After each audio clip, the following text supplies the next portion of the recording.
All right. Good morning, good afternoon, good evening, wherever you are watching from around the world on watermanleague.com.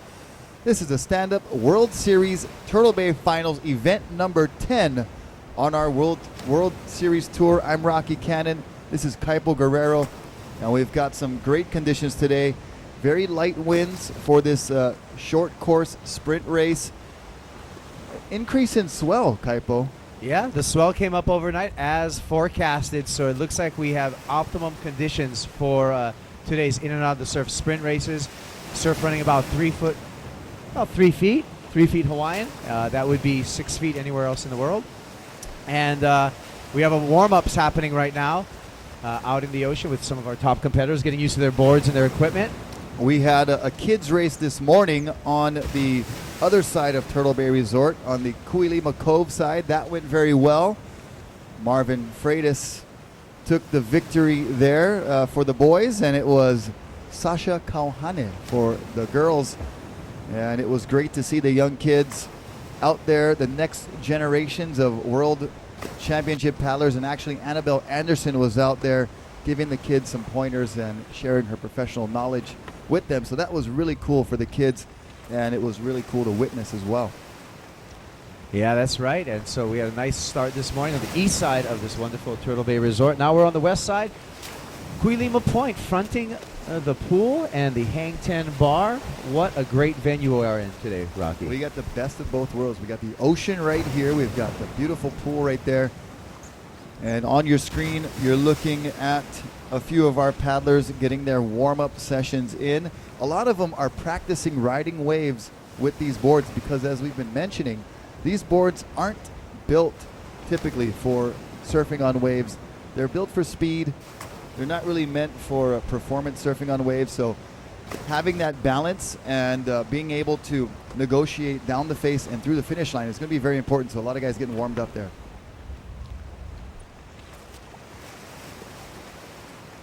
All right, so we're going to have a little piece right now describing exactly what the course is going to look for today in our sprint racing day 2 of the stand-up World Series Finals. Let's check this out. Situated on the famous north shore of Oahu sits the Turtle Bay Resort. Surrounded by miles of private coastline, this resort features something for everyone, but especially the water athletes of the world. It is here that the Waterman League has founded its headquarters and birthed the Stand-Up World Series, running its first event ever in 2011. Boasting 2 days of competition, Day 1, the challenging open ocean long distance race, and Day 2, the slalom-styled sprint racing through the ocean surf. Turtle Bay Resort and the aptly named Turtle Bay is a perfect venue for stand-up paddle sprint race, with spectators lining the ocean cliff right at the foot of the hotel, where at the Hang Ten Bar, competitors can enjoy refreshments and cool down in between heats. No one place has ever boasted a better vantage point for surf racing. With crowds and supporters lining from the launch zone all along the entire length of the course to the top of the final turn marker, this races everyone on the edge of their seats. Once their gear is ready and they have made their way to the start line, racers sit down on their boards awaiting the starter's orders. And then they're off, and within a few paddle strokes, hit the first line of whitewash rolling over the reef. The course is set up in a large triangle shape, consisting of 2 buoy turns. An extra turn and lap is added to the course for the men's and women's finals. But in the first few rounds, riders only have 1 lap to either make it into the top 3 and advance to the following round, or miss the cut and go into the repo heats, providing all racers with 1 last chance to get into the 3rd round. At round 3, it's an all-out battle. For those not making it, they will be eliminated from the competition. The racers get whittled down to the final 6, who will compete for the top spot of the day. With more close finishes and all-out carnage than any other race to date, the Turtle Bay Final Sprint Race is sure to be a crowd pleaser, both for the guests at the resort as well as our online viewers.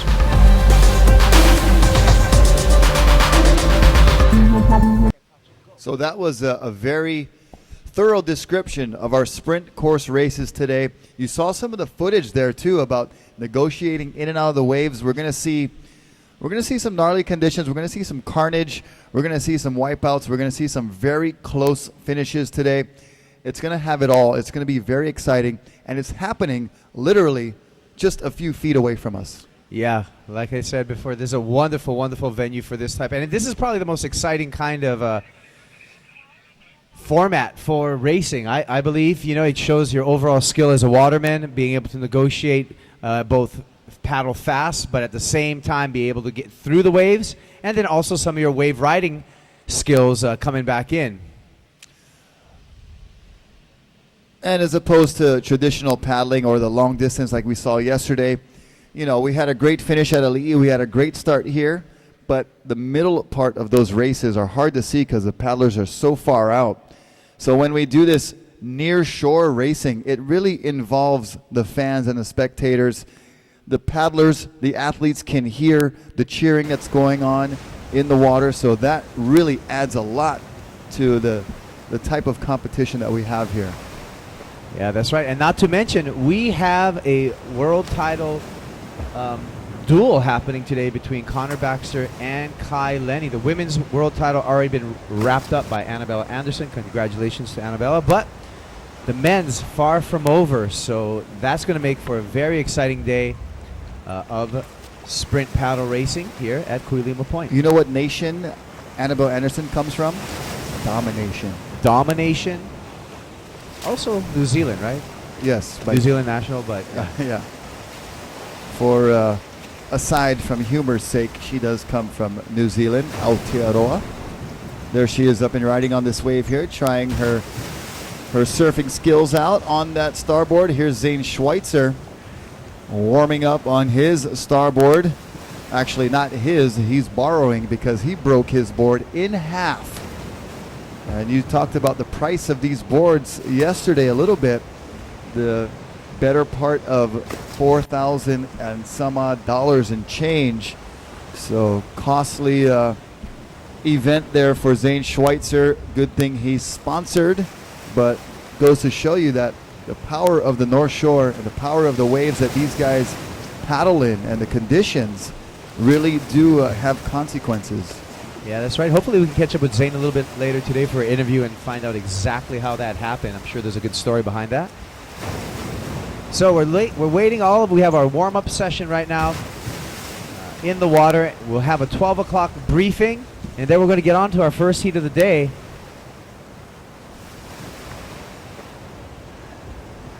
Again, a big mahalo to the Turtle Bay Resort for their support of the Stand-Up World Series Finals. Turtle Bay Resort. If you have any water interest at all, you're a surfer, you like to sailboard, paddle, whatever, this is probably one of the best places in the world to visit. Right at the top of the 7 Mile Miracle as we watch Mo Freitas ride in right there. To all of you joining us on watermanleague.com, we do appreciate it. We welcome you to the North Shore. And for those of you watching live here on the beach and poolside, we invite you to let your friends and family know that they can watch this on watermanleague.com. Send them a text message or give them a phone call and tell them if they're near a computer, they can go to watermanleague.com. There's a live banner.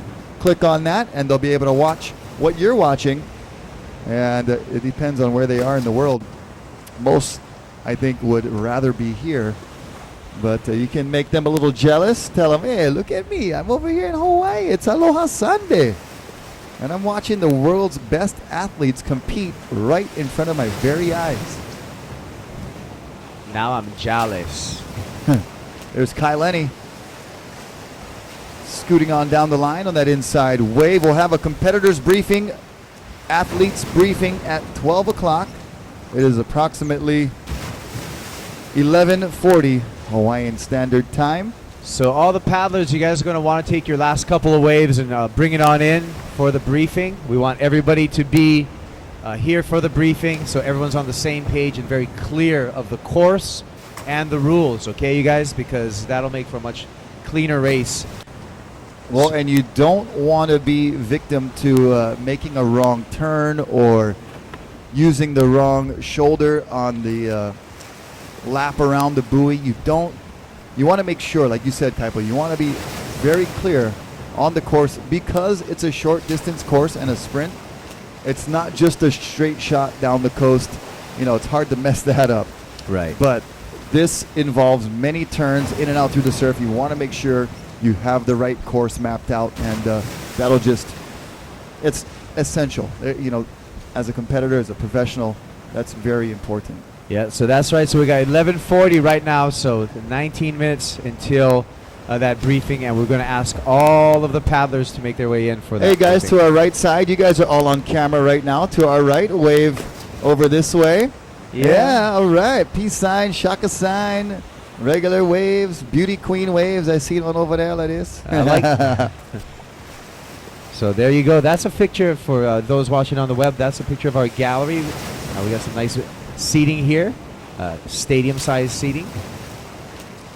Poolside, right next to the Hang Ten Bar, home of the world-famous, notorious Mai Tais that are served up there. And we got $5 Pacifico for our sponsor, Pacifico. They've been so gracious to sponsor this World Series tour. We've been into 10 locations around the world. We went from Germany, France, Chile, Abu Dhabi in the Middle East, Brazil, San Francisco, Chicago on Lake Michigan, also to Huntington Beach in California, and now we are here at event number 10, Stand-Up World Series Turtle Bay Finals for all the marbles. Oh, how's that late drop, boo?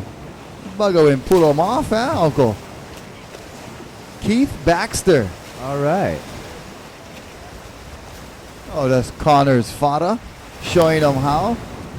Go, babe. Oh, Katie Guerrero, wife of my partner right here. Nice off the top, looking for some speed down the line. Little Make that check connection. turn and trying for the connection, but That's okay. 4.5. Something to build on. Merry Christmas. Jeez, what were you now? Incomplete second turn. Gosh. Okay, 3.5. No, Something to build on. She's. Oh my God! I can't believe you didn't say she got a 10. Oh, You're in trouble now. just to get a wave out there with a bunch of 12.6s is a feat in itself.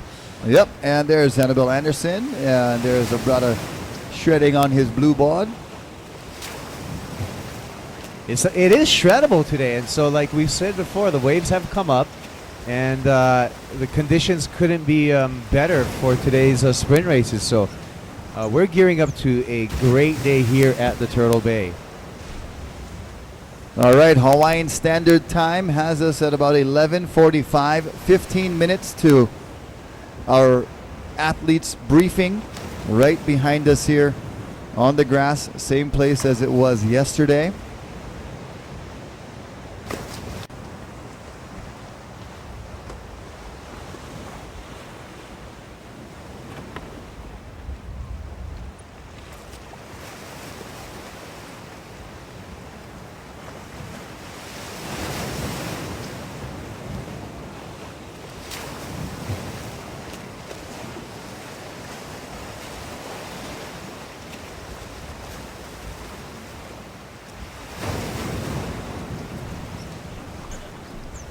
Is that Kevin Seed right there from Ever Paddle? Oh, Uncle Kevin. There you go. You know how I know? You get pants, The bro. pants bull. He got them. SUP, stand That's up right. pants. Stand up paddle pants. SUPP, stand up paddle pants. He rock 'em. Kevin really should start a company with that. Oh, just please don't start the SUPS, stand up paddle speedo. That'll be against the law. I Well, will do we boycott have- that with all my heart. Del Perro here at the, Alex Del Perro. I think. Some of our French competitors, they're not scared of throwing speedo on and paddling fast.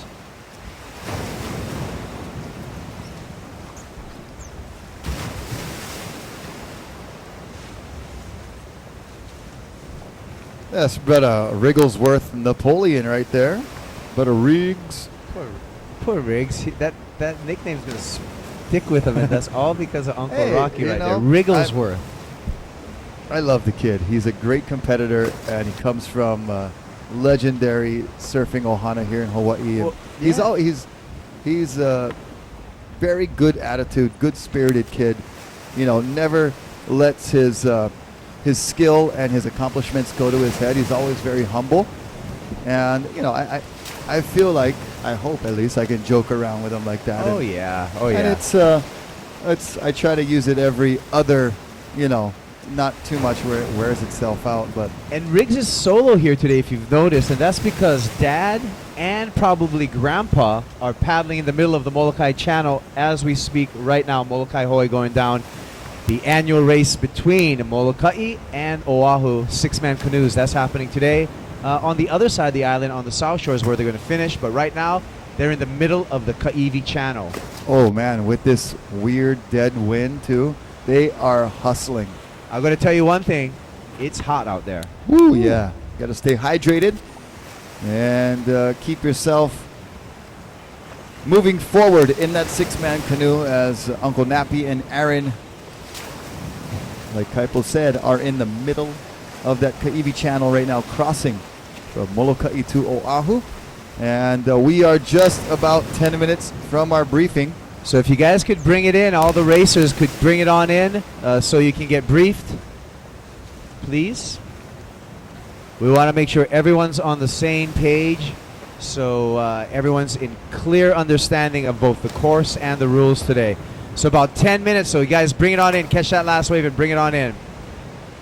In this short course racing, as opposed to our long distance yesterday, where it's all about prolonged speed, it's all about endurance, it's all about the ability to just keep it going for a long ways and straight down the coast. Today, we're going to see a lot of tactical paddling with a lot of turning around the buoys. Which it could be very, very strategic going around those buoys. A lot of boards are going to be bumping and colliding. Balance is going to be key on those buoy turns. Yeah, and you know what? As always, there's just a little bit of luck involved.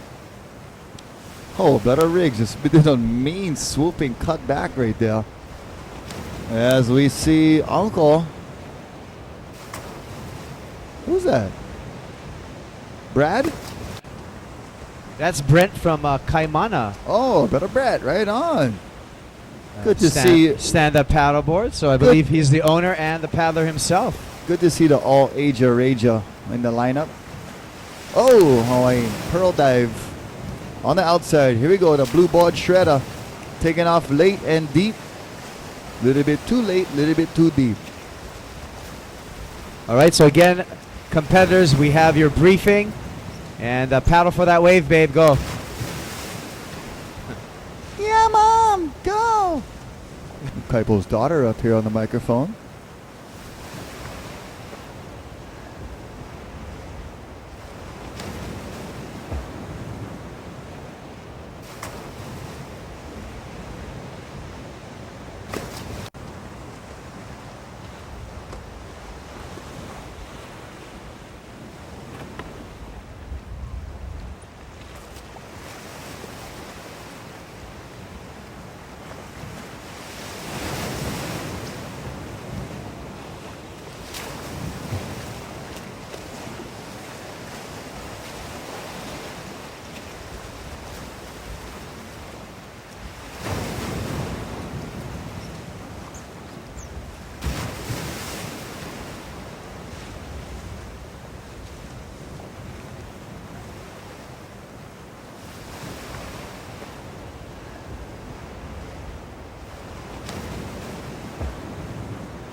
All right, welcome once again to all of our viewers on watermanleague.com.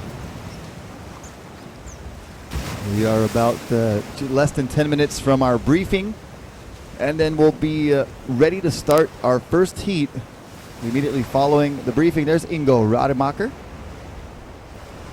Ingo, he is a very, very fast paddler. And the brother was on the kind General Hospital, and he was also on Dancing with the Stars. He's a pretty good dancer. Oh, yeah. And not only did he plays a doctor too, not a real one, but he plays a doctor. But he's a fast.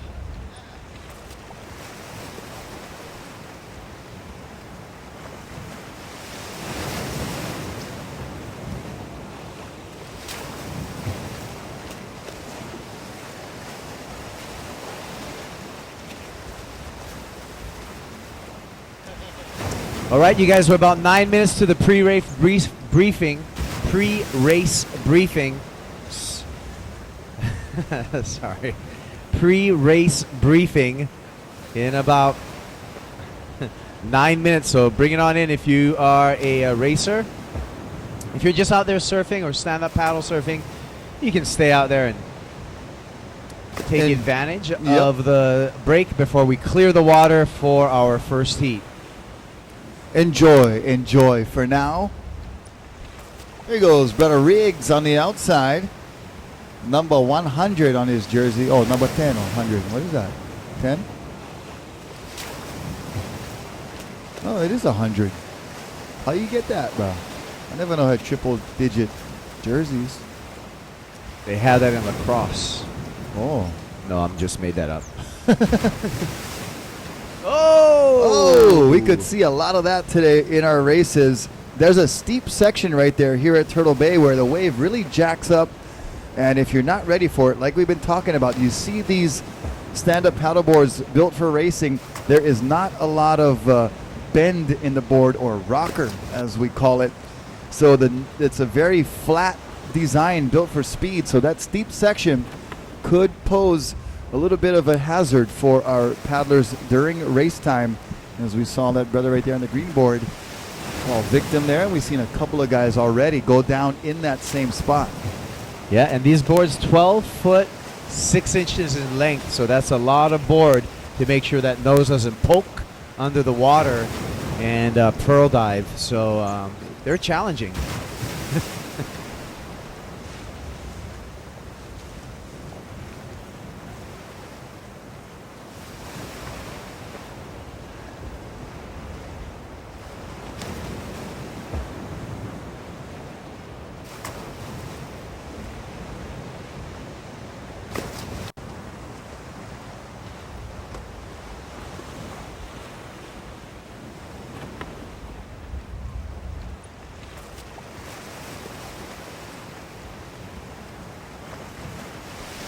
Okay. Sister Katie paddling. Oh. Couple more wait. strokes.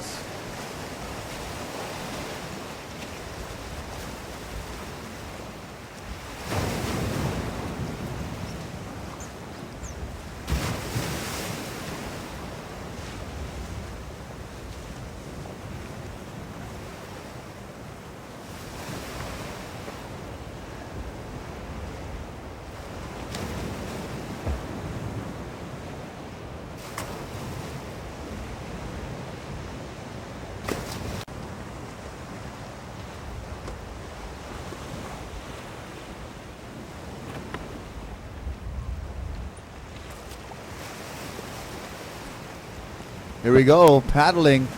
Second one, Is he he wearing a white rash guard or brother, mean drop? That one. Now Oh. there's yours. He hit the eject button. He had it. He got to commit, boy, like brother Johnny said. Here's Mr. Baxter, Kana's father. Great surfing style, and you can tell. Oh, uncle, you get him, man. He get him. Yep. Or still get him, man. Never lost it. Always had it. Annabelle Anderson, your 2013 Stand-Up World Series Racing Champion. Right there up and riding, just having some fun surfing. She's not racing in this event because she's dominated the World Tour the World Series, winning every event she entered, I believe, and sewn up the World Series title. That's pretty amazing, and she's very enthusiastic.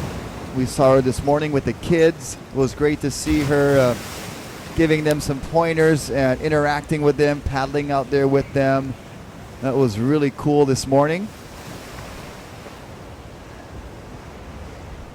And you can see a live shot on the web of the little rock dance that it entails to get out here to this course and to this break, Kuilima Point. See some of our paddlers negotiating that little rock dance there. 4 minutes to the briefing. 4 minutes to the briefing. All athletes, please report to the back of the tent here.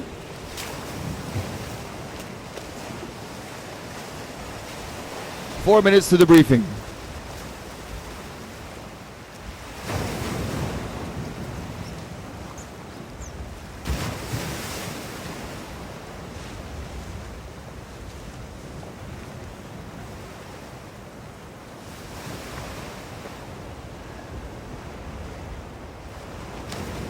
So we're going to run round one of heat one, then round all the way through heat four in the men. Then we're going to have the women's heat, and then we're going to have repecharge heats for the men, then back to some more women's competition, then two semifinals, and an expression session, two more repos, then a women's final, a consolation final, and a men's final. And we will be having a Pacifico Pauhana beverage at 5:30. So that'll be right here at the Hang Ten Surf Bar. And award ceremony and World Series banquet will be out at Kuilima Point. That's the most northern point, I believe, possibly on Oahu. And that's right out here in front of the hotel on the ocean side. So the very, very front of the canoe, as Pohaku Stone says.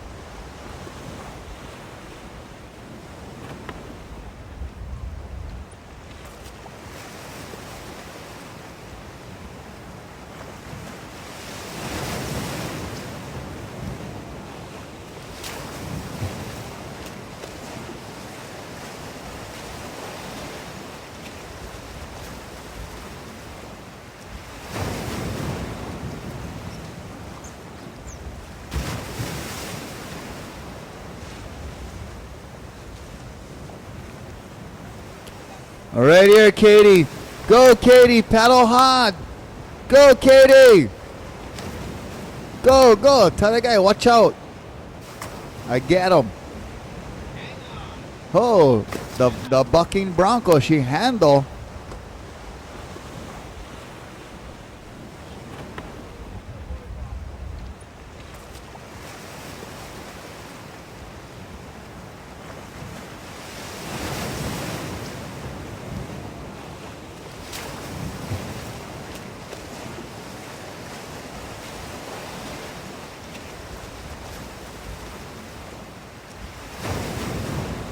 Oh, empty waves here pouring through at Kuilima Point. And appropriately so, because when we start our races, these guys are going to be negotiating right through this surf. And it's going to be a lot of luck involved to see whether the sets come in or not during your heat.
All right, riders briefing right now behind the tent. All athletes report to the back of the tent, please.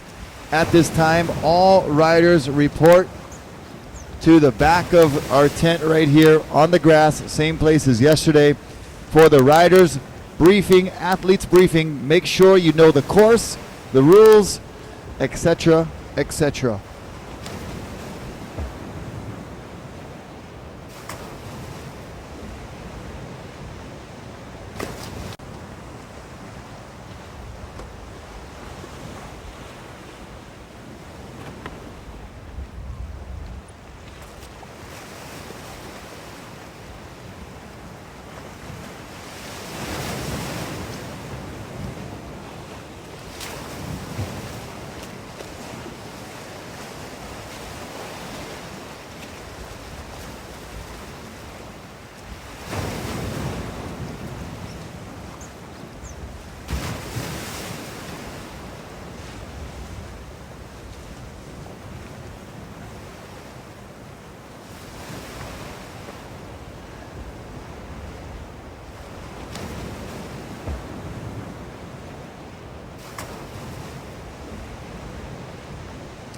All right, so we are here live at Turtle Bay Resort on Oahu's fabled North Shore, the top end of the 7 Mile Miracle.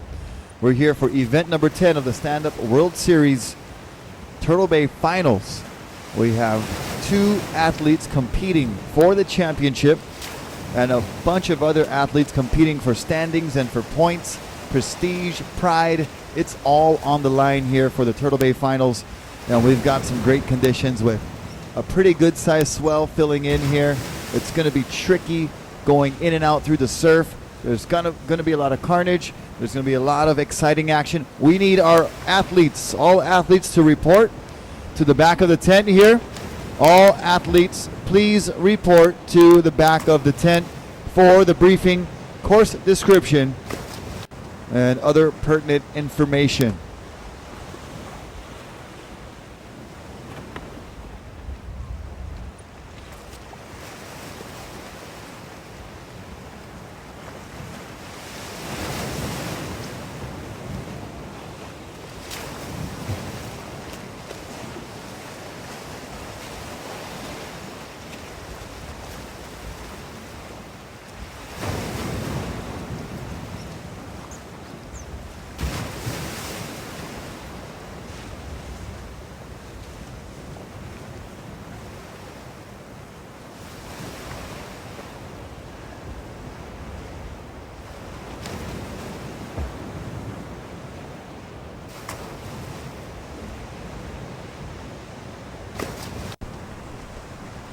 So aloha, good morning everyone. Could I get all the athletes to surround within hearing distance? Could you all come in front of the podium here in front of the 2 tents? All athletes, please come in to this area in front of the speakers. Thank you.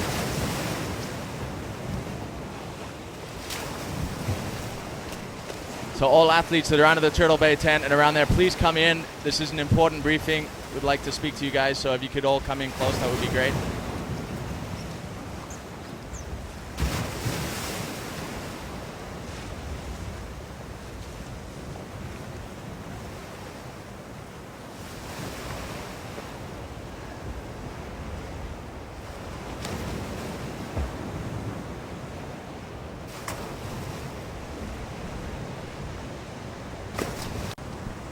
Okay guys, so I just wanted first of all to explain the heat formats that you'll see on the board under the tent there. We have integrated another repechage just because we have a smaller crew. We want to make it as competitive as possible and allow for margin of error so people can have a chance to fight back in. But it also honors the people, much like in surfing competition, that do win outright, that they can go right through and skip rounds so they don't have to race as much. So there's obviously advantage to be placed in the top 2. Out of the first round, the top 2 will go through to the semifinals. So only 2 people will go directly through. Everybody else will go into repechage. Is that clear? So only the top 2 from round 1 will go to the semifinals. Everybody else goes into the repechage heats. Out of the repechage heats, the top 4 will advance out of each one into the semifinals.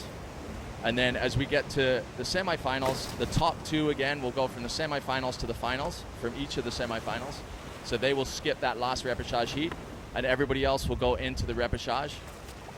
And then the top 2 from there will advance through to the semis, and the rest of the fleet into the consolation finals. So what it is making sure that there's competitive action all throughout the day. Everybody's full pedal to the metal in every heat. There is an advantage, obviously, of being in the top 2 in each heat, because you will go directly and skip the repechage rounds. Is that clear for everyone? Is everyone on the same page? Okay, so I just wanted to clear that out, make sure everybody understood that, and I think it's just more for you athletes, so you get plenty of water time. Everybody's got a good equal chance of getting through, and may the best man win. Obviously, with the surf, it's going to be an exciting day of action. I just wanted to touch briefly on the point scenario for this event, because I know there was some question marks. Basically what it was this year, we had more weight on the finals, is 30% as opposed to 70% as an accumulation of your other 3 results. So we didn't say, in our rules, we didn't say you had to do the final, but what we did say was that it was weighted more heavily. So Annabelle Anderson did win prior to the final event because she has enough results to make it. No matter what happens, even if she didn't win this event, she would still win overall. So I just wanted to clarify that. If there's any questions on that, please do come see me. I'm more than happy to walk you through it. We also have strict timing for today. You'll see it up on the board there so that you guys can prepare and rest accordingly. We're allowing 15 minutes, for entry and exit from the water, as well as the heat. So you'll see your heat time there, and we'll keep as strictly to this as we can. If for some reason we're running late, we will let you know, and we will adjust the heat timetable and put it under the Turtle Bay tent there. But as far as I can see, everything should run to plan, and we'll be having the men's final about 4:40 this afternoon. Other than that, I think everything's pretty clear. The course, the start line will be between this Pepsi, this white tent, and the yellow Nash buoy. So that is the line that you need to be lined up with. I will be at the start line to start each heat to make sure that everybody is in line, and until everybody is in an equal line, I won't start the heat. But that is the entry point, and we have a camera on it as well, so that we can judge any photo finishes, because obviously that's a concern, especially at this level with everybody being so competitive. So that's the start and the finish line. You'll go out to this buoy to the left, which is just in the process of being moved. It's going to be a little further out and closer to us. You'll do a turn around that buoy with a buoy to your right. You'll then go out to the point buoy, again buoy to your right, and then in through the surf and across the finish line. Is everybody clear on that race course? It's 1 lap in the early rounds. We will have a briefing with the guys after the day and see how it's gone if we want to increase it for the finals. That's going to be subject to all the athletes' agreement and a majority vote. But at the moment, for the early rounds, certainly 1 lap. And it's start between the white Pepsi tent and the yellow Nash buoy. Be out to that buoy to the left, turn it with the buoy to your right on the outside on the point buoy, and then back in to the finish line. Any questions?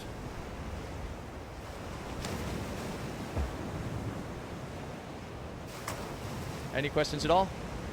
Okay, guys, so we're going to get underway pretty quickly. The first heat will be starting at 12:20. So first heat on deck should be getting themselves ready. That is Connor Baxter, Eric Terrien, Vinicius Martins, Arthur Avertkin, Vincent Vierhoven, and Kevin Seed. So good luck to everyone. All right, so let's get our racers in the water in that first heat. Again, Connor Baxter, Eric Terrain, Vinicius Martins, Arthur Artkin, Vincent Vinhoven, and Kevin Seed. You guys are in heat number 1. Make your way to your boards and ready yourselves, paddlers, for the start. We're about 10 minutes to start of the first heat here at the Stand-Up World Series Finals presented by Turtle Bay.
All right, good afternoon and welcome to Turtle Bay for the Stand-Up World Series Turtle Bay Finals.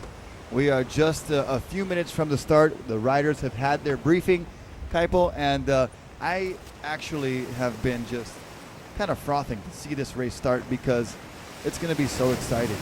Yeah, it's been pretty anticipated, and as we've said earlier in the broadcast, that conditions probably couldn't be better. We have a slack wind right now. Typically, we could have really strong trade winds with a side shore flow. That is not the case today. We have a still ocean texture, and we have a building swell. So we're set up for some epic sprint racing in and out of the surf today. And our view here from the poolside Hang 10 right here at the footsteps of Turtle Bay Resort onto the water is spectacular. You couldn't arrange a better arena for a great finish for this Turtle Bay Finals of the Stand-Up Paddle World Series. Oh, it's postcard perfect conditions. If you take a look out here, you got your smartphone, your iPhone, or a camera, snap away because it is just a beautiful day here in Hawaii, and we're enjoying it. As we see on screen. Whoa, there's Robbie Nash out there. The legend himself. Robbie Nash. Taking a couple waves. He can't help but watch these empty waves roll through, and he's got to take advantage of that right there. There's Connor Baxter. Yeah, Connor Baxter on your screen with that number 1 on his jersey. He's the man to beat today. And really close in the rankings for the world title. We're going to see number 2, Kai Lenny. And we'll see Kai coming up in heat number 4 of this opening round. So obviously Connor Baxter, Kai Lenny on the opposite sides of the draw right now. Yep, we need heat number 1 to get into position at the starting line. Connor Baxter, Eric Tarian, Vinicius Martins, Arthur Rootkin, Vincent Veerhoven, and Kevin Seed. Please report to the starting line.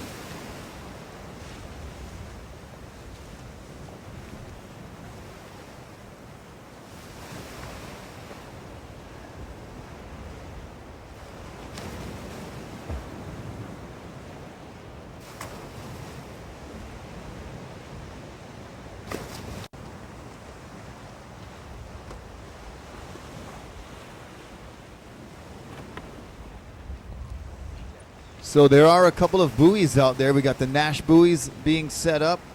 There is one far out on the point. You got to kind of look through the trees to see it. So they're going to be heading that way a little bit too. So they're going to be out beyond the point. And of course, our starting and finishing going to be right along the wall here, right along the bluff here at Turtle Bay Resort. It's going to be just epic photo opportunities.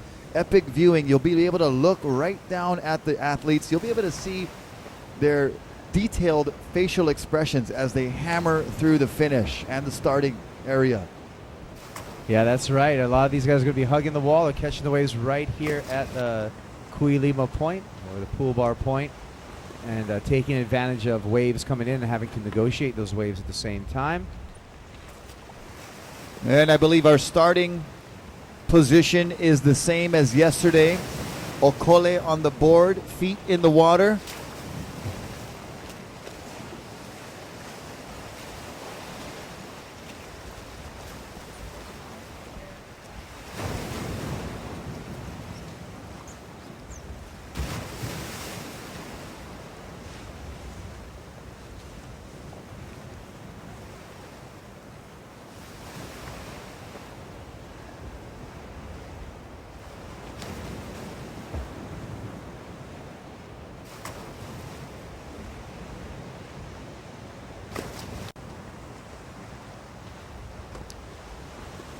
Okay, surfers in the water, we just want to give you a heads up. We are just a couple of minutes from the start.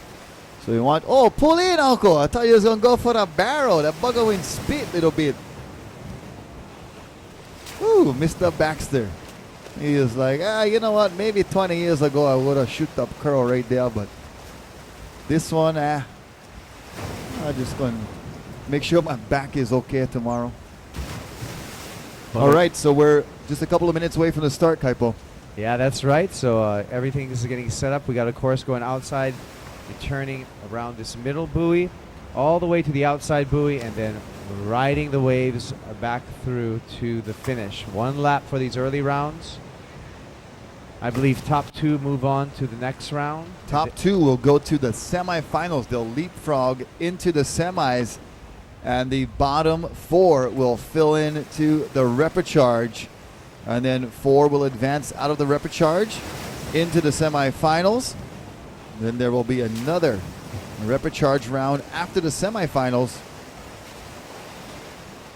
So we want to make sure we give our athletes multiple chances to get some good water time, as we saw a really dramatic wipeout there for the previous rider. And here's Robbie Nash. Nice surfing, a master of so many different board sports, world champion windsurfer, world champion kiteboarder. He's taking up stand-up paddle surfing with his great company, Nash Surfboards, that makes some of the finest stand-up paddle boards in the world, as well as one of a premier legendary ocean athlete in so many different disciplines, Robbie Nash. Yep, and he's out there just having a good time, enjoying his stay here on Oahu. He is, of course, from the island of Maui, just like this kid right here looking at us. I believe is that Ridge, Lenny? Hi, Ridge. That is Ridge. What about his cousin, Valley? You know, Sylvia.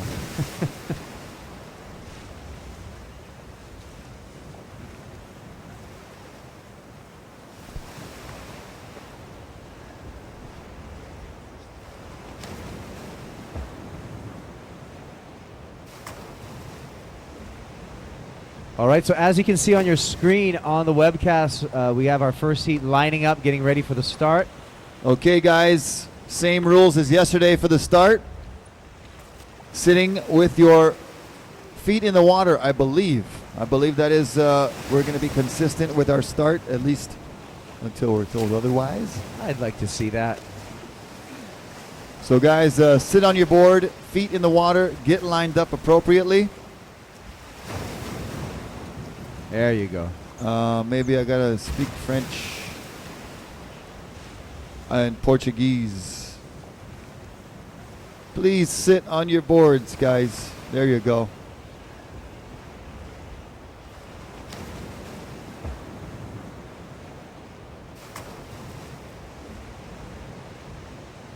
All right, so it looks like our racers are lined up for this first heat. And so they're just going to wait our race directors. Okay, here we go. Heat number 1. You are now in the hands of the starter. Riders, on your mark. And the horn is the start. As you can see on your screen, our racers are racing out. And you guys feel free to give them some encouragement when they paddle by here. Cheer them on. These are the top athletes in the world from around the world. Just be sure you watch your footing there. We don't need anybody going overboard into the ocean. I do have some lifeguard skills here, but we use caution down near those rocks as Connor Baxter gets the hole shot. Yeah. One rider goes down. 2 riders are down. Well, you can notice, and some of the later heats are going to notice where Connor started. He started on that inside line there, and it looked like some fast water to start off. Now he's taking a little bit wider. The people on the rocks, if you guys can move back just a little bit, because we have our camera. There's a camera to the left here that needs the view, so we appreciate that. You can stay right there. Just move a little closer to the logs. Yeah. We don't want to kick you guys out. We want you guys cheering and enjoying this stand-up sprint racing. And Connor Baxter, not a surprise. He's going to be the first to the first buoy turn there. That's our current Stand-Up World Series Tour leader in the point standings. Like I said, event number 10 here. We went to Chile. We went to Germany. We went to Brazil, France, Abu Dhabi in the Middle East. We went to Chicago, on Lake Michigan, San Francisco, there in the Bay, piggybacking along with the America's Cup. It was, by the way, a very exciting finish for the America's Cup, Team America. Oh. And we had an event in Huntington Beach as well. But, you know, speaking of that America's Cup, do you think we'll ever have the day where we have the technology to have these guys on those hydrofoil type of hulls that you saw in those America's Cups? With these paddle boards? Yeah. You know, hey, everything is a possibility, you Be know? hard to turn, go fast in one direction, in one straight line, I'm sure.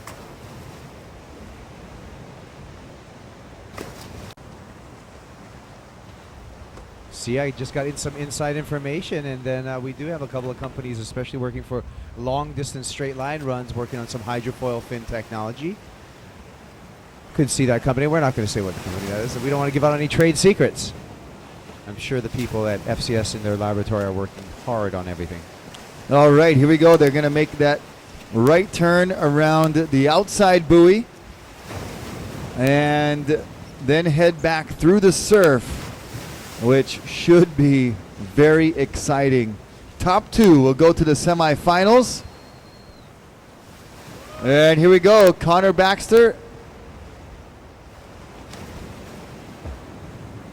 and Vinicius Martins, top two.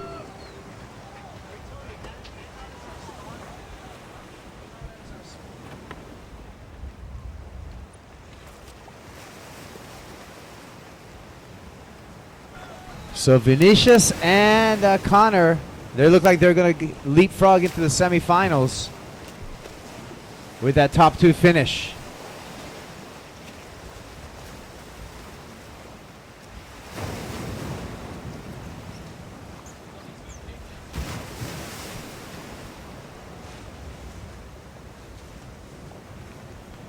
Now you notice these guys, they're just picking up because they're just going to catch a wave in. The top two leapfrog around into the semifinals. The rest of these guys are going to go into the repechage happening after the completion of round number one.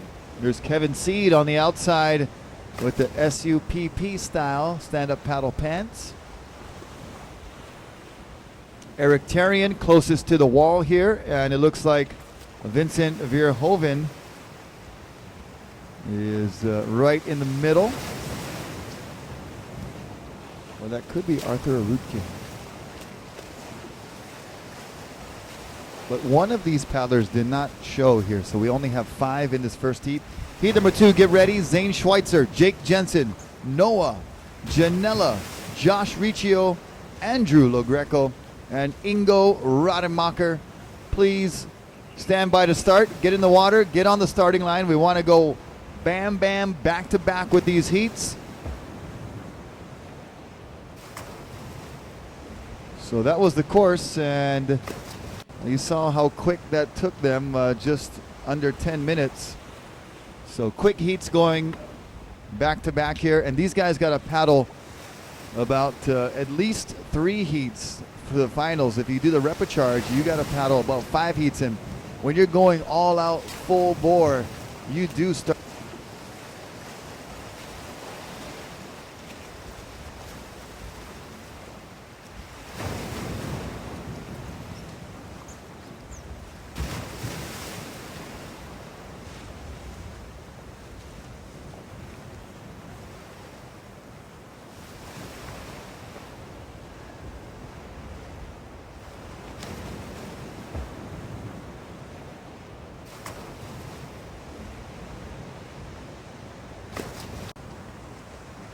Number 1 seed, Connor Baxter.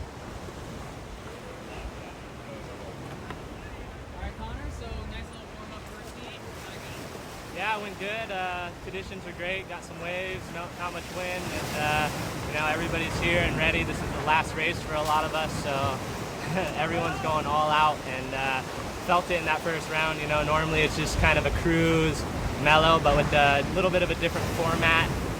It's making us paddle a little bit harder, and everyone's super hungry, so it makes it really interesting and a lot of fun. Yeah, when you guys came into my shot, you guys are flying down a wave. You know, are you happy that the waves are up, or It kind of goes both ways, you know, having the waves. All is right, definitely so there you nice, go, but, a little interview with coming Connor into the Baxter. Now we're ready finals to and start having, heat number 30% 2. more than all the other events. It's a little bit of a Okie bummer dokie, because, looks you like know, they're so lined much up there, luck involved in the and waves, you we know, like have, you can 4 see on our lengths ahead of screen Vinicius, here. and we turned that buoy and he Yeah, caught we the are wave right scheduled behind to me, and now have we're back 6 even. paddlers. So, having that luck and the Are there crowd 2 that we shooting need to ball get really out there? plays a huge part in When you today's see that race, Monk and, Seal holding a video just hoping for camera, the he's best, very and, talented. just gonna We make it to the trained him finals and do well. what I gotta do.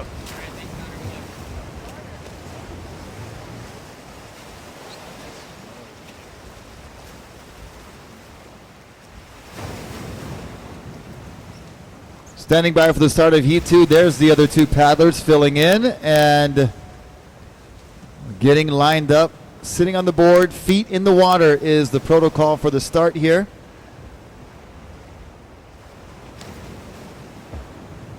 Racers, please stand by.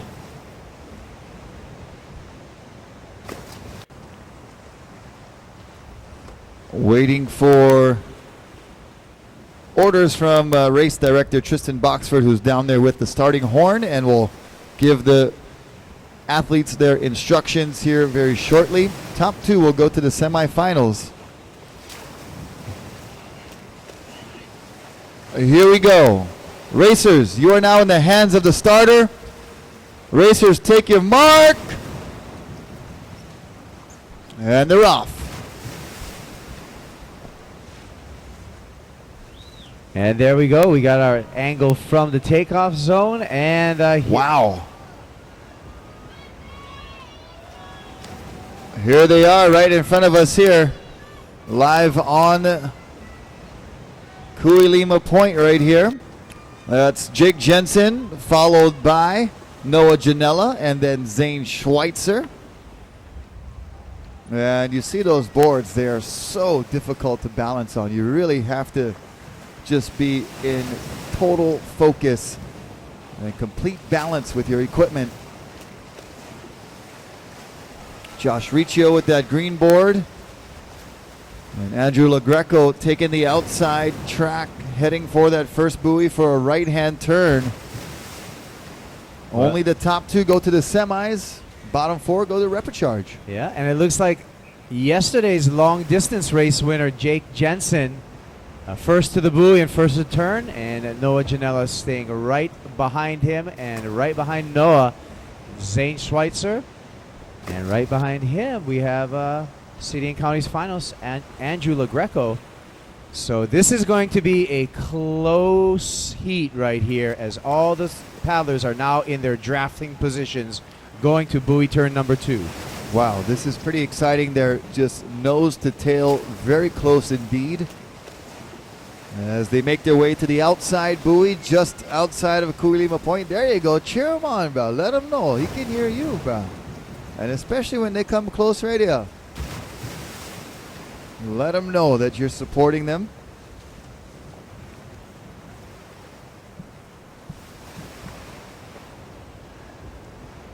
Thank you for all of you joining us on watermanleague.com, live on our webcast. If you have friends and family that are somewhere other than right here and they got a computer close to them, send them a text message or give them a phone call. Let them know they can tune in to watermanleague.com and enjoy the action that you're watching live and direct.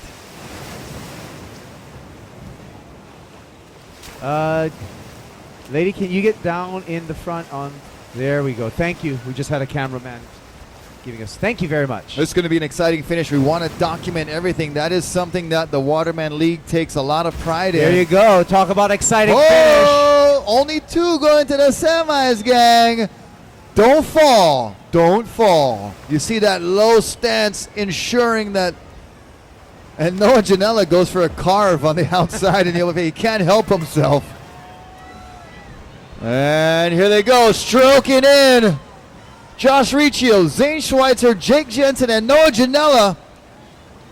We're going to have a photo finish here.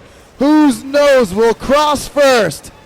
Jake Jensen getting ahead. Noah Janela on the outside with some good speed there. Ooh, we're going to have to hear from the officials on that one. I'm not going to touch that with a 10-foot pole attached to another 20-foot pole. That's right. We'll get our information from our finish line spotter for that heat number 2. That was right down to the wire, photo finish. That was exciting, and it comes down to mere inches of whose nose crosses the line first. We got to go to the instant replay, maybe. But that was very difficult to gauge, in live time. It was hard to actually see, especially at our angle that we were watching from back here, looking, back towards the finish line. It's a different perspective than when you're right on the line, looking directly across. Yeah, no doubt. We're going to have to go to our officials on that finish line for the call for heat number 2. And we'll be back up with that information shortly.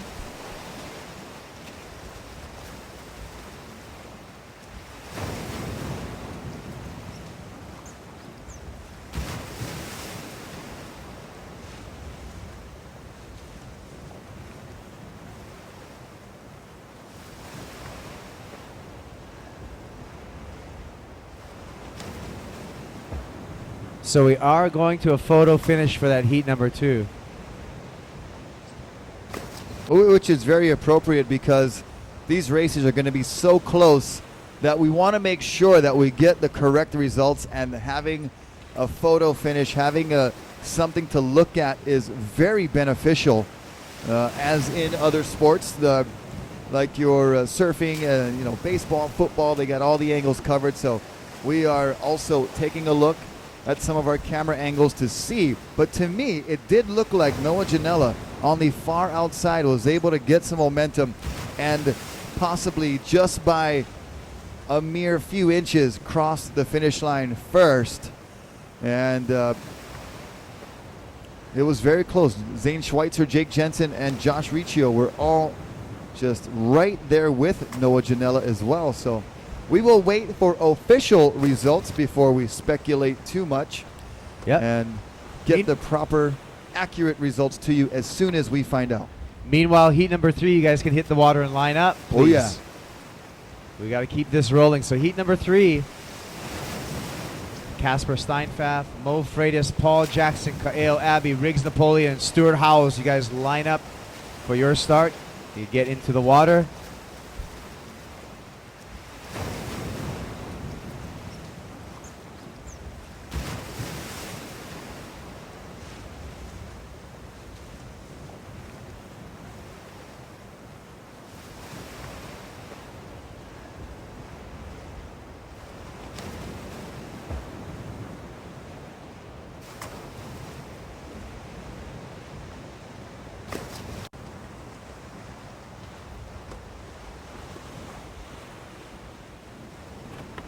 So we are in a review process.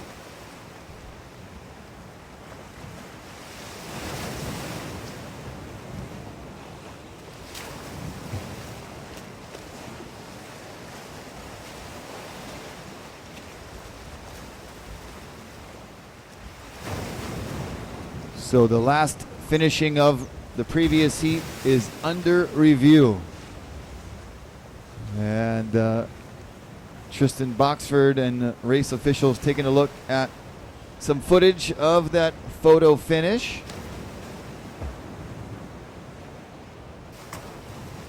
Oh, Auntie, if you broke them, you buy them, So ready yourselves. Heat number 3, ready yourselves. Casper Steinfath, Mo Freitas, Paul Jackson, Kaeo Abbey, Riggs Napoleon, Stuart Howells. You guys are welcome to get your equipment into the water. Yep, get ready. And get ready. So once we do have this photo finish call, we can line you guys up and get going. We want to take advantage of these good, beautiful conditions and get these heats back to back to back because... And take advantage of the daylight. Yeah, it could go onshore.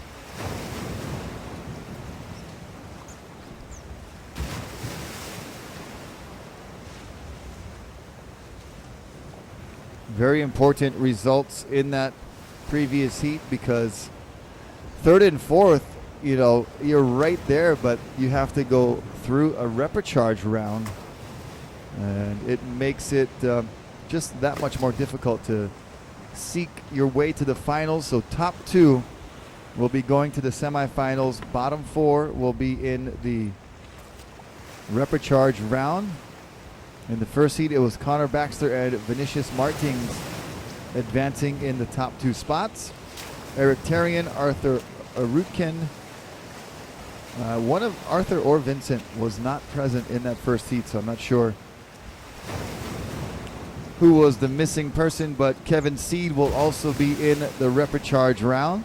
We have 4 first-round heats of the men's, and then we'll be getting into women's heat 1. We just have 1 heat of women's, so they will be paddling out and competing 3 times. The same girls will be in each 3 heats.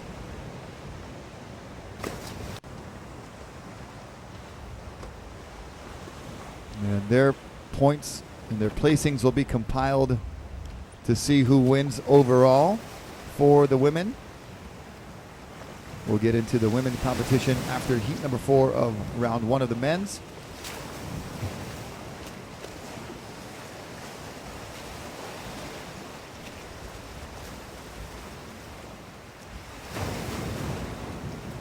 By the way, anybody see some scores at the Hang 10 bar of Sunday football? How did my Jaguars do? Are they 0-16 already? They might as well be. They're terrible. It's shameful. It's embarrassing. They got new ugly uniforms and new ugly helmets and a winless record. Everything's going downhill. My mama is from Jacksonville. My dad is from Haleiwa, so that's how I have my Jacksonville ties. I'm half Hawaiian, half Jacksonvillian.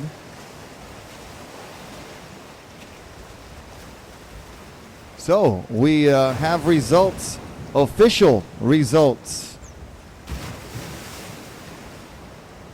So it's a good thing it's not up to me because I have a different angle back here, and I'm glad that we had the appropriate camera work available to get the results correct. It was Zane Schweitzer in first place, going to the semifinals, and a lot of happy folks to my right-hand side here. And it was Jake Jensen taking second, so Zane and Jake going on to the semifinals. The bottom 4, Noah, Josh, Andrew, and Ingo, will be in the repechage round. Heat number 3, let's get you lined up. And feet in the water, guys. We gotta have Okole on the board, Kaeo, and feet in the water. No knees. That's a half-second advantage. So, no, we're not ready yet. We need to sit on the board with our feet in the water to have an equal start. Knees are not. Okay, everybody seated, feet in the water. Racers, you are now in the hands of the starter. Racers, take your mark. And the sound of the horn starts this heat number 3. Heat number 4, stand by. Kai Lenny, Cody Kerbox, Bo O'Brien, Bart DeSwart, Fridoff, Satch, and Ed Wheeler. All right, give them some encouragement here as they hit the first wave. Up and over. That's Mo Freitas near the top. There's Casper Steinfath. And Riggs Napoleon takes a lead right now. One of our youngest competitors. Mo Freitas, a pretty young man himself. And also Paul Jackson from Australia in this heat. Kaeo Abbey is from Hawaii. And Stuart Howells is from the UK. And Stuart on the inside goes over the first wave and catapults forward. Finished his long distance race yesterday from Turtle Bay Resort down to Haleiwa Li'i Beach. Riggs making a turn on the first buoy. Pretty good turn right there.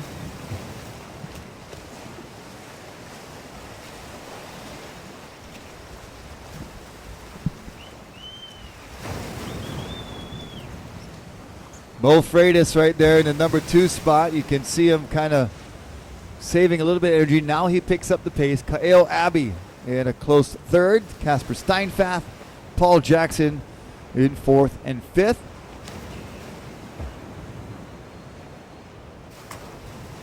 I believe Stewart may be feeling a little residual effect from the long distance race yesterday, and Stewart's bowing out of this heat.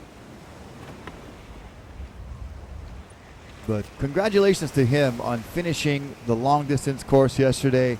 Turtle Bay to Haleiwa his first experience on the North Shore, and what an experience it must have been for him. So good job, Stuart, and no shame in today's competition. You're still a winner in my book for finishing that long distance race yesterday. So good job, Stuart. That's right, 14 miles. As we saw in that last heat right now, back on course, the drafting happened. We're going to have a buoy turn, and this one's going to be another photo finish, Rocky. Oh, my goodness. Get the cameras ready. I'm predicting it because it's highly likely that a lot of these paddlers are going to all be on the same wave. And Riggs on a wave by himself. By himself, and Wrigglesworth. All right, brother. well, we know who got first. There you go, Riggs. Hey, Riggs, give a wave to the crowd. Come on, Riggs. Give us a wave. Yeah. Riggs Napoleon. All right. Fine young gentleman there. And look at this. This is battle the photo for second. finish. That's right. Because the second place finisher goes to the semis. These guys want to be in the semis, skipping the repechage round. They're stroking hard. It's Mo Freitas, Kaeo Abbey, Paul Jackson, Casper Steinfath, and Paul Jackson edges out. He's currently in the second position. And then Mo Freitas comes on the inside. That's going to be a photo finish there, too. Mo was kind of on the bottom of our screen, so it was difficult for us to see. But Paul Jackson looked like he picked up some speed right on that final leg. Yeah. We'll see.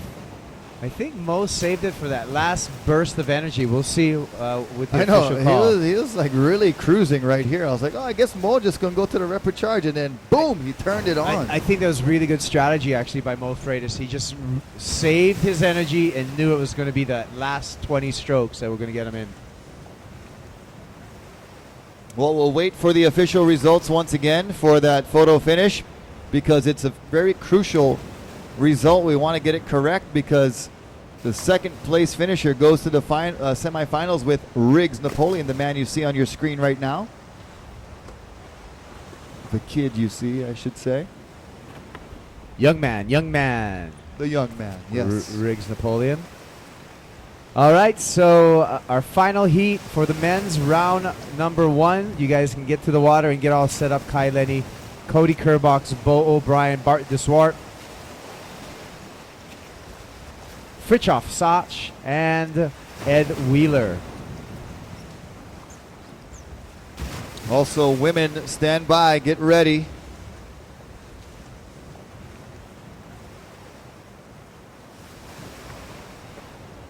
So, hope you're all enjoying the action out on watermanleague.com. That's where we're broadcasting live. We're also live here on the beach at Turtle Bay Resort for the Stand Up World Series event number 10, Turtle Bay Finals. And an exciting last 2 heats, to say the least. Very dramatic finishes. It was Zane Schweitzer and Jake Jensen able to advance out of that very close heat number 2. We're still waiting for the second place finisher to be reported from the last heat. It was Riggs in first, and then a very, very tight battle for second. That's right. We may be getting word from our officials shortly on that second place finish. Of course, that second place finish is key, because that paddler will skip that repechage round.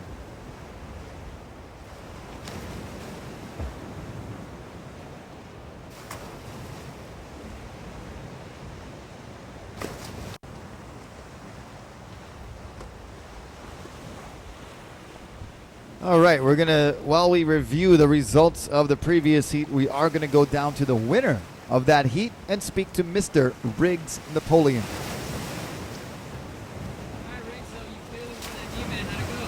Yeah, it was good. Kind of had a, kind of offset start though, but it's all good. Kind of just managed to get first. Got lucky around that last buoy and got away right to the finish line pretty much. Yeah, so that's the first heat. Do you feel good, like moving on in the competition? Feel really great that I need to do repo straight to the semis, and hopefully can pull that off in the semis and the finals. Yeah, for sure. All right, Rick, well, good luck. Right on, bro. Thanks. You. Appreciate it, bro. Thank you. See you.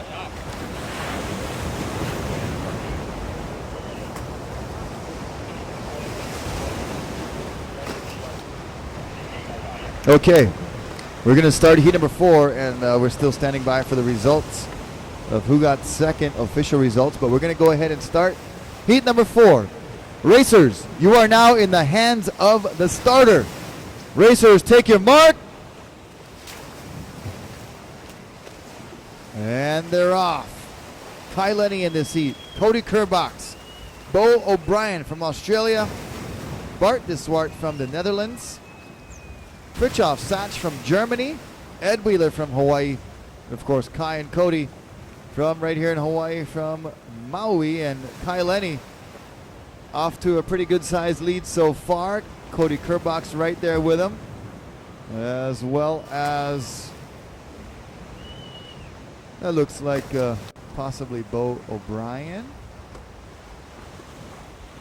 Yeah, so it looks like twin Nashboards out in the lead with Kai Lenny and Cody Kerbox, followed by Bo O'Brien coming to buoy number 1 for the return.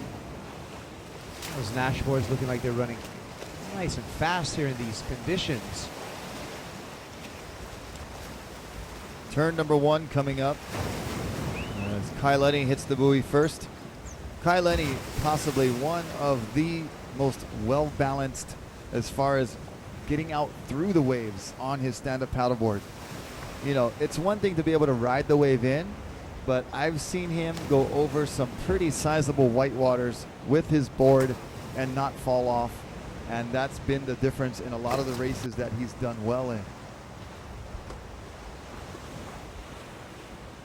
Okay, so we got official results. It was Mo Freitas taking second place. Going to the semifinals in a very close third was Paul Jackson. And the rest of our paddlers, Kaeo Abbey Rig, Stuart Howells, and Casper Steinfath, will go to the repo round. Nice addition to this format, actually, to this racing format, are those repechage heats, giving a second chance to all the racers. Because with all these variables, you know, some random act of nature could actually happen. You know, you get knocked off your board, and that gives these fast guys at least a second chance to redeem themselves and get back into the mix. Yep, there's equipment failures that could happen. In these conditions, the variables just increase exponentially with your racing possibilities going in and out through the surf. And it looks like they're heading back in the final leg. Kai Lenny and Cody Kerbox kind of waiting for a wave.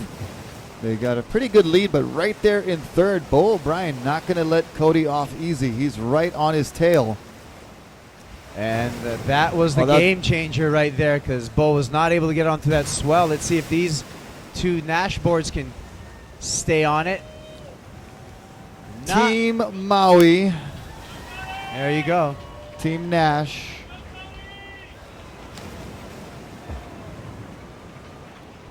And Cody able to stay on that bump and milk it. And now Kai catching up. So it's Cody Kerbox and Kai Lenny advancing to the semis. Here comes Bo O'Brien and Bart de Zwart, the Aussie and the Netherlander.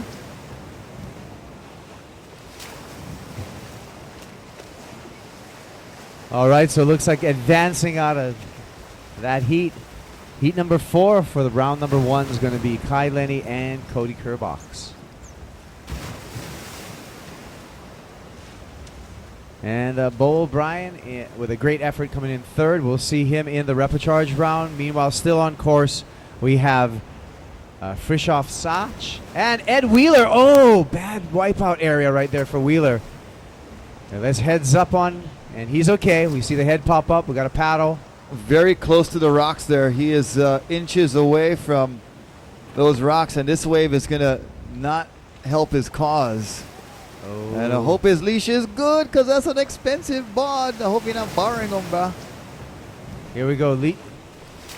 Well, at times you have this leash test kind of scenario. Woo. And uh-oh. There we go. He's working his way out of harm's way. I hate when I do all that. right, and appropriate applause from the cliffside crowd here at Kuilima Point. All right, Ed Mahalo, Wheeler. everyone. And We looks, want everybody to stay safe. and looks like Ed's going to make it in just fine. Good job, Ed Wheeler.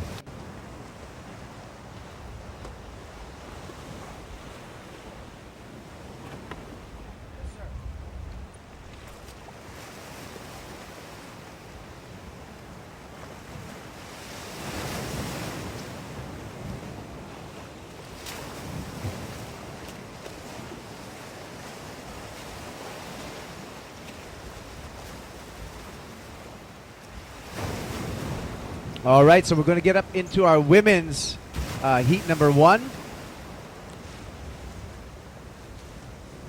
So women's heat number 1, if you will check in and line up. We are waiting actually for that information, but I'm sure the girls in heat number 1 who know who they are.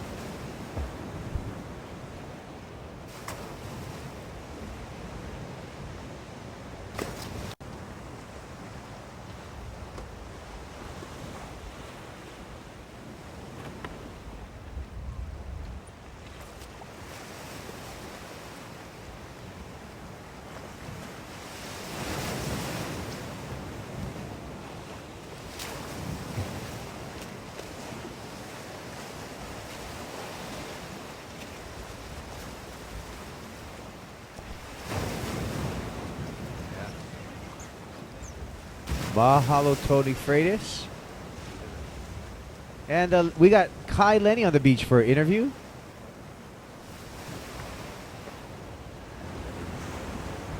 right, Kai. First, a little warm up out of the day, out of the way. How'd it go? Feels good, as long as you make the first heat, which is important. I mean, luckily for us, if you don't make it, you have many tries this event, but still, it's gonna be nice to do less paddling and more, focusing on hopefully making it to the final. The waves are awesome. It's always a lot more fun when you have the waves thrown in because it really kind of throws a curveball to the whole thing. You could be way ahead and then you could just all of a sudden be caught. So it makes it for an interesting race, that's for sure. All right, Kai. Well, good job. And good luck. Woo, thanks. All right, so that was Kai Lenny giving you a little bit of post-heat interview for watermanleague.com.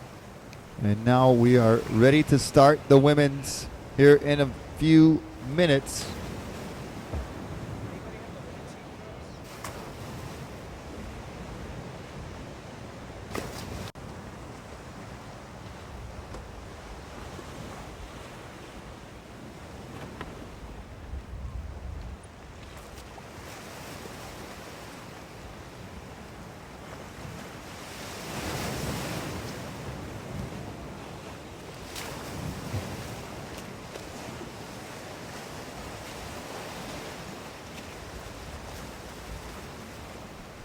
All right, so our ladies are lining up and awaiting their instructions, and we're going to get the roster for that women's heat number 1 shortly. We got 2 heats of women's, and there's also, and I guess we're going to go straight into the final from these 2 heats.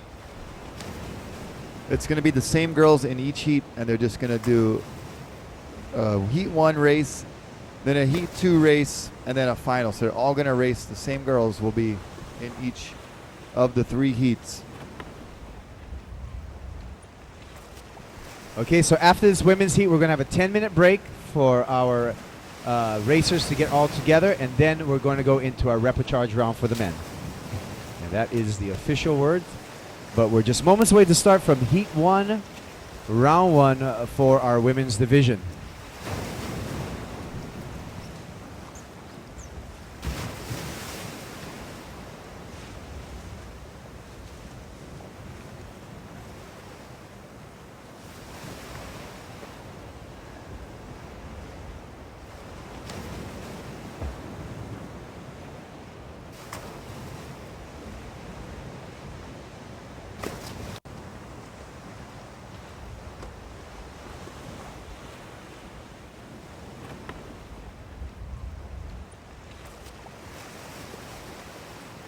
Yeah, freestyle PWC right now exhibition.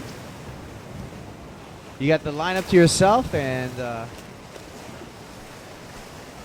we enjoy some freestyle PWCs as we're killing the start of our Women's Heat 1, Round 1 here at the Stand-Up World Series Finals.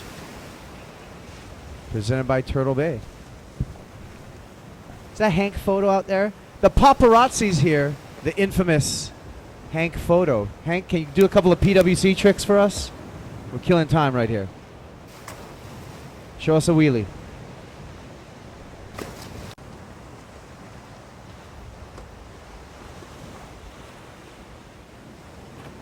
Hank, wave to you're on camera, Hank. There you go. Throw us a shaka or something. Give us a wave. What's up, dude? There's Water Patrol in the background as well.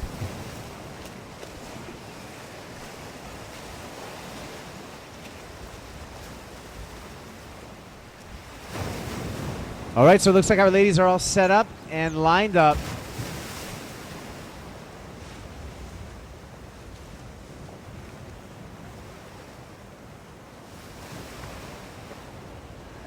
Okay, here we go, ladies. Sitting on the board, feet in the water. Racers, you are now in the hands of the starter. Racers, take your mark. And in this heat, Mariko Strickland, yesterday's champion for the long distance. Olivia Piana from France. Haley Harrison and Laura Clayton from Hawaii. Noelani Sach from Germany. And Angie Jackson from Australia. All right, let's give these girls some encouragement.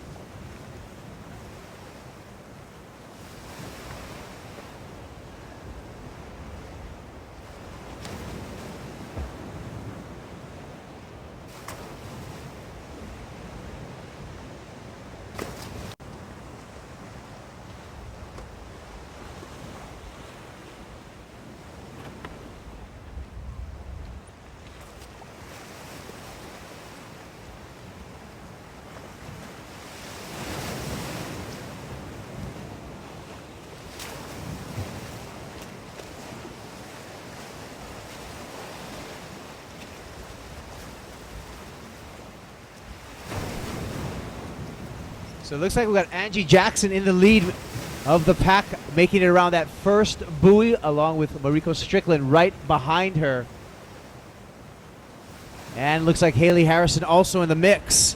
So these girls, they're going to race 3 times today. So this is the first heat of 3 for these girls that will be racing against each other 3 times today.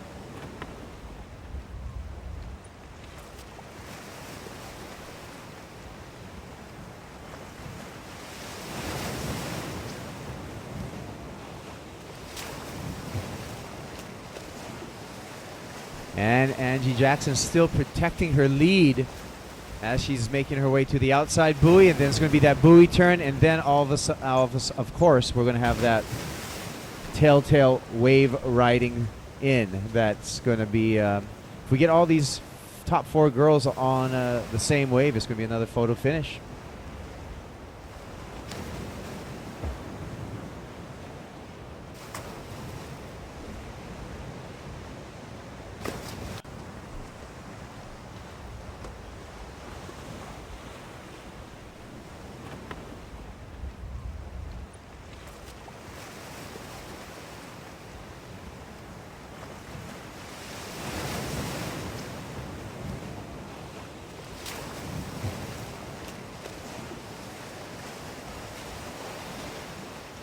All right, they've made the final turn.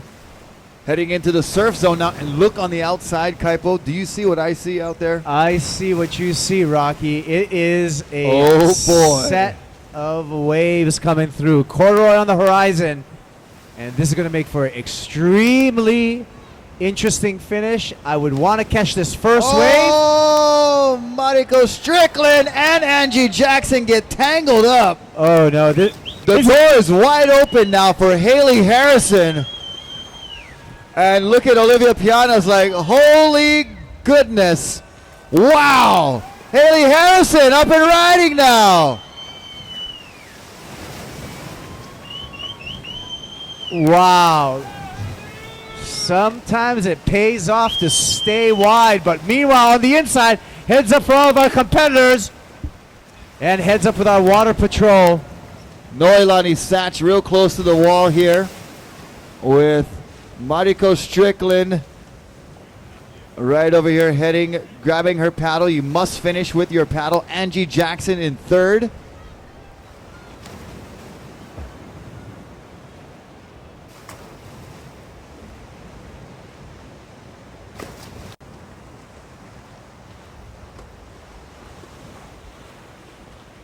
And Olivia Piana also heading in.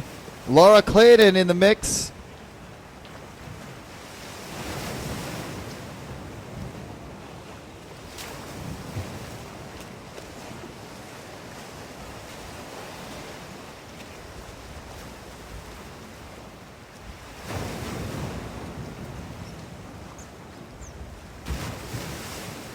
Hey, no, make sure we pick up the rubbish out of water bottle right there. Water patrol. Patrol the water. Wow.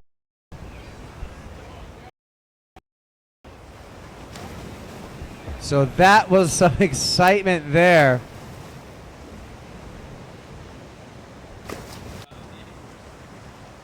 So we got from that opening heat, Haley Harrison coming in first, and Mariko Strickland finishing second.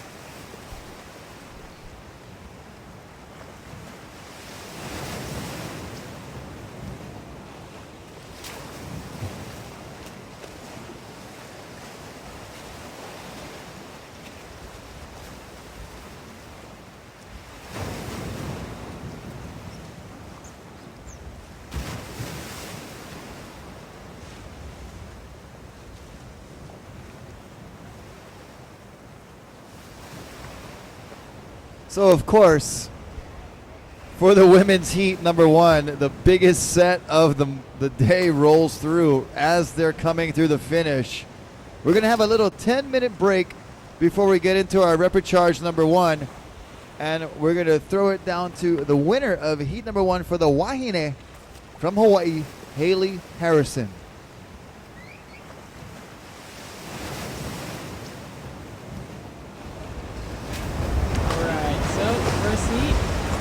Got a good wave? How'd it go? It was fun. I rushed out there super fast. I got lucky. I didn't even know I was starting right now, so kind of had to get ready super fast. But got out there and there's surf today, so that makes it really fun and interesting to watch. And luckily, I think I was in fourth, and the set came through, and I was just got lucky and in the right position and got a wave right past everyone. So. Yeah, for sure. You're one of the girls that does both the surf tour and the race tour. Definitely helps the surfing. Yeah, definitely. Surfing definitely helps, being able to go over the surf and get waves on these big race boards. So. Well, good job. Hello to our water patrol team, making sure all the girls were safe there as they finished through the surf.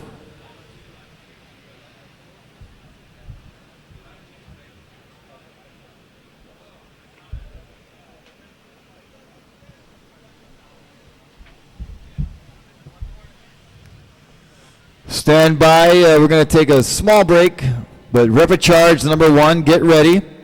Eric Tarian, Kevin Seed, Noah Janella, Josh Riccio, Andrew LaGreco, Inga Rademacher, and either Arthur Arutkin or Vincent Verhoeven. Not sure who was the no-show from round one.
Okay, so we have a little break before we hit our men's repechage heats. But talk about exciting. That last heat of women's, that was a very, very exciting heat. And we're going to see more of that today all the way till the 440 men's final that we're going to have this afternoon. So an exciting day. Again, thank you for joining us either on the web at watermanleagues.com or here live at Kuilima Point at the pool bar. Yep, and look at these sets on the outside. The swell is increasing, it seems, ever so slightly at this point. But if you're here through the week, staying with us here at Turtle Bay, we'd like to welcome you. We thank you for choosing Turtle Bay Resort. We know you have thousands of choices for hospitality, mostly in Waikiki, but you come out to the North Shore, to Turtle Bay, to escape all of the hassle of Waikiki. As the jet skis getting a nice little wave there. Some of the bigger sets of the day. And so we do thank you for joining us here at Turtle Bay Resort. We know you have many choices for hospitality, and you choose Turtle Bay for our country and our rural surfing lifestyle that we enjoy here. We love to share it with you. You have a more authentic Hawaiian vacation experience out here at Turtle Bay, away from the hustle and bustle in Waikiki. So we thank you for making the long trip out here and staying at Turtle Bay Resort. We really do appreciate that. And make sure you get on a stand-up paddleboard, get on a surfboard, go to the Hans Edeman Surf School up here. Yep. You're already in Hawaii, the birthplace of these wonderful sports. You've got expert instruction at your fingertips. It's right here, all on site at Turtle Bay. And look at that barrel across the channel right there, that left. But there's a beautiful bay called Kavela Bay, just the next bay over, that we can transport you to. And it looks nothing like this. It is very calm. So don't be intimidated by these big waves, because we do have places we can take you that are very, very safe for beginning surfing and stand-up paddling. That's right, Rocky. But seeing this swell grow, it really excites all of the North Shore, because that's what everybody comes here for the great waves that we have. And it's the beginning of the North Shore surf season. End of this month, we're going to kick it off at Sunset Beach for the HIC Pro. And that's going to be the beginning of the surf season. And we're going to carry on all the way through the end of December right there. And it's good to see that Mother Nature has switched gears and that we're getting some swells hitting here, the North Shore of Oahu. Well, yeah, and coming up next weekend, if you're able to make it down to Haleiwa Alii Beach Park, you're going to see the most adorable surfers you've ever seen in your life for the North Shore Menehune Surfing Championships. All kids 12 and under will be competing in the waves at Haleiwa the next 2 weekends. So that's another kickoff to our surf competition season. But right now we're wrapping up event number 10, day number 2 here at the Stand Up World Series Turtle Bay Finals. Big points, a lot of prestige at stake at this final event. We've been to 9 other locations around the world. We started off in Chile, in the frigid waters near Patagonia, among 30 and 40 and 50 foot tall icebergs. And we went over to South America, into Brazil, stayed in South America. That was Brazil. Chile is also in South America. And then we also went to Europe. We need the heat number 1 to check in and line up. Eric Tarian, Kevin Seed, Noah Janela.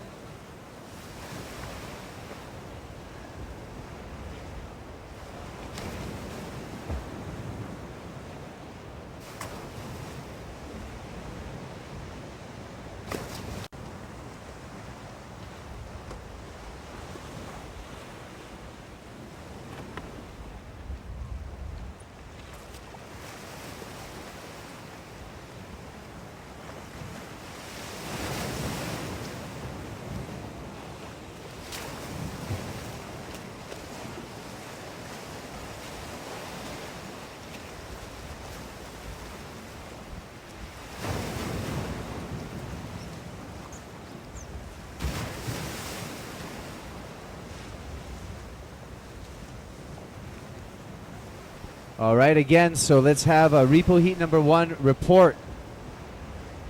Eric Tarian, Artur Arutkin, Josh Richo, Ingo Rademacher, Paul Jackson, Kael Abbey, Bart Desvart, and Fritjof Sak. Please report. You guys are in heat number 1 of the repechage.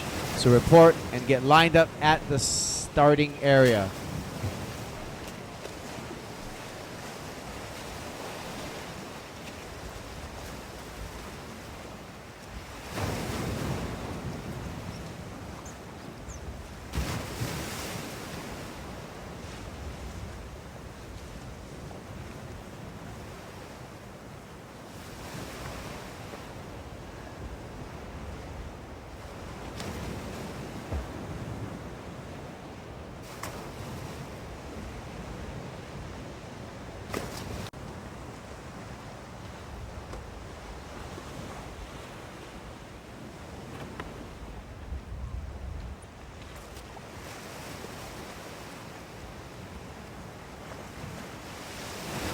So Kael Abbey, Kael, you have been moved to heat number 2. We want to keep these heats balanced, and we have a couple of competitors pulling out. So Kael Abbey, you are now in heat number 2. Kael, just a heads up, you are now in repechage number 2, Kael.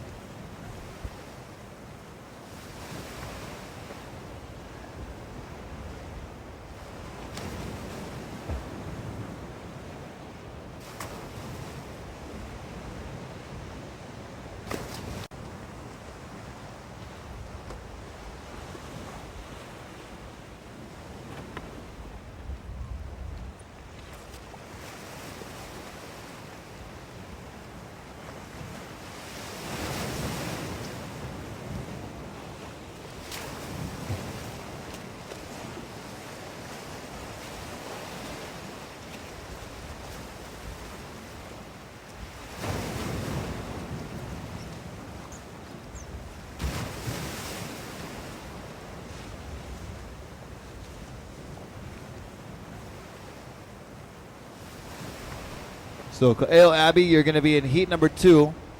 Heat number 1 will have Eric Tarian, Arthur Arutkin, Paul Jackson, Josh Riccio, Bart de Swart, Ingo Rademacher, Fritjof Sach. Will be in heat number 1.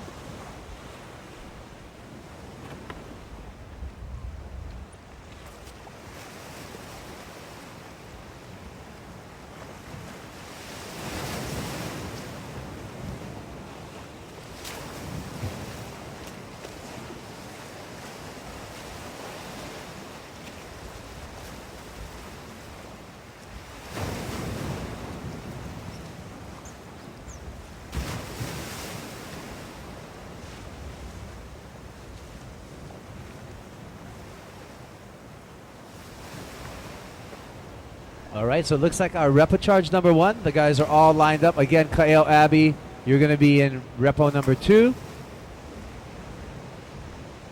Okay.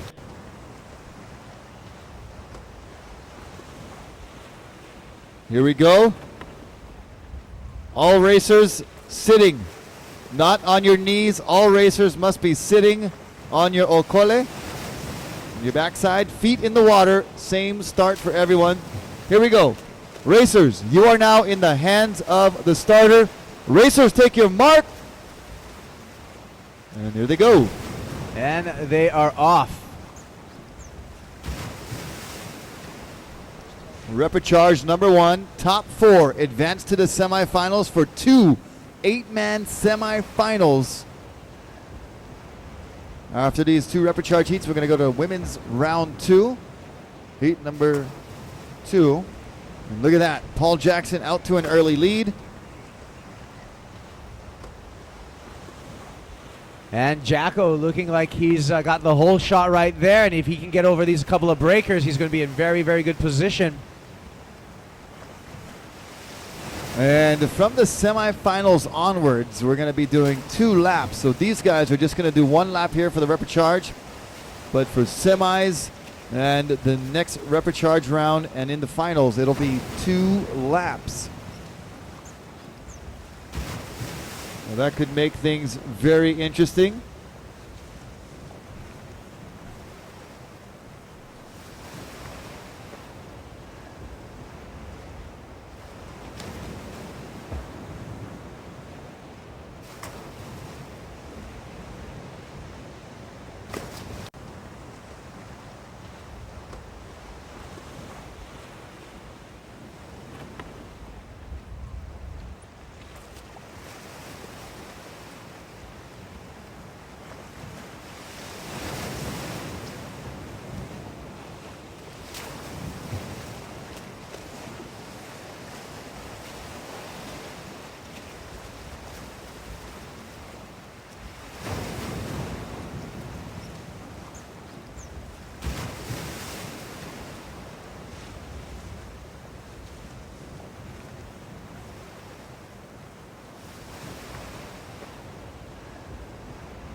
All right, so it looks like Paul Jackson.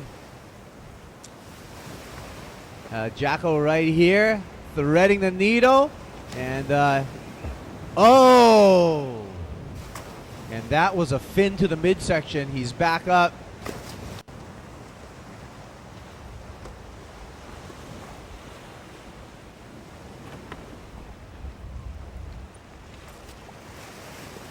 Well, it looks like Eric Tarian with that stable wide stance, and it's top 2.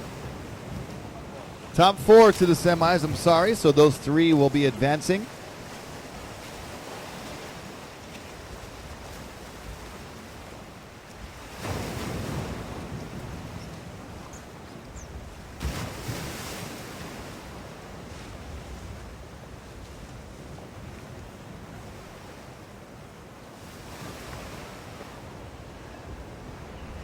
And there's number 4. Ingo Rademacher. So this is sudden death, do or die here. So the paddlers that do not advance out of this round will be out of the competition in this repechage round. So it looks like Bart de Swart, Kevin Seed, Fridolf Sach all bowing out. But a tough course here. Give these guys a round of applause as they finish. All right.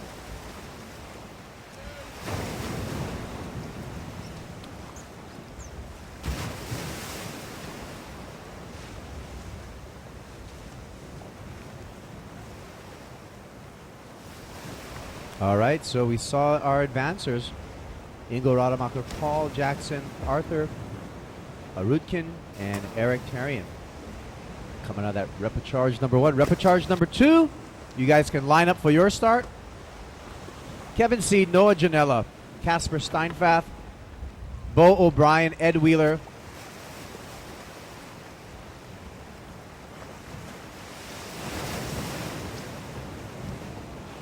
and Kaeo Abbey.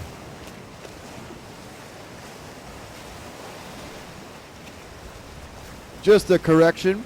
We're going to be 1 lap through all the way until the finals and consolation finals. So 1 lap, single laps all the way through, both repechage and semis, and then 2 laps for the finals and consolation finals that'll be coming up later. Heat number 2, Casper, Noah, Bo, Andrew, Kaeo, Ed. Get ready.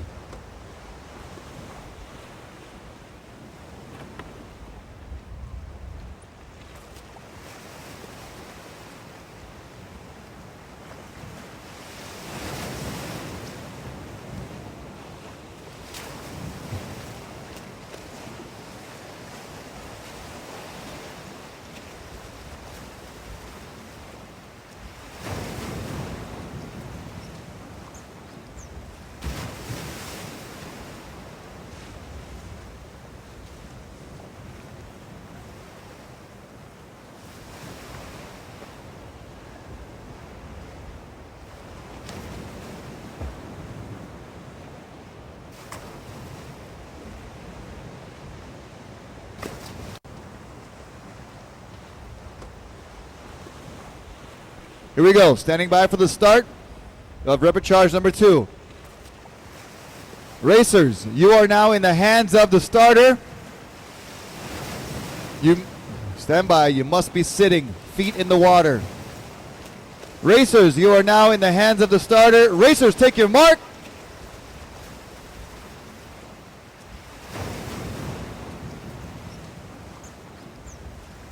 Oh, look on the outside. Look at these sets coming through. These guys better hustle or it could be carnage. All right.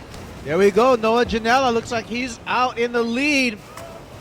But I guarantee you that's going to change for everyone. Oh, boy. Head wide, boys. Head wide.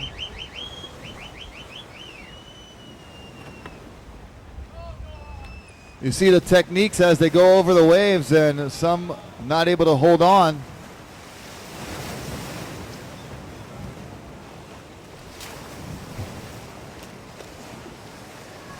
For being from Denmark, Kasper Steinfath handling these waves extremely well. From the great surfing country of Denmark. Yeah, and it looks like Angelo Greco taking that wide line, trying to get some clean water out there. That might work in his advantage here. This one's going to break over the buoy. Yeah, but there's a deep spot right inside of the buoy that the wave will back off just enough. And look at Andrew. He's in the perfect spot to get over that deep section right there. A couple of paddlers just still negotiating the white water, trying their hardest to break through. And Andrew has now hit the first buoy. Kasper off to a big lead, making his way to the second buoy. So top 4 advancing. They'll be filling into the semifinals, and 8-man semifinals with 2 going to the finals. The bottom 6 will go to the repechage, and then the top 2 from that second repechage will go to the finals, and we'll have a consolation finals as well.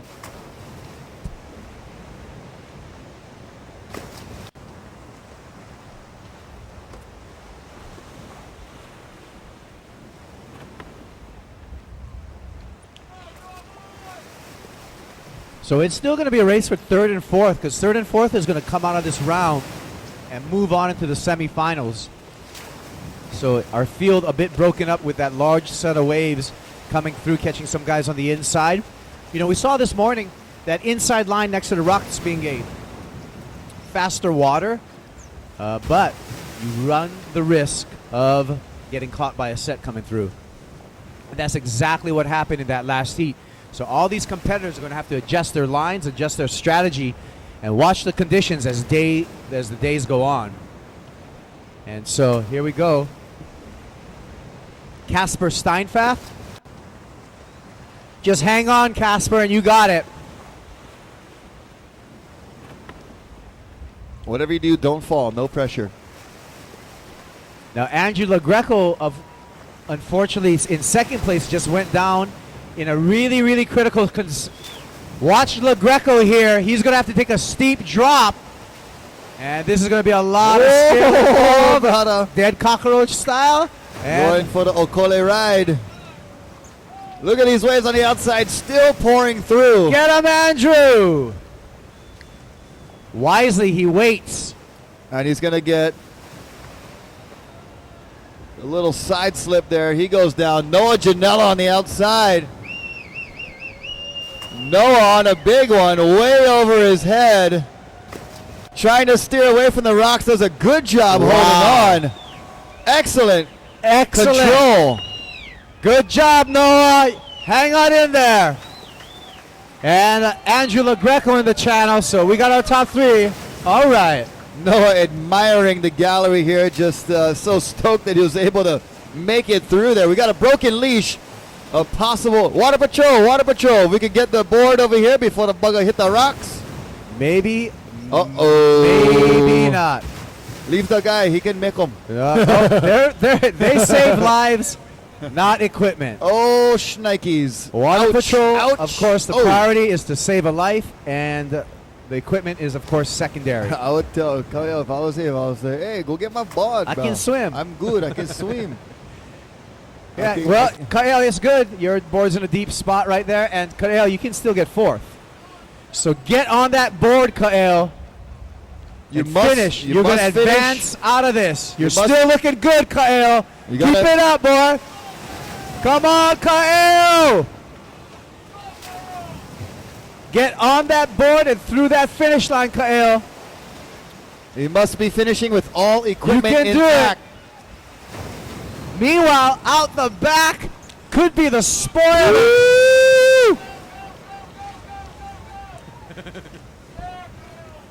Hustle, bro. Hustle, hustle. And there he goes. Kael Abbey with a good hustle right there, and he's going to advance out of this heat.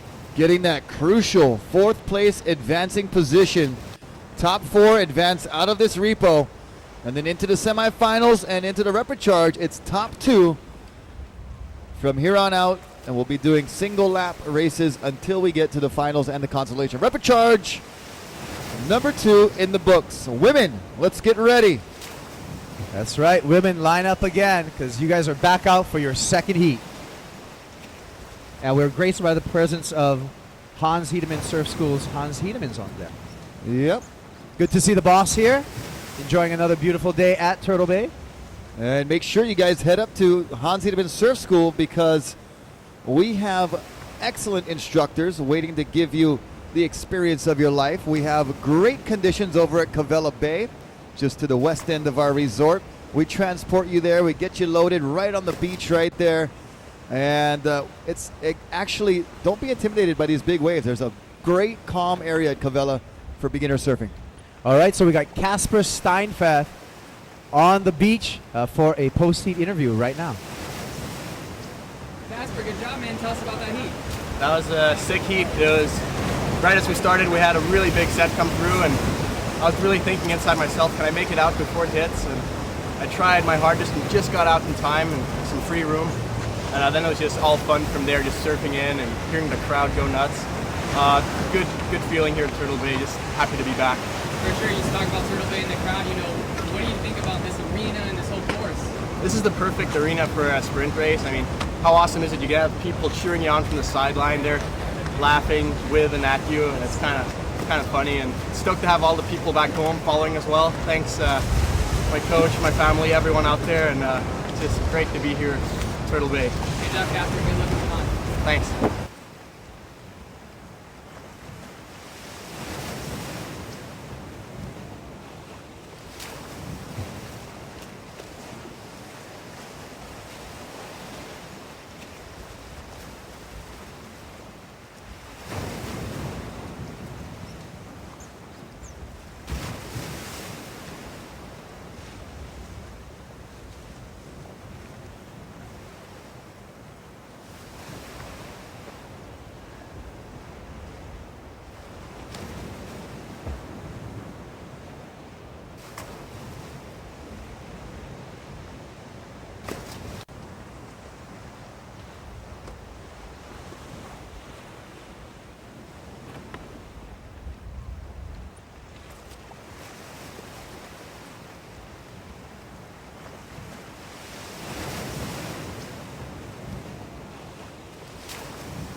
All right, so we have a live shot on the web of our female racers getting into the water.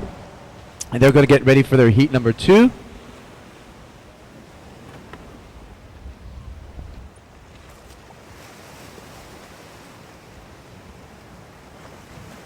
And we got Angela Jackson coming up. She's currently ranked number 2 in the world. And she handily came through that last heat.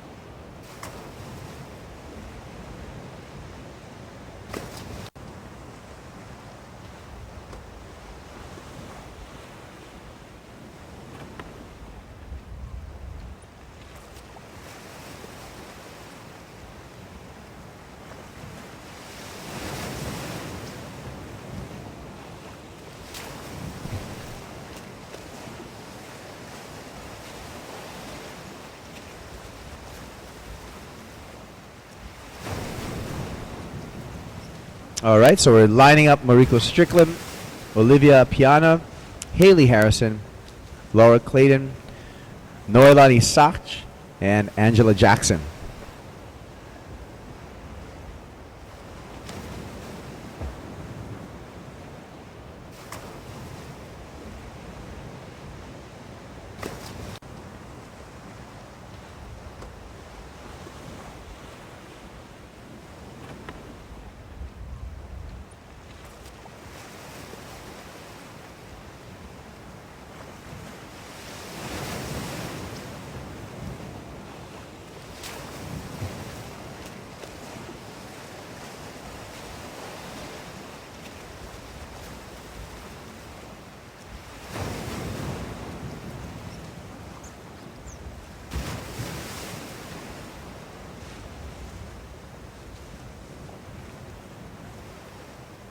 Okay, so actually, the top two girls that came through, as I see Mariko Strickland on the beach here, are not going to race the second heat. So the second heat, Olivia Piana, Laura Clayton, Noelani Sach, and Angie Jackson lining up. We're waiting for the clear to start.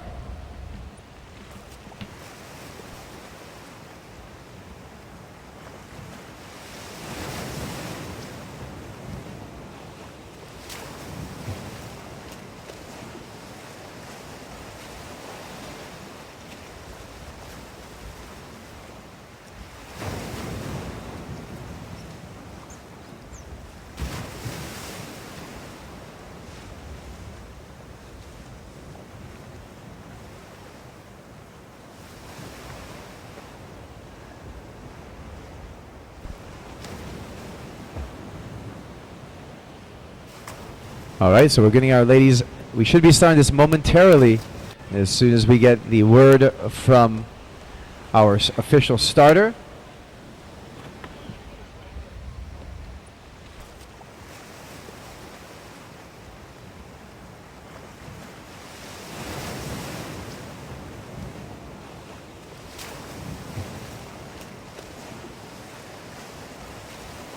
Okay, so we're about just 1 minute to start, ladies.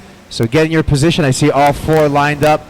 Olivia Piana, Laura Clayton, Noelani Sach, and Angie Jackson. Already qualifying for the women's final are Mariko Strickland and Haley Harrison.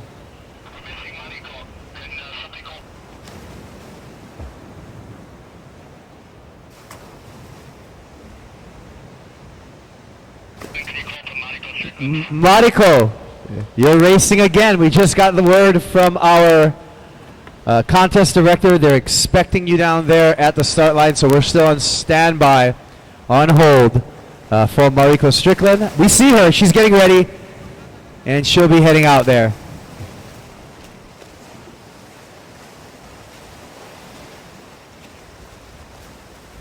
Okay, just to clarify, on the format, it's all women going 3 times, and it's going to be the best of 3 results. So again, the women's format, all women are racing 3 races, and they'll take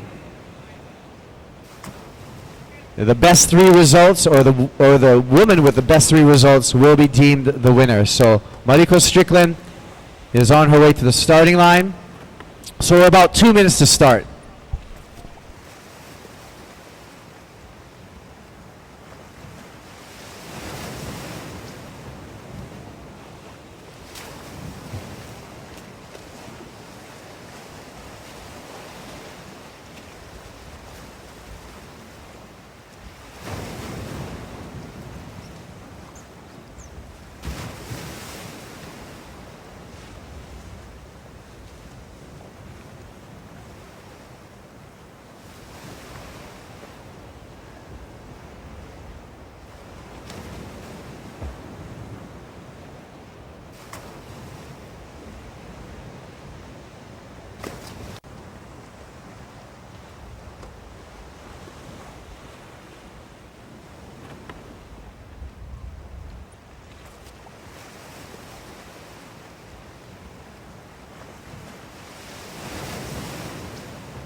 Okay, ladies, you are in the starters' hands now. And ladies, on your mark. And they are off. Second heat for the women.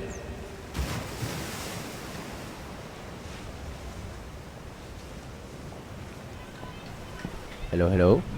All right. So the ladies, we have that race started right now.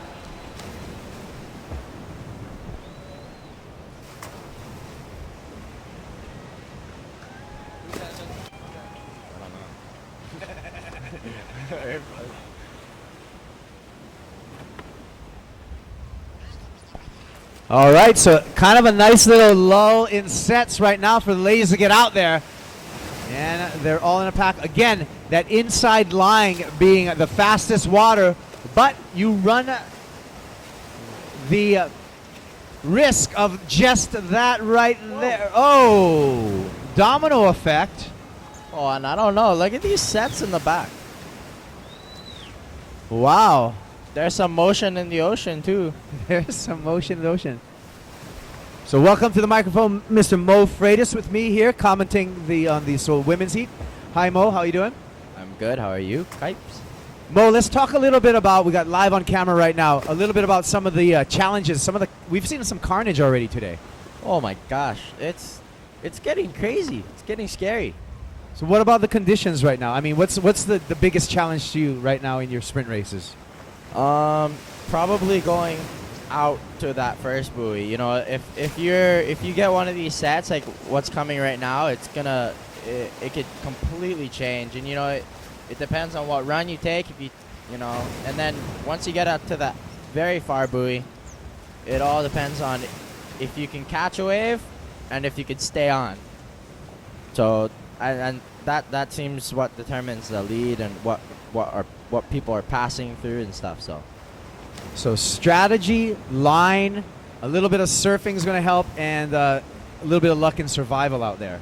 Yes. And it looks like the swell is continuing to rise, Mo. I mean, we keep on seeing sets grow. We see it becoming more and more consistent. Oh.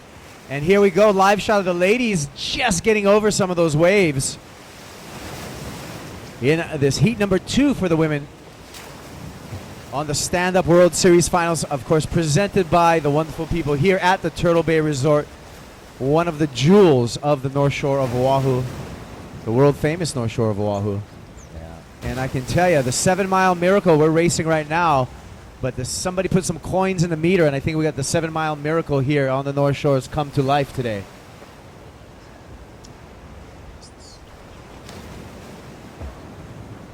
So I would dare say most of the North Shore surf spots pretty good today. Very good. And it's pretty good for racing today as well, Mo, because we could have our typical trade winds giving a big side shore flow, making it really difficult. We actually have these fairly calm winds right now for a nice smooth ocean texture. So that helps out a bunch. Oh yeah, this is flawless conditions for racing and for surfing too. If you look in the middle of the bay, all those guys having a wonderful time over here at Turtle Bay. And yeah, use sunscreen though. Yeah, use sunscreen. So back to the race at hand. It looks like Mariko Strickland, last one to the starting line, but currently in first place.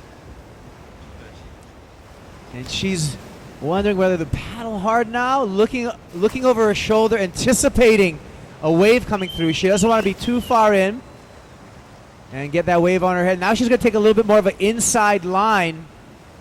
I think this is the most brutal is when everybody's on one wave and everyone's sprinting to make it because it's only top 2, or no, it's top 4. Well, these ladies are actually going to race 3 races in the top, and then we're going to combine their top 3 results, and that's how we're going to get the winner. But right behind you, Mariko, they're all on their way. As we see Angie Jackson coming very close. Oh, it gets cleaned out. Oh, my goodness. This is that is the stuff that you can't control. Wow. Mariko Strickland in the lead and gets cleaned out by her fellow competitor there. And that was very unfortunate.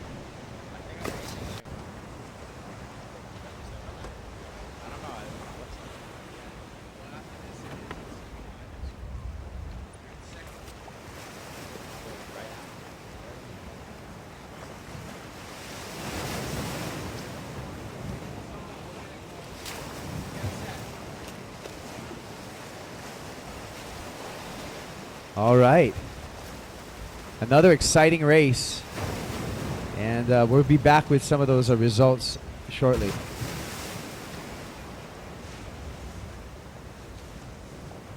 All right, for the field. We have a 10-minute break for our racers. Racers, you're on a 10-minute break. Prepare yourself for semifinal number 1. Semifinal number 1 is going to be Connor Baxter, Vinicius Martins, Zane Schweitzer, Jake Jensen, Eric Terrian, Paul Jackson, Casper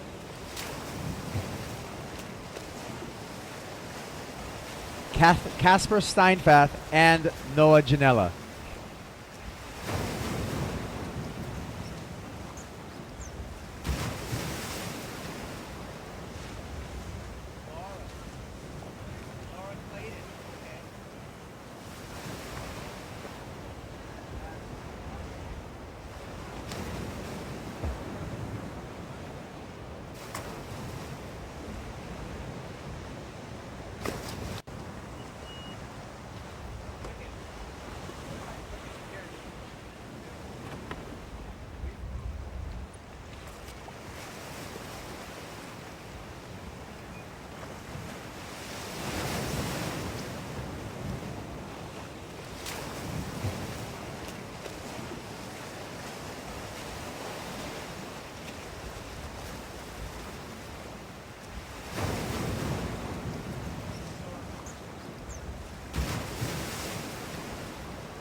So nice live shot of the helicopter here at the Turtle Bay Resort.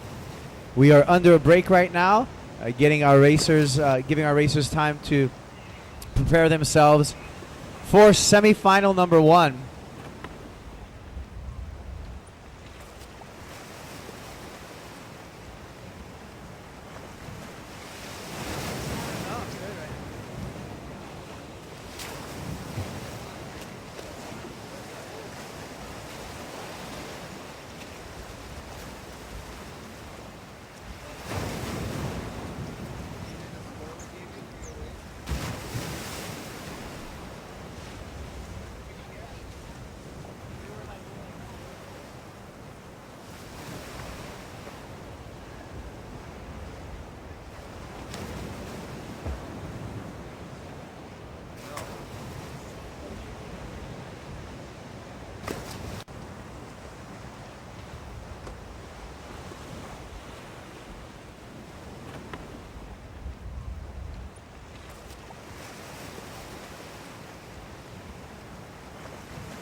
All right, some of the kids enjoying one of the natural wonders of Kuilima Point right here. You're on camera. You're on camera. Wave to the camera behind you. Girls down there by the blowhole. Right by the blowhole, yeah. You're on camera. Wave. Say hi. Who's going to put their face closest to the blowhole? Oh, Uncle Kuiper. No, don't do that. Oh, you're throwing leaves in there for the explosion. The eruption over there. That's a good call. It's like the old faithful geyser. Here we go. Woof. I stood in that very spot throwing things into the blowhole as a kid.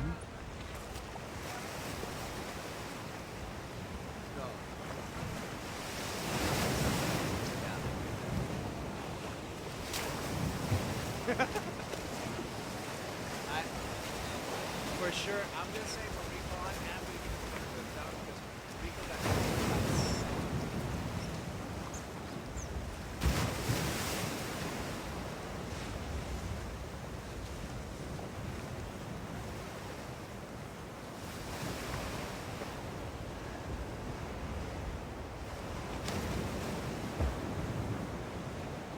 All right, so we got an on-the-beach interview with Angela Jackson following that exciting second heat for our women's sprint competition. All right, Angela, crazy heat. Tell us about it. gnarly. It took a really good wipe out in the first heat. Been nursing a lump on the side of my head ever since. Super fun out there. It's actually some really big size sets. Yeah, just sort of hang on to the board if you can and just get to the end pretty much.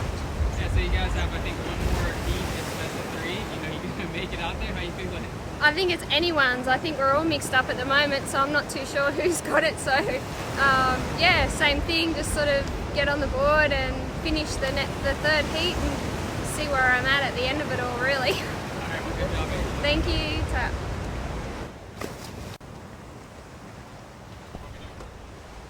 All right, we're back, and we got all the men lined up, so we're getting ready for our countdown. We're about a minute to start. Semi-final number 1. 1 minute to start.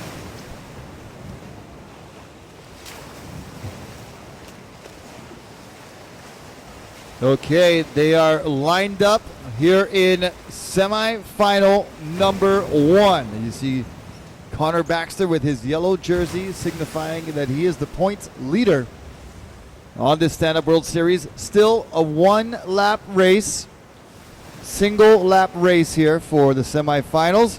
Top 2 will advance to the final, get a shot at skipping that repechage round, and the bottom 6 will go into the repechage here after the semifinal.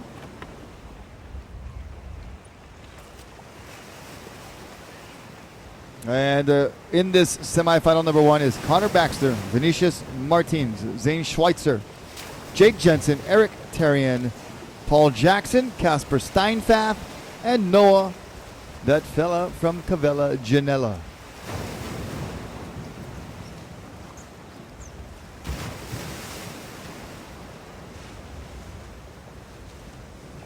From here on out, it is stacked with the top tier racers here in the semifinal, the top 16 remaining here for the men's.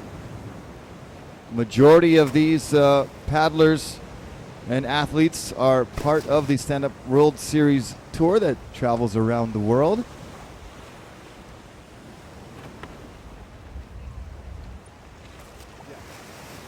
So, heat number 1 standing by.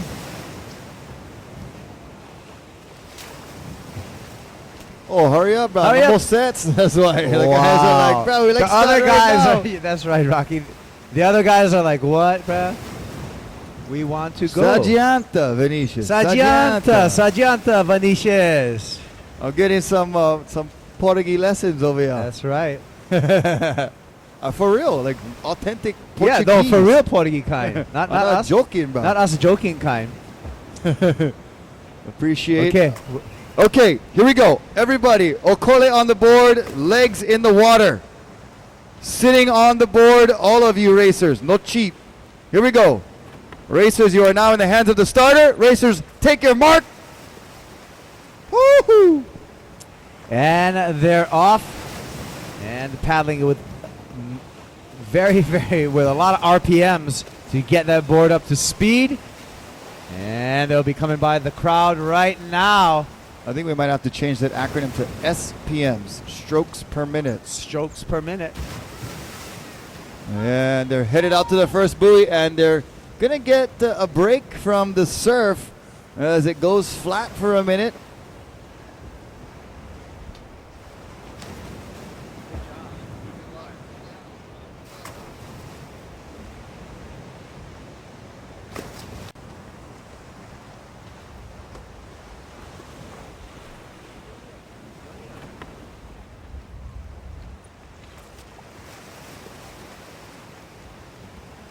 Okay, all 8 paddlers in a bunch right there. Going to be a crucial turn around buoy number 1. Looks like Casper Steinfath possibly out there in the lead, followed closely by Jake Jensen.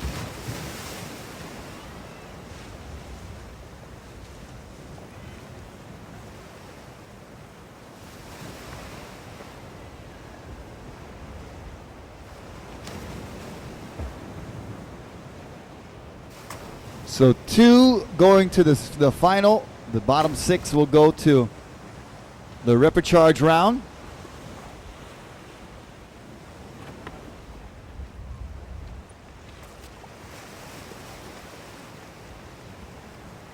Yeah, so that's what these racers want to be. And as you see them drafting nicely, coming around that outside buoy and making the final home stretch. Top 2 are going to skip that repecharge and make it straight into today's final, in which we'll have 2 laps in the final. And so that's going to be quite a challenge. And let's get an ID on our racer in the front. And I believe those that advance out of the next repecharge round will be going, or sorry, they will, the bottom tier will go to the consolation finals. And here we go. A little bit of swell coming, not much, so it's going to be crucial to see if they can catch it. Connor Baxter and Jake fighting Jensen for advancement. Jake Jensen and Casper Steinfath, a Hawaiian, an Aussie, and a Denmarkian, a Danish, I should say. Well, paddler. remember, it's going to be the top 2, so one man's going to be out of these 3. Watch this closely. Cameras on the finish.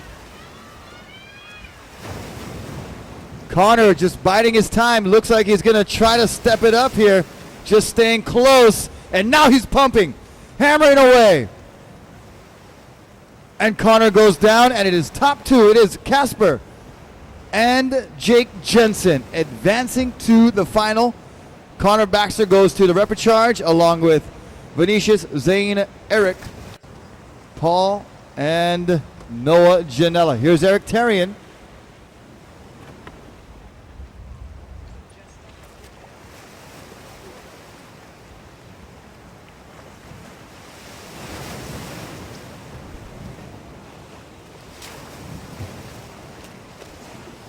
So heat number 2, please get ready. Riggs Napoleon, Mo Freitas, Kai Lenny, Cody Kerbox, Arthur Arutkin, Ingo Rademacher, Andrew Logreco, and Kaeo Abbey. Heat number 2, check in at the starting line right now, please.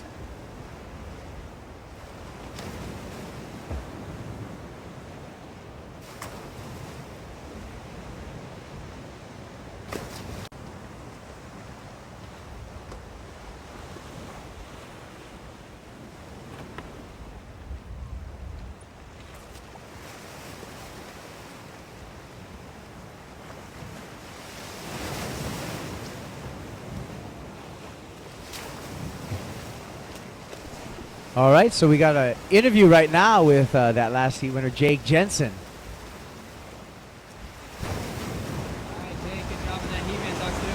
Yeah, you know, it was another tough heat, semi-finals. We got a little lull out, so everyone got out cleanly. It was just a wash line all the way to that last can. So we got around the can, and sort of when you get there, you're hoping that you're far enough in front to get that wave by yourself.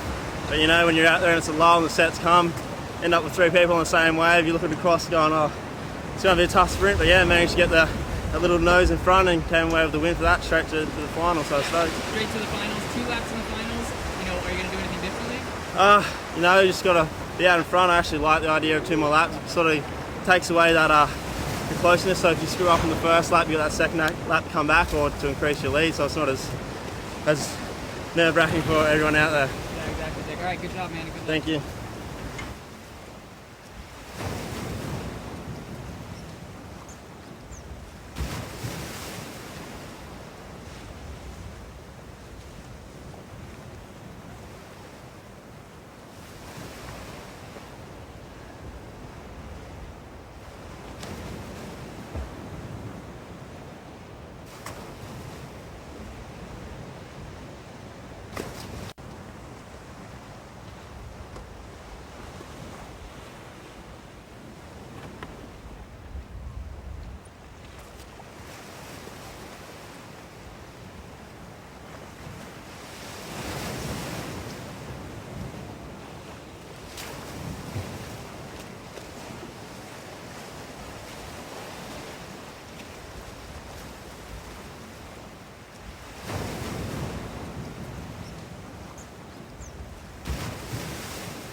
All right, we're going to throw it down to the beach for another interview from our second place finisher in that semifinal number 1, Casper Steinfath. Casper, moving on, man, into the finals. How do you feel? Feels unreal. That was such a close heat between all of us. It was like a final in itself, and finishing second place was awesome. It brings me one step closer to defending my third place. So now I just gotta go do the finals and hopefully take out the people I have to take out. Yeah, for sure. 2 laps in the final. Are you gonna do anything differently? No, not really. You just gotta go full on all the way. Just hope for more wave action. That's all you can do. But I like the longer laps, and I'm enjoying it. It's gonna be fun. All right, well, good job, Casper. Good luck. Thanks.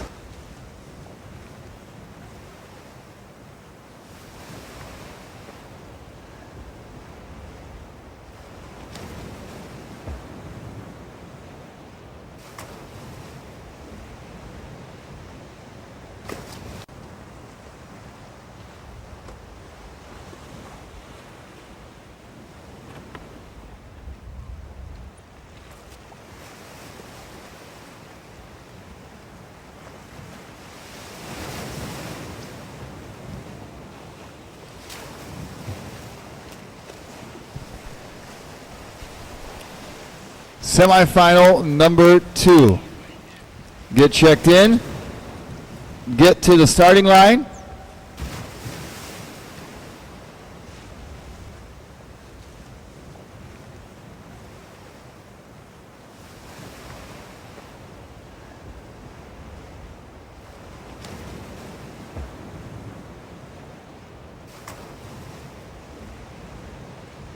So our officials are reviewing the finish, the finish of semifinal number 1 right now. So officials are reviewing that finish. But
all right, so right now we're on standby for the start of semifinal number 2. We do have sweatshirts available for sale in the Pacifico tent, the blue Pacifico tent. We have hooded sweatshirts available for anybody who's freezing out there.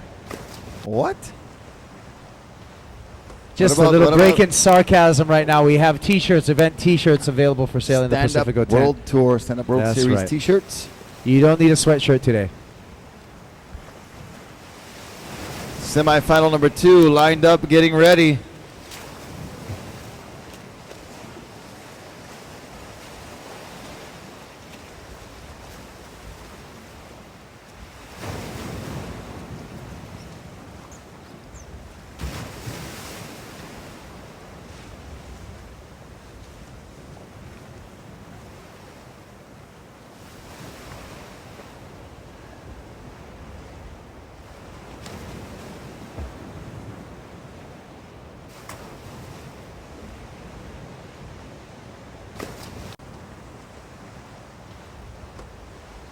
All right, standing by for the start of semi number 2. Going to be exciting. Waves on the horizon, small kind.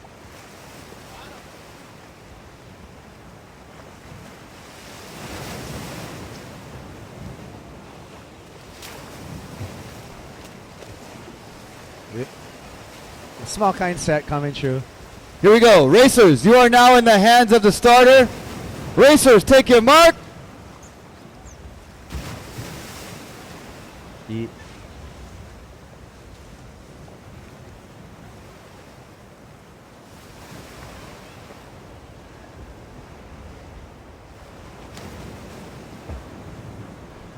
Go wide. Woo! Oh, look at these sets on the horizon. Here they go. Go wide, guys. Go wide. There's a set coming in. Top 2 will go to the finals. The bottom 6 advance into the repechage, so no losers in this semifinal round.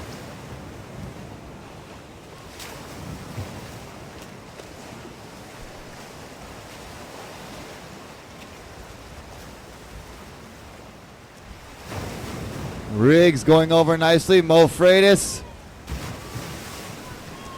Oh, the two young men did a good job of negotiating that set. Kai Lenny, Mo Freitas, and Riggs Napoleon making it to that deep section we were talking about earlier.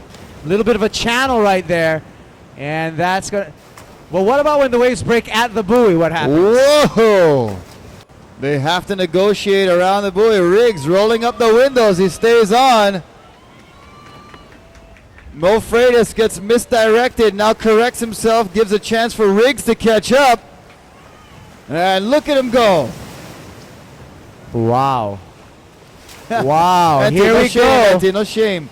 Cheer on your boy. Who said stand-up paddling's not exciting? This is about as exciting as it gets, boy.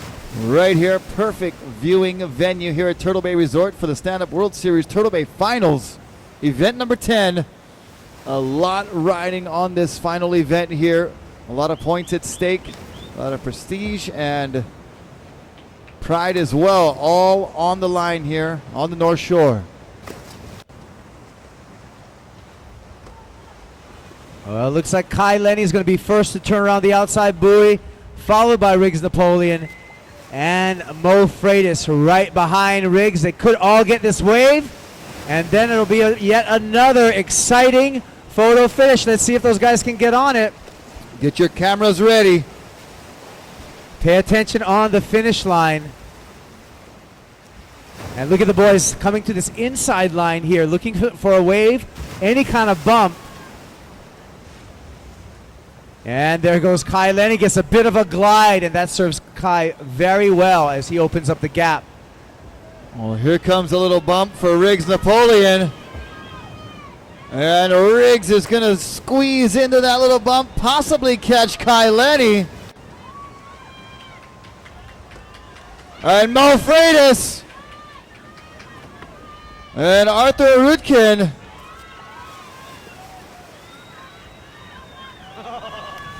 Oh my goodness.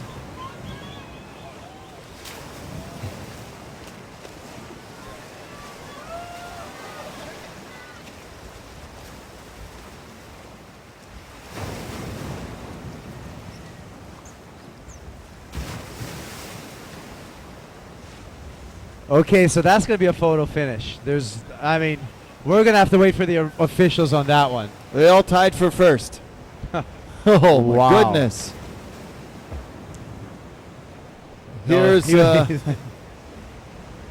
we're going to have to separate that by inches. We're literally going to have to separate that finish by Woo! inches. It's going to be It's up for video review right now. the hairs on your chinny chin chin. Hey, Evan, get to the finish line with that camera and be shooting us some sequences for these photo finishes so we can review those. Angela Greco coming in, yesterday's runner-up in the distance race.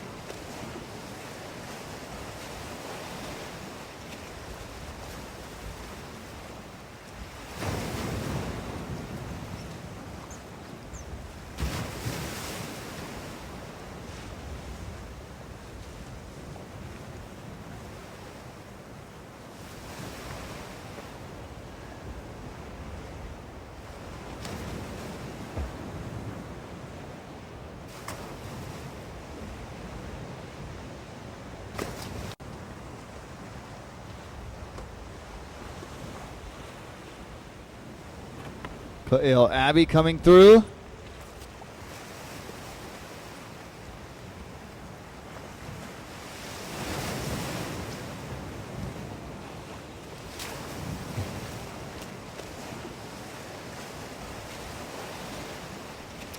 All right, anybody that would like to go out on a stand-up paddleboard, now is your chance. We have a 20-minute expression session. So if you guys like go out and surf, go ahead and put on a show.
So Rocky Cannon, we got an expression session 20 minutes right now. You're here at the Hans Hedeman Surf School about 5 days a week, right? You spend a lot of time here. Is today one of the better days that we've seen so far this year at Turtle Bay? Yeah, this is by far the best swell of the year so far. And you see these waves just roping through that inside section, very rippable. So we get 20 minutes, go surf. Get out there, gang. Because if I wasn't behind this microphone, I'll be on top of this wave. That's right. It's rippable out. It's shrapable. I'm gonna have to jump in a swimming pool, bro. I'm so hot. Rocky, we should go and do an announcers heat. We got 15 more minutes. You cannot jump off the rock, Evan.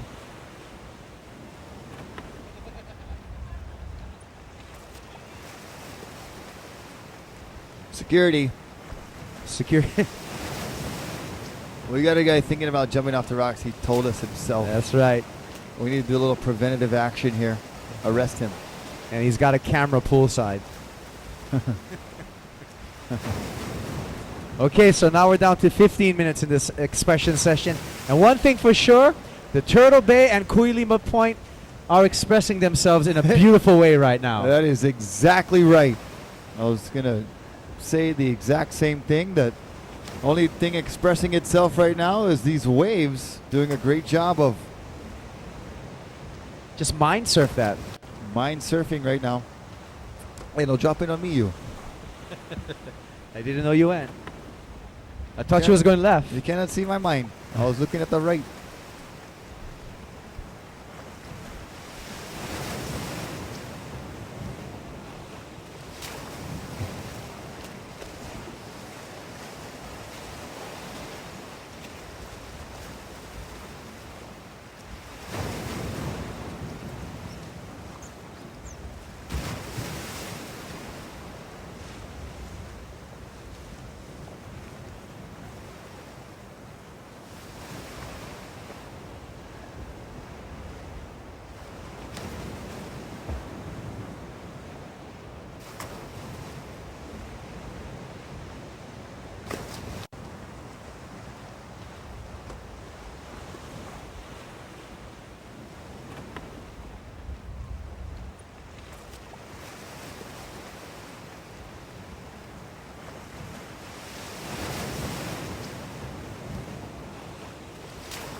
Ridge Lenny going to take advantage of an empty lineup. You don't need to tell him twice for express himself on the waves.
All right, so we got some expression session participants right now with about 10 minutes remaining. I think we're about 10 minutes away from getting the guys lined up. Enough time for these guys to catch a couple of waves.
All right, so we're over the halfway mark in this expression session. We got Ridge Lenny out there, along with this man, Robbie Nash. Also, Ed Wheeler looks like he's out there. And Brent from Kaimana Boards also, so 4 surfers out there.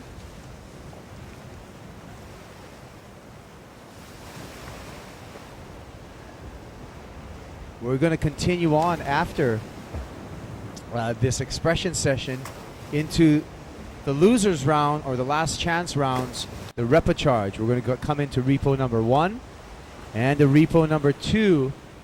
After that, we will have our women's final heat of the women's before we tabulate all the finishings there and crown a champ. And then we'll get into our consolation final for the guys who didn't make it out of that repo number 1 and repo number 2.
Oh, I got a question from the beach right now, and thank you. Okay, we're going to talk a little bit about surf right now and waves, because waves are a highly subjective the way that you measure them. Okay, in Hawaii, we're humble people, so we measure the waves from the back. And so we measure the back of the wave. That meaning when we say a 3-foot wave, generally that wave is about head high or 6 feet in the front. We do that in Hawaii just so that A, we're humble, and B, so that we don't scare ourselves all winter long. The rest of the world and most surf reports measure the wave from the front, which means the face height. So that's what you're going to get at your surf line or any of your NOAA surf forecast or surf report. So very subjective the way that we measure waves. In Hawaiian scale today, we're going to call these waves 3 to 4 foot. However, internationally, these are 6 to 8 foot waves.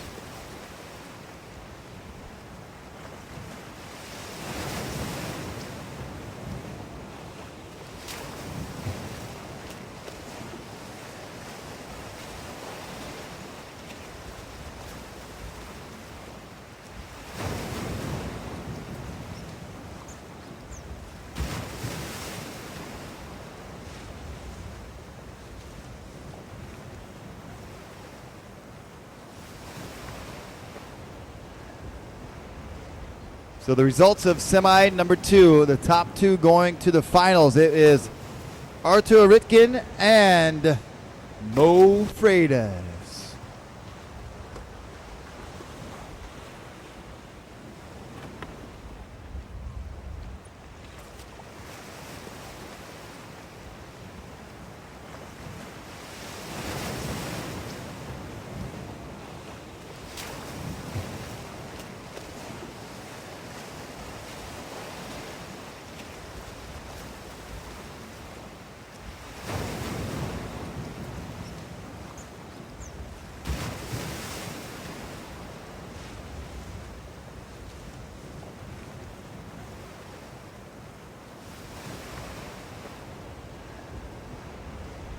So, ironically enough, every single race that we've had today, we've had bombing sets.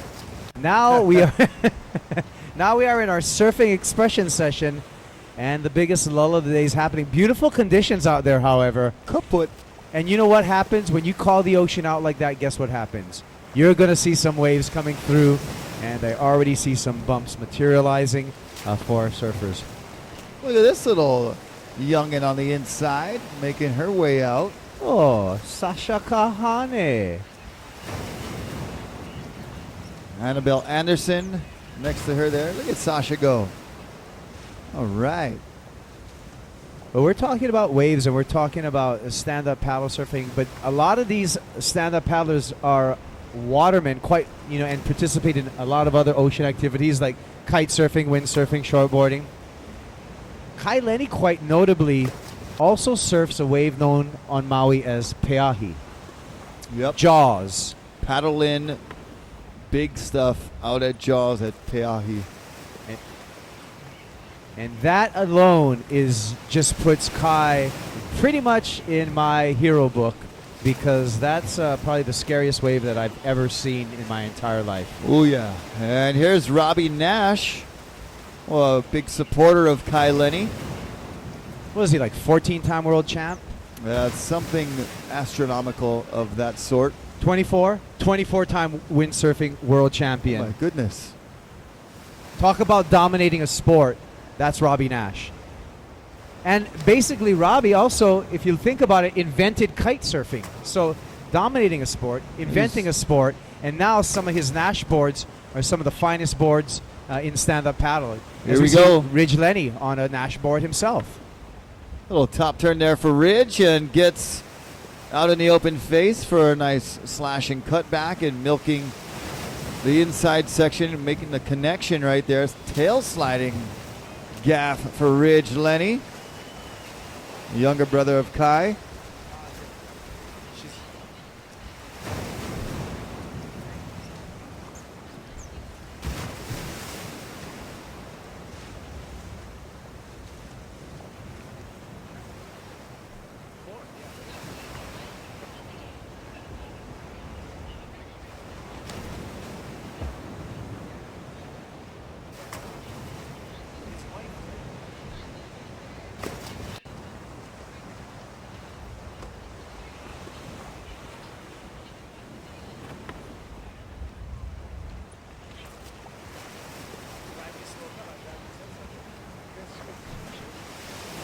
So far, we got Ridge Lenny in the lead of the expression session with that last wave.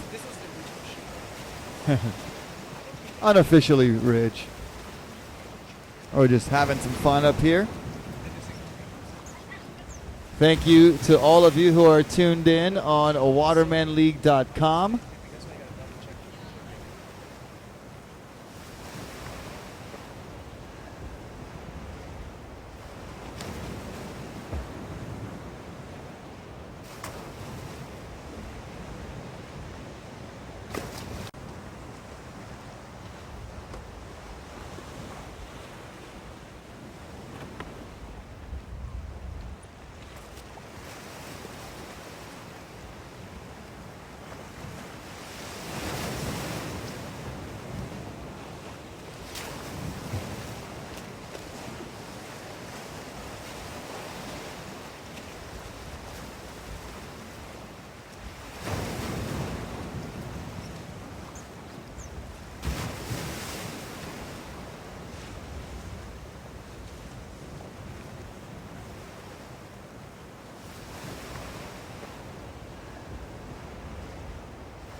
Ridge Lenny milking another wave through.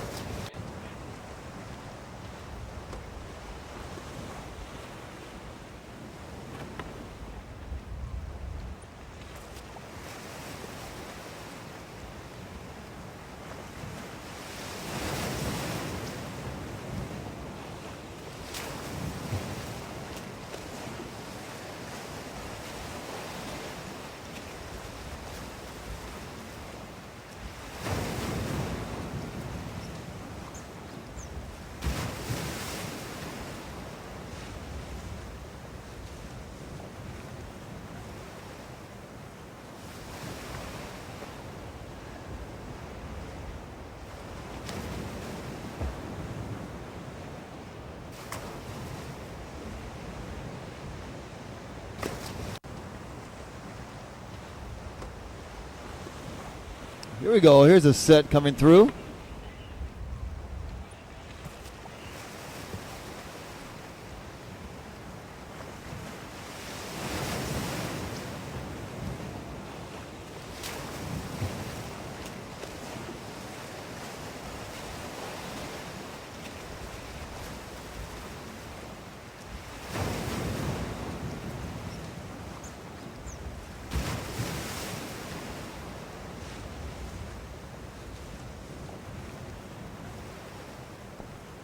Here we go, Robbie Nash squeaking in the one here.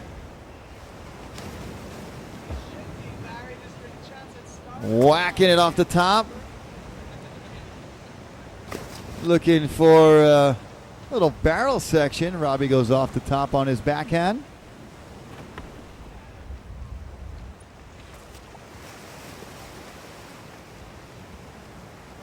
Whoa, Uncle. Annabelle on the inside and someone else on the outside. Ridge Lenny, big drop on the outside. Ridge is surfing good, man. I'm telling you right now. He's definitely the standout in this expression session, no doubt.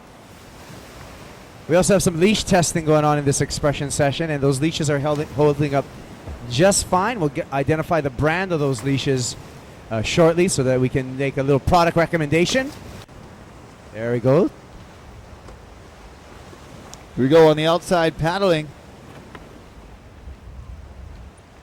No ride for JC Shimahara. Ooh, Annabelle. Bailing on the inside.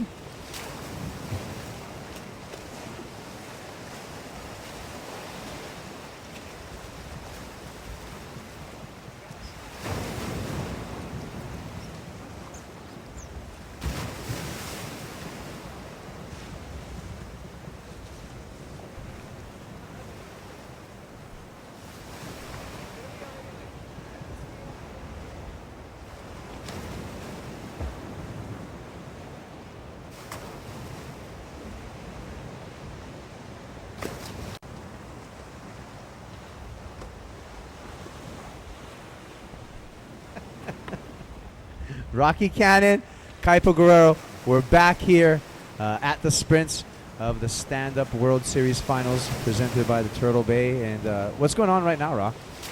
What's going on right now is an expression session of surfing, stand-up paddle surfing.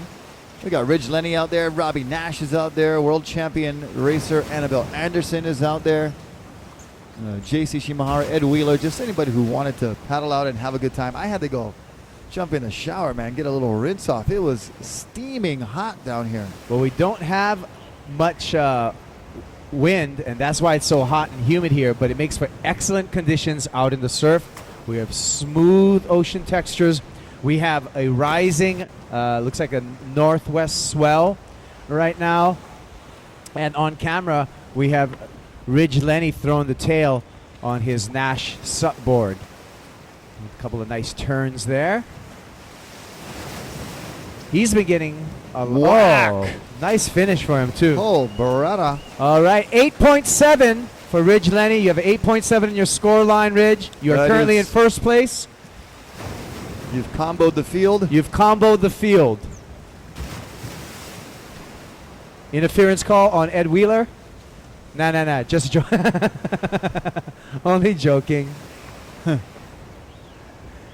We're just having fun. We're having fun during this expression session because we're anticipating repecharge number 1, the second round of repecharge for our men's sprint racers. Yep, in that repecharge number 1, there's going to be 6-man heats. Top 2 advance to the finals. And then the bottom 4 will fill in to an 8-man consolation final. So kind of everyone's a winner in a way. But what we are going to see today is that battle for who's going to take the world title. Well, it's still very tight between Connor Baxter and Kai Lenny, and both are in the repecharge too. So the plot thickens here at the Stand-Up World Series final. And we should be getting ready with that repecharge to line up anytime. On your screens, a nice shot of the accommodations at the beautiful Turtle Bay Resort.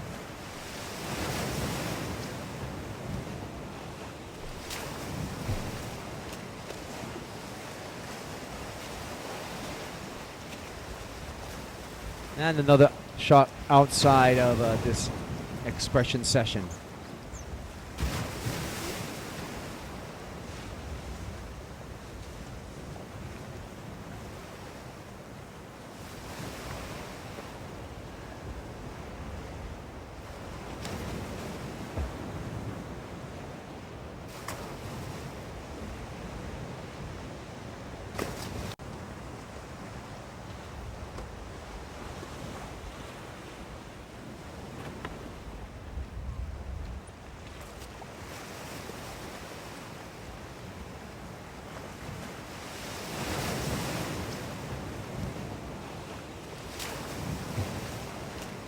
Oh, Ridge trying for bus 1 air. Almost didn't bust his fin. That would be a pretty big board to get into the air. Maybe the help of a backwash or some side shore winds. It could help if you were surfing into the wind. Guys in Maui are very, very good at that, by the way. Surfing into the wind and busting aerials. So Ridge has probably got some practice doing that. Some of the most innovative aerial surfing happening coming from the island of Maui right now because of those favorable conditions. It's a windy island. They get surf, but that wind, a lot of time for this new generation of surfers, is very favorable to aerial surfing. And you can see some of those. I'm sure some of Ridge's friends, like Albie Lair and Matt Miola, have been putting in some great clips of some acrobatic aerial surfing. We're getting ready for that repecharge number 1. And we're ready. The crowd's ready. Everyone's ready. Let's get this going. We're ready to race. Ready to see some racing here. Repecharge number 1. Oh, and it's up. The computer just spit it out. Our supercomputer. Thank you, Macintosh, for your support here. And here we go. Repecharge number 1. Please report to the starting line. Repechage number 1, please report to the starting line. Connor Baxter, Riggs Napoleon, Vinicius Martins, Andrew LaGreco, Noah Janela, and Ingo Rademacher. You guys are in repechage number 1. Please report, grab your gear, and get to the starting line. And all of these paddlers will be paddling again regardless of their finish.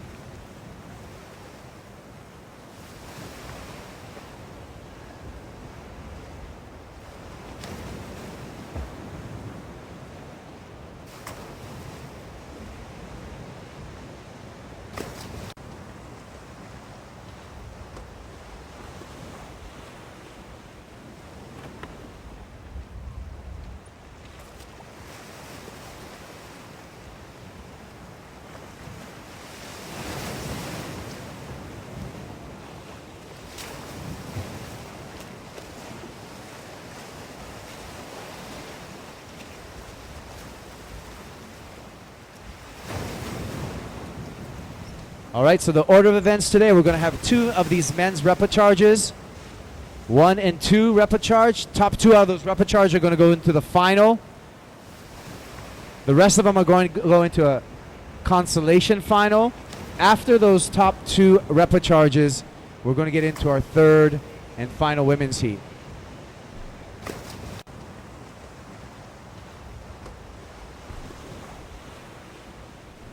Oh, easy with the gang signs, bull. It's freaking me Hi, out yes, over I here. am. So, AC, dude.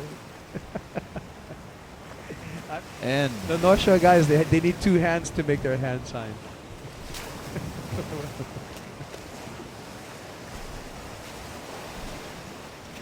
Haliva needs 2 hands to make theirs too, but us guys, we only need 1.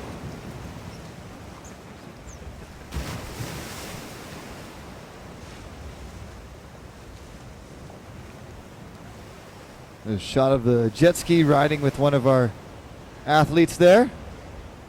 All making right. their way in. Yeah, so clear the water. We're going to get ready for this repechage number 1. Please line up at the starting line. Connor Baxter, Riggs Napoleon, Vinicius Martins, Angela Greco, Noah Janela, and Ingo Rademacher.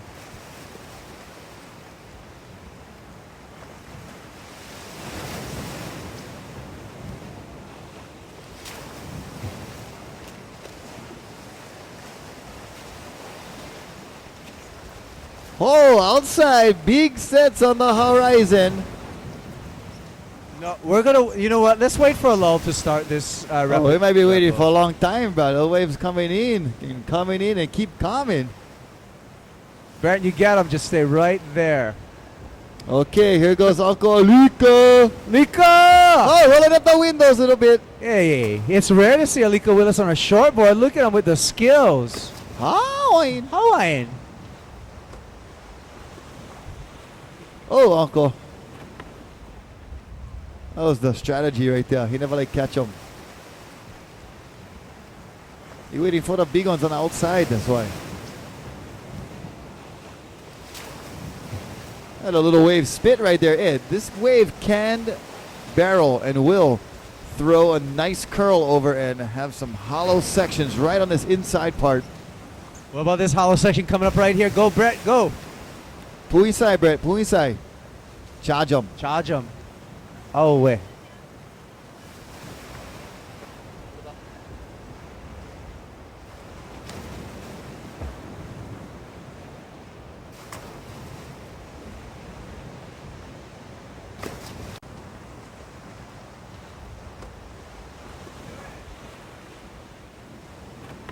Okay, so we need to the water. Connor Baxter, Riggs Napoleon, Vinicius Martins, Angela Greco, Noah Janela, and Ingo Rademacher. Vicious Vinicius. Martins in this repechage number 1. Wrigglesworth, Napoleon, Connor Baxter, Noah, that fella from Cavella Janela in there. Kael, you are in repechage number 2, Kael. Kael Number Abbey, 2. you're in number 2. Repechage number 2 is going to be Kai Lenny, Zane Schweitzer, Cody Kerbox, Paul Jackson, Eric Terrian, and Kael Abbey. That is going to be... But get lined up, you guys, because after this set, we could have a medal, and that would be that would be a great time to start your guys' heat. Is during a lull. We want to do that for you guys. But we no can make promises. We can't, we can't promise what the ocean's We're going to gonna try our best.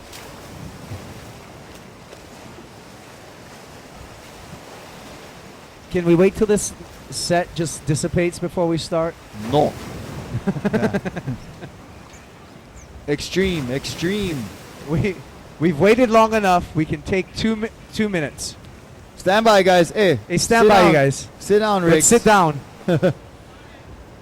Everybody sitting with your feet in the water.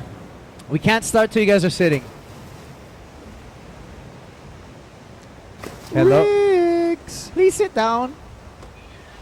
Oh, you're gonna stand up to make sure the set passes, huh? Crowd. He like look. He like look. All right. Oh, hang on. Whoa. We're going to have to adjust the buoy. So you guys are on standby for your start. Water patrol. We need your help adjusting the buoy.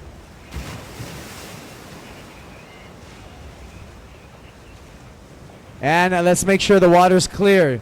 Alika, you can catch this one in. Or the next one. Or the next one. Or the next one. I think you're only going to have 3 shots at it. I would take this one. Which one? This one right here coming to you. Look up, look up, This look up, one look or up. that one. This one look not too good, bro. Double up, bro, on the inside, watch. Oh, the double up. The double up. We gotta fix the buoy. The bugger will drift inside and getting hammered some more.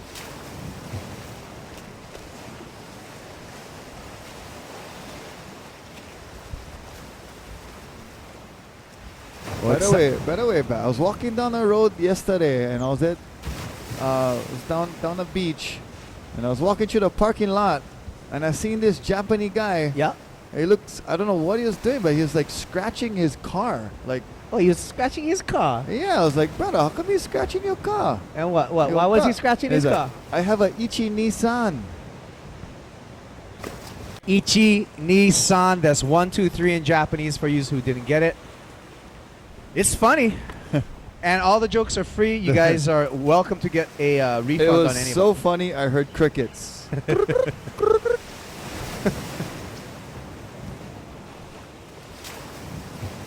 Well, we don't do Tongan jokes because we're scared, okay? Frightened. We're way too close to Laie. We're not going to do any of those jokes. No way. Okay. Buoy gonna get adjusted ever so slightly.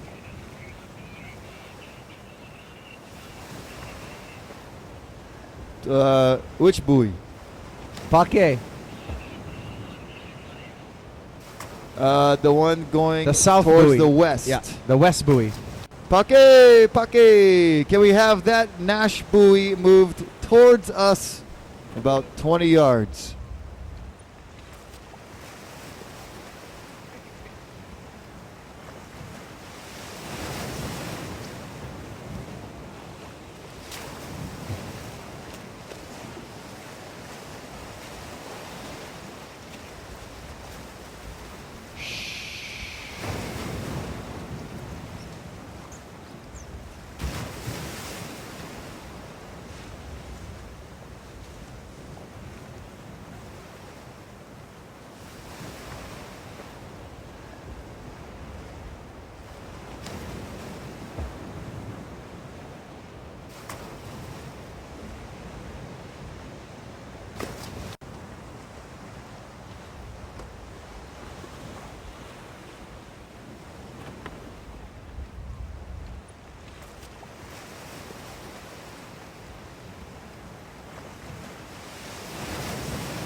All right, so that buoy is being adjusted to match the previous race course descriptions, and once they set that buoy, we will be having repo charge number 1 lined up and getting it ready to start.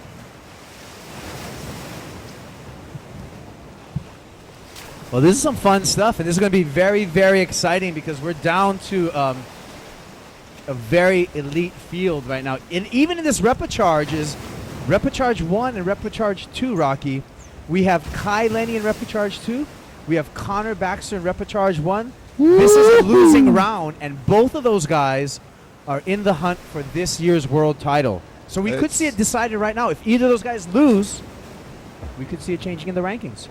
We need to get confirmation on how tight in point numbers the race actually is for the World Series title. But that is this is a very important repocharge round, as you said, Kaipo, because Connor and Kai both in each heat. So should Connor advance to the final, that would put some pressure on Kai Lenny in heat number 2. If Connor were to go down and Kai Lenny were to go down, they would meet in the consolation finals. They would have a showdown in that consolation. If Kai were to advance, put a lot of pressure on Connor Baxter. So lots of different scenarios. And lots of scenarios and lots of things at stake here for the Turtle Bay Finals for the Stand-Up World Series.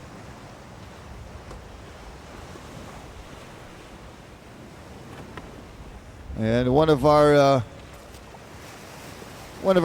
viewers online deserves a shout out indeed.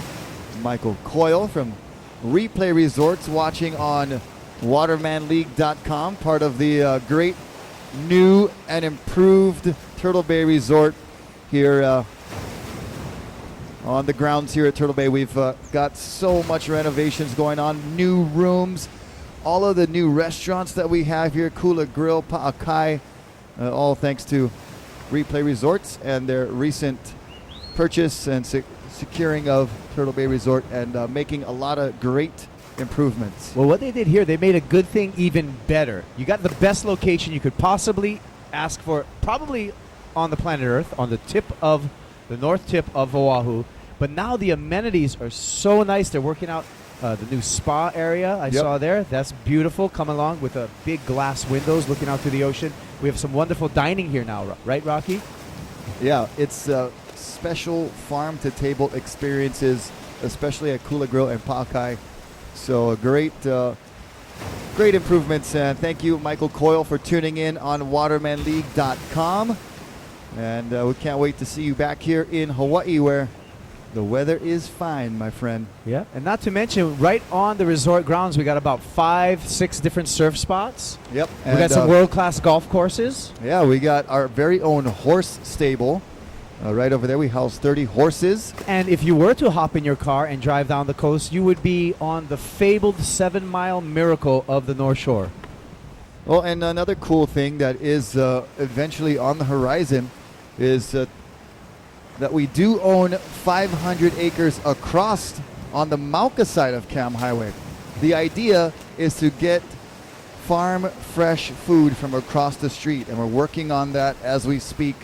Still a few years off, but you know that farmland has been stagnant for so long, and Replay said, hey, we need to use this, and we would be one of the only fully farm-to-table hotel resorts in the world, and that's a great thing. We're putting solar up on the roof to be more green. The rooftop garden that's being constructed right now, going to be beautiful. So just on and on, the improvements and the goals for this great resort are just ever progressing. Yeah, I agree with that farm-to-table sustenance right there, because we import far too much food products here in Hawaii already. If we can get a little bit more farm fish. If we can be a little more self-sufficient, that would help Oahu as a whole, to tell you the truth. So that's a wonderful thing. Okay, we're getting ready to start this Repocharge number 1. Racers, please stand by, racers. Stand by. Get lined up. Sitting down, feet in the water. Stand by.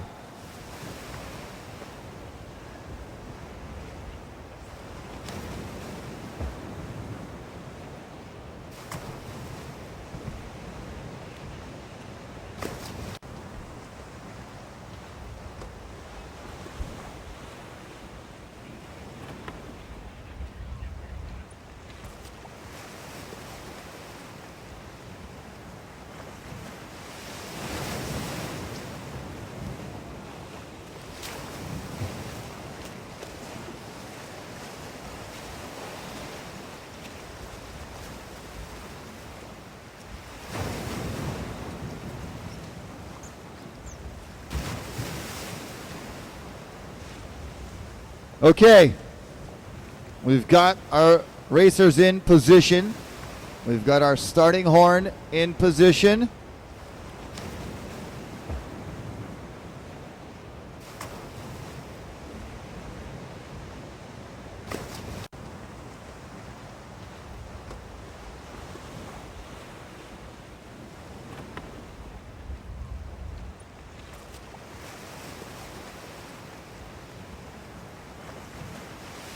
Okay, here we go. Racers, you are now in the hands of the starter.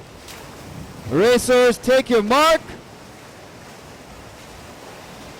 And here we go. It's Connor Baxter pumping hard right off the bat, close to the cliff here. It's a good angle from the beach looking out. Here we go, cheer them on. There goes Noah Janela on the very inside line. Connor already angling towards the buoy. And Connor in a little bit sweeter water there, a little bit faster for Baxter as Janela's going to have to negotiate this whitewater section coming at him. Top two will go to the finals. This is a very important repecharge heat for Connor Baxter and for all of our racers. Riggs Napoleon goes down, he's back up and stroking, and Noah Janela goes over a wave. Connor Baxter out to the lead.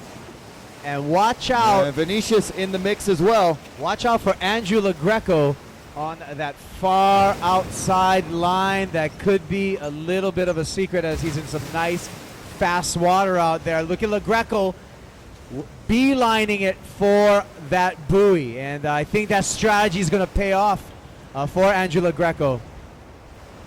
All right, semifinal repecharge number 2. Get ready. Kai Lenny, Zane Schweitzer, Cody Kerbox, Paul Jackson, Eric Terrian, Kael Abbey. These heats are indeed very stacked at this point in the game. And there you go, LaGreco. He is a very fast flat water paddler. He saw some sweet water there with not a lot of disturbance, and he's in second place, just drafting Connor Baxter, who's out in the lead heading for the outside buoy. Not too sweet. Not too rancid. Just but right. Just right. Okay, so Connor's out in the lead. Look like LaGreco in second right there. So top two will go to the final. We've already got Jake Jensen, Casper Steinfath, Artur Rutkin, and Mo Freitas in the final. So those guys are taking full advantage of the resting those muscles and just staying cool, staying hydrated. Yeah, that's going to be huge at the end of the day, Rocky. That is going to be You a do have to big give factor. an advantage to the guys that are able to advance through and rest and skip around. Now look at Riggs in the back of the field, but he is gaining some momentum right now. And Riggs quite an accomplished surfer, so he can get it done if he gets on a swell. But first he's got to make his way around the buoy. First around the buoy, Connor Baxter, and looks like a wave there just in time for Connor and Andrew LaGreco. Can they both get on it? They are both trying. Andrew cannot, and Connor does. So Connor's in the lead comfortably at the moment. Here goes Vicious Vinicius with Andrew LaGreco. This is going to be close. Oh my Lord! Bumping rails and holding on. These boards not easy to negotiate in the waves. Andrew's just Okole to Okole for a little while right there. Andrew just didn't want to get pushed into the rocks right there, so now it's going to be a sprint to the finish. Oh my goodness. Photo finish for second place. Still going as Riggs, Noah, and Ingo make it through. And Andrew LaGreco and Vinicius, very, very tight finish there. So Vinicius able to get Vinicius in second place. He's going to make it to the final.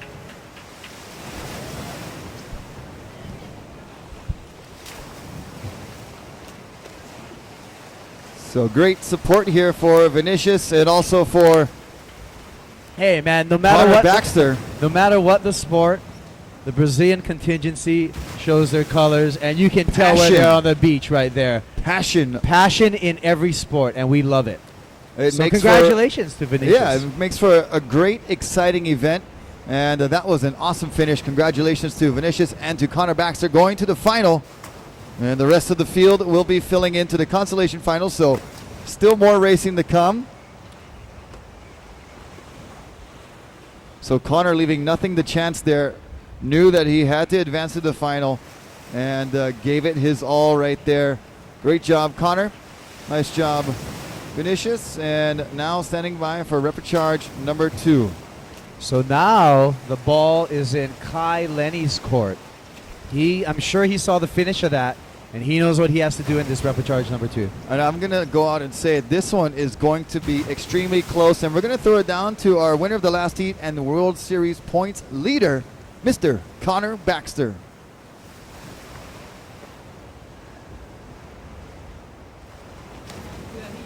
Yeah, having a little bit of a switch up on the format, top 2 making it. I kind of got squeezed out in the semis, but I took that repechage as a finals, or just all out, balls to the wall, and that's what I did, just all out to that first buoy, and kept my head down. And once I turned it, looking for that wave, and it was right there, right when I rounded it. So I was pretty stoked, and one more sprint, and it's done. So stoked, and can't wait to go surf and get barreled. Yeah, for sure. You're that much closer to clinching, your world championship title. I mean, what's going through your head? Yeah, lots going through my head, because it's still a lot has to happen at that finals, and which is kind of weird. But since this is 30% more than everything, it's making a real challenge and making it interesting for everybody. All right, well, good job, Connor. Good luck.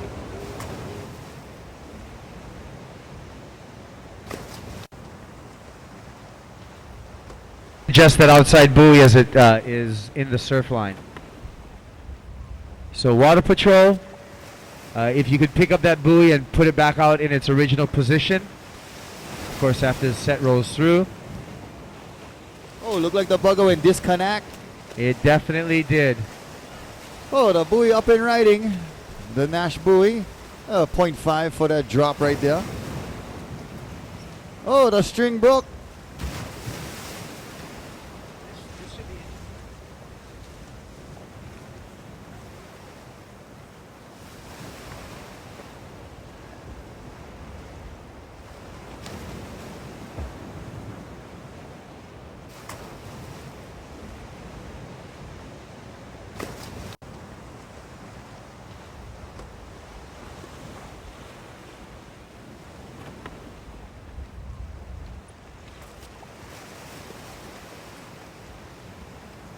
Okay, so repo number 2, we're on standby for your start. We're going to have to reposition the buoy. And we're going to have to find another rope. Yeah, just go out there, just hold them in place.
Okay, so racers, it is going to be a break. We're on hold right now. We're on standby. Looks like we're going to get some new line to reposition that buoy. So racers, you can rest yourselves and know that you're on standby right now.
Okay, so announcement to the racers and to all the fans here. We're going to take a 20-minute break as we fix that buoy that the surf broke. So we got a 20-minute break right now, you guys.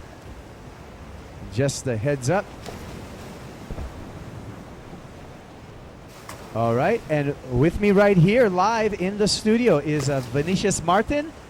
Hello, Vinicius. How are you doing? Come on, right to the microphone there, Vinicius. Okay. All right, so, wow. What a repechage heat that you just had. You came from behind. You were in third place, okay? You caught that wave, and you were so steady on that wave to overtake Angela Greco into second place, and you're in the final. Talk a little bit about that. Oh, it was like I have never done a final in the World Series before, so I look at like my first opportunity to do that, and then I said, oh no, I can't miss this one.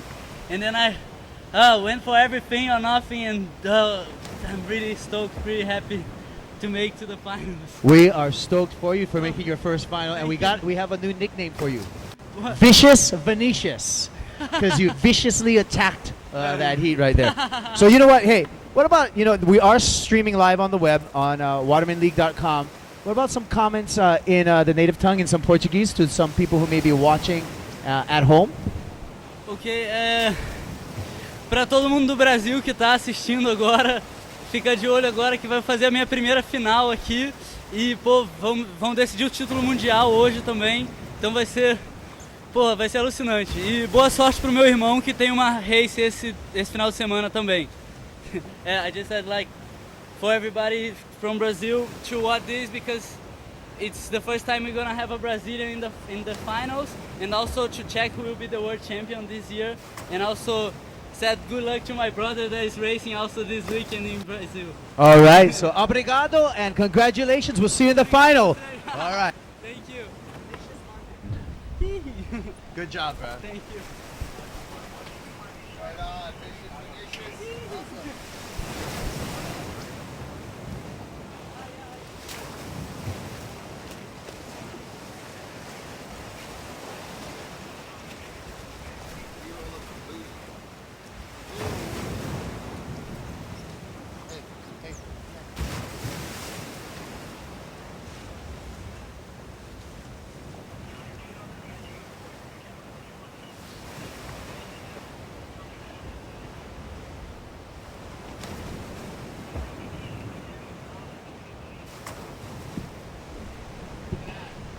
All right, so a little bit of a break time while we reattach our buoy to a nice good rope, and we'll get it back out to the location up beyond the surf.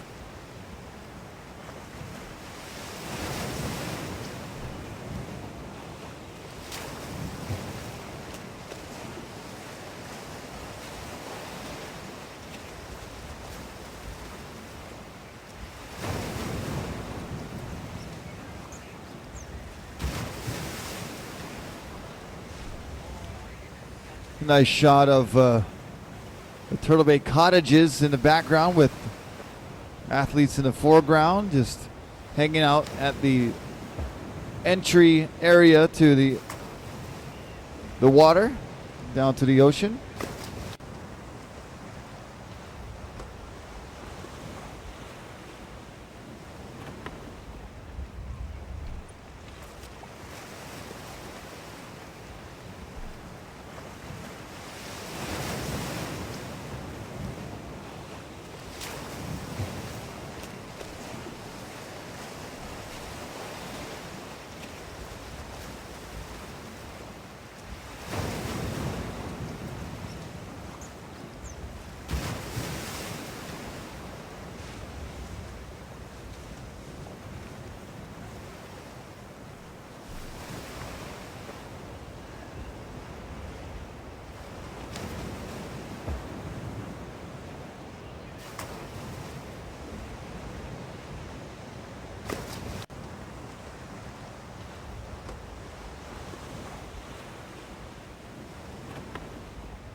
Oh yeah. Well, if you do a lot of events, I mean, unfortunately, you guys got to ship them around the world, but a lot of them.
All right, so we are still on break. We are on standby before our repechage number 2.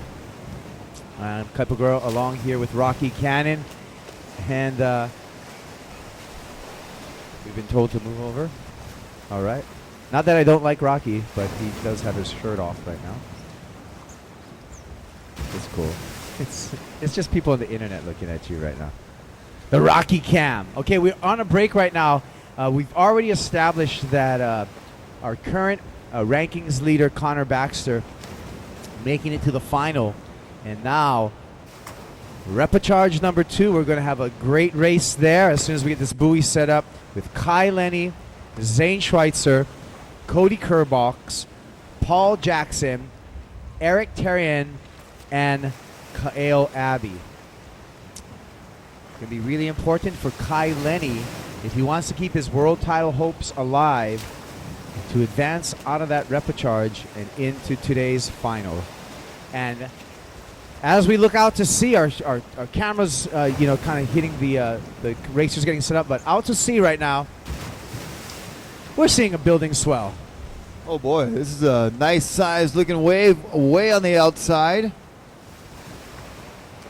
Third Reef, Kuilima Point, cracking out there. Kaeo Abbey just killing some time.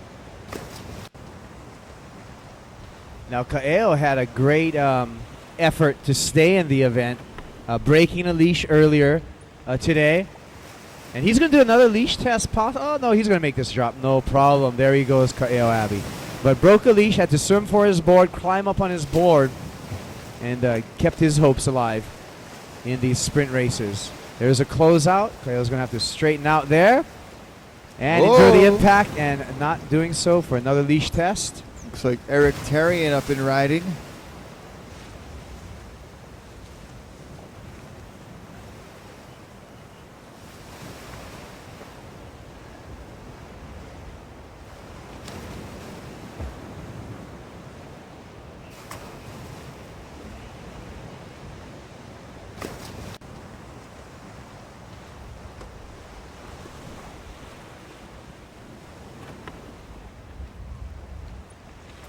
So again, we're on standby here.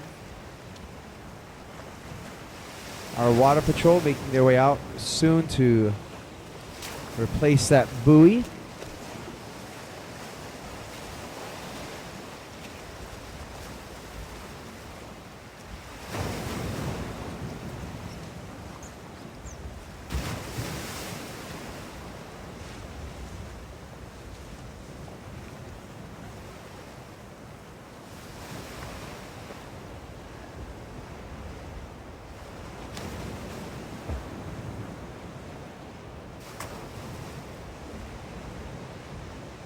There's a dynamic duo. The dynamic duo of water photography right there. I love it. Oh Lord. Help us all. To be a fly on the ski with those two characters. Larry Haynes and Hank Photo.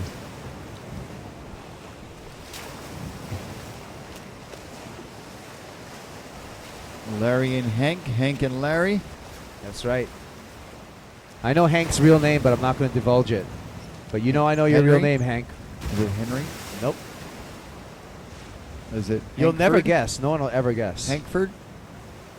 Yeah, no, I'm going to keep it secret because he might, that's his alias. I can't give anyone Hank's real name.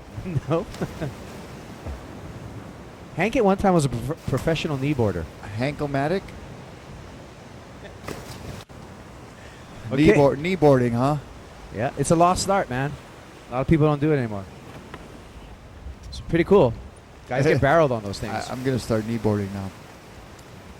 Guys get barreled. They put their hands on the front of the board on all fours. Looks pretty awesome. All right. More sets out the back. Holy moly. Hey, Riggs, there's some sets coming in. Outside Riggs. Outside. Way out there. You get him. I'm not worried about Riggs. I've seen him in much larger surf than this. Much, much larger surf Yeah, than this. he's looking to try to get a wave and show us what he's got on his stand-up paddle surfboard. Yeah.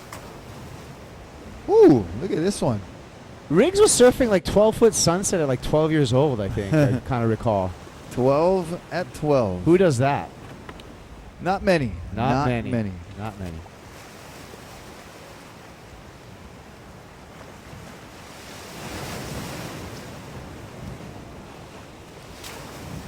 So again, we're going to have an awards ceremony tonight, 6 p.m. on the lawn here at Kuilima Point, and that should be great. We don't know who's going to get the world champion for the men's yet, because it's still undecided with these races. Up for grabs. Kyle Abbey practicing a finishing run. Riggs Napoleon. Oh, he's looking to schwap this thing. And that just double, tripled, quadrupled up for him. That was a funky little inside section there. Now, Rocky, I mean, you spend a lot of time here at this wave. This wave kind of, it can get, for surfing, it can get kind of overloaded, a little bit bigger than this, right? With Yeah, this is actually, it's maxing out right now. It's gets a little bit too sectiony and closing out when it's bigger. The ideal size for this wave is, you know, just a little bit smaller than this, and kind of a mixed either west-northwest or northwest swell. We'll have the takeoff zone way over on the point, and it will connect as one wave all the way through to the middle right here. So that's a perfect day at Kuilima Point. The bottom contour changes quite a bit from shallow to deep, so that's why it gets quite sectiony when the swell direction is not in the picture perfect alignment. But definitely a fun wave. It's great to have it, you know, so close to the hotel. You can go shred a few waves, come in, have a Pacifico or a Mai Tai. Yeah, that is one of the beautiful things here. We mahalo again the Turtle Bay Resort for their support of the stand-up World Series finals. So mahalo to Turtle Bay and all the people who make this possible. And that is one of the beautiful things about Turtle Bay is you got a couple of private waves here. You got stables right in the middle of there in the bay, and you got Kuilima Point right here, or the pool bar right. A couple other waves on the other side.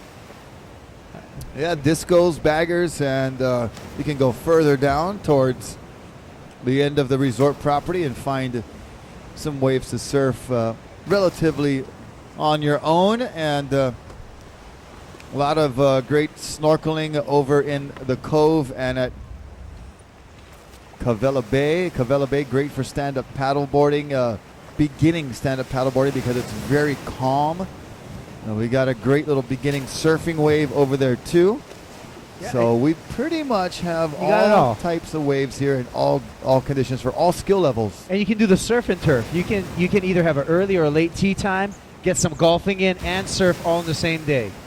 You know, that is a great suggestion for a nice golf and surf package. The surf and turf.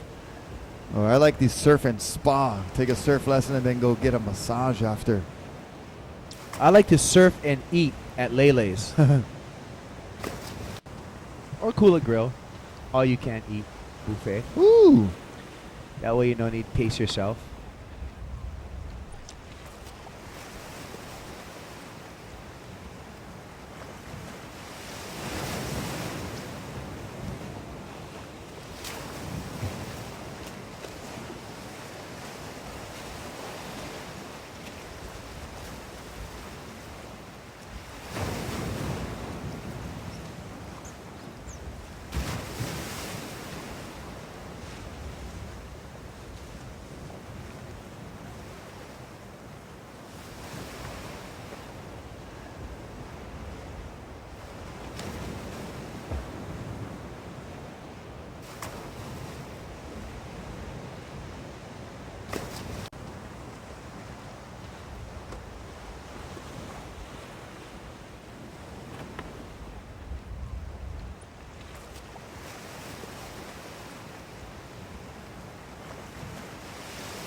All right, so we're getting set up for this last repo charge heat, repo charge number 2. And that's going to be a key repo, and everybody's going to want to watch that race. And after that, we're going to go into our third women's heat to decide the women's standings. The women's final coming up after the repo charge. So once we get our buoy set up, as Riggs grabs his rail for a little barrel action, we are going to get this repo charge underway and then head straight into the women's final. Then we're going to do the consolation final and wrap it up with our men's final. It should be very, very exciting. Thank you for joining us here on watermanleague.com and live here on the beach at Turtle Bay Resort. We are here for the Stand-Up World Series event number 10, Turtle Bay Finals. Brought to you by the Waterman League and Turtle Bay Resort, Pacifico Beer, and a lot of other great sponsors. We got to say thank you to Amp Energy, Surf at the Bar, Oakley, GoPro. Also thank you to Nash, as well as Starboard, and all of our great sponsors that are helping make this event possible and make the World Series possible. This is event number 10. It's been a long 2013. We've been to virtually every corner of the globe, spreading the love of stand-up paddling and sportsmanship through the Waterman League, and we had a stop in Chile, paddling in the frigid waters of the Patagonia region. And the athletes were paddling alongside 3- and 4-story glaciers. And we had an event in Brazil. We had an event, went up to Europe and had France and Germany spreading the stand-up paddle love up in Europe. We even went to the Middle East. We went to Abu Dhabi in the United Arab Emirates and did some stand-up paddleboarding there as well. And we've also been to various places around the United States, including San Francisco, paddling on San Francisco Bay, Huntington Beach. We were even in Chicago on Lake Michigan, spreading the love of stand-up paddling. So event number 10 here, climaxing and commencing at Turtle Bay Resort for the Turtle Bay Finals of the Stand-Up World Series.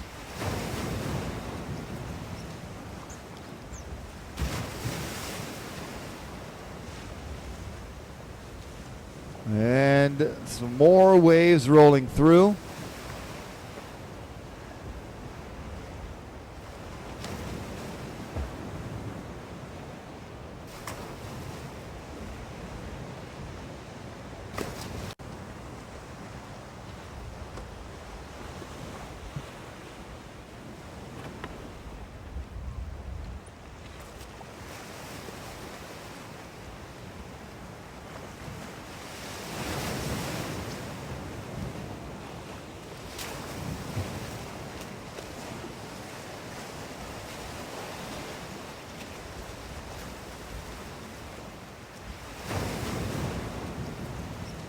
So we're going to try to start repo charge number 2 at 3:40. And that is 8 minutes from now.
So we're just getting that second buoy rigged up and going to set it out beyond the surf.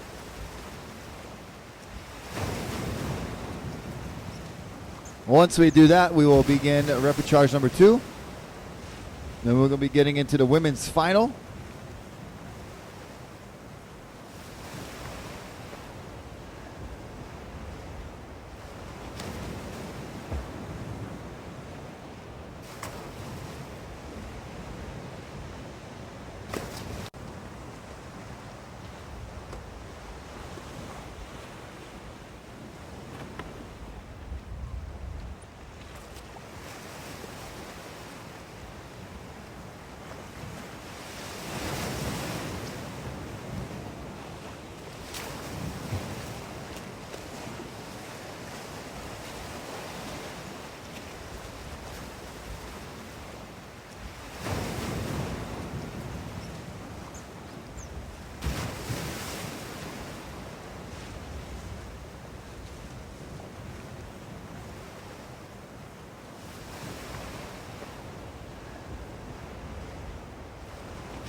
Okay, ladies and gentlemen, surfers in the water, let's have our lineup clear, please. Thank you so much for your cooperation and your kokua, Larat.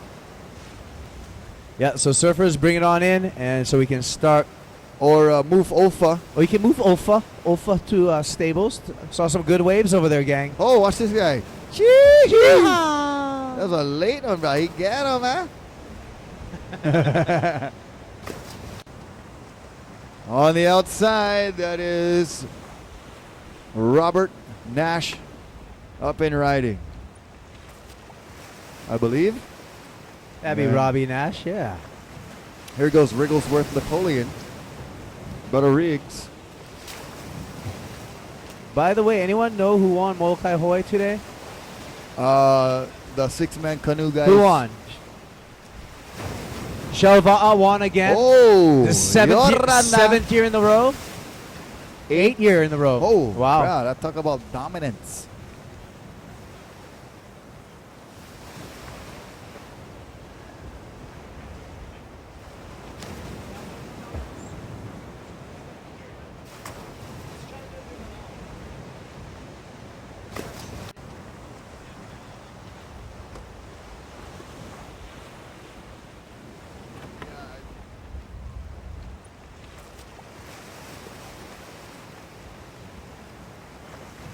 All right, so we're lining up right now for repechage number 2. Our paddlers are in the water. They need to line up and get in their sitting position. We're about, I'm going to say, 30 seconds to start, hopefully, as soon as we can get our contest director down there. Okole on the board, feet in the water. Sitting with your feet in the water is the appropriate position for the start. Let's get our repechage competitors lined up. Kai Lenny, Zane Schweitzer, Cody Kerbox, Paul Jacko Jackson, Eric Terrian, and Kaeo Abbey.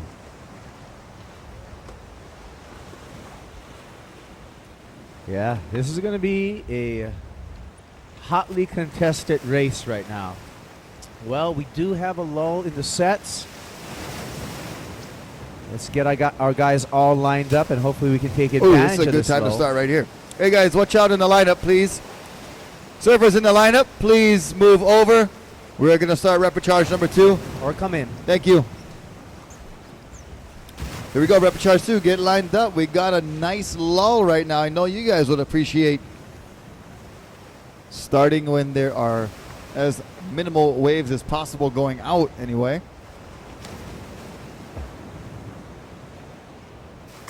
Oh, watch your wake, Hank. Watch the wake. Thank you.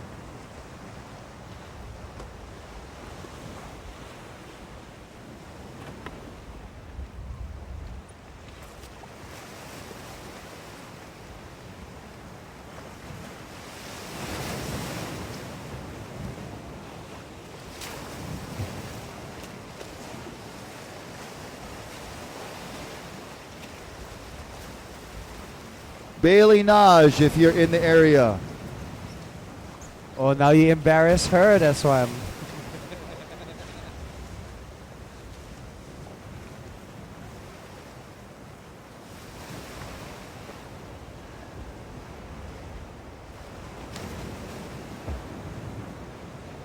We're going to wait till these few waves pass by.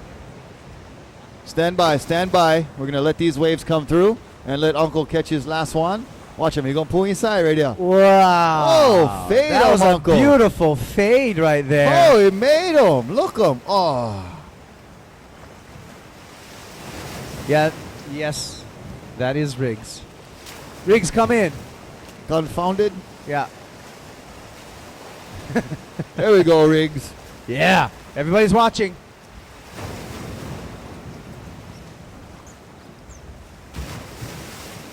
Riggs had a pretty nice showing at the Stand Up World Tour event at the Huntington Beach. Made a few heats, but right there he is like, oh, bruh, I got shame. Everybody was watching me. He looped out on that bottom turn. He wanted to hit the lift, you could tell, and just stayed on that one rail for a little too long. Okay, stand by to start. Racers, please line up. Racers, please get in line and sit with your feet in the water. We have a lull, and we want you to get started during that time if you like, but if you're not ready, then we're going to wait, and then the wave's going to come. Then you're going to be ready, and they're going to be, ow. Look, they're lining up right now. We just got to get the word.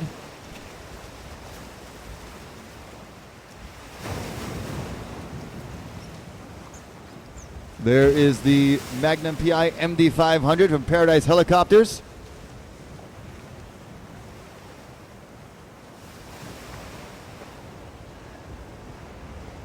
Here we go. Racers, you are now in the hands of the starter. Racers, take your mark. And they're off. Repechage number 2 underway. They got to head out through the surf, out to the far buoy to the left, make a right-hand turn, and then head to the buoy off the point, and then straight back in for a finish right along the cliff here.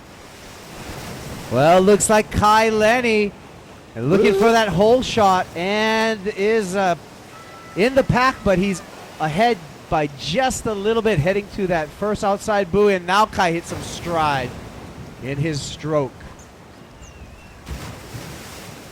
Kai Lenny jumps out in front. Cody Kerbox is right there, though,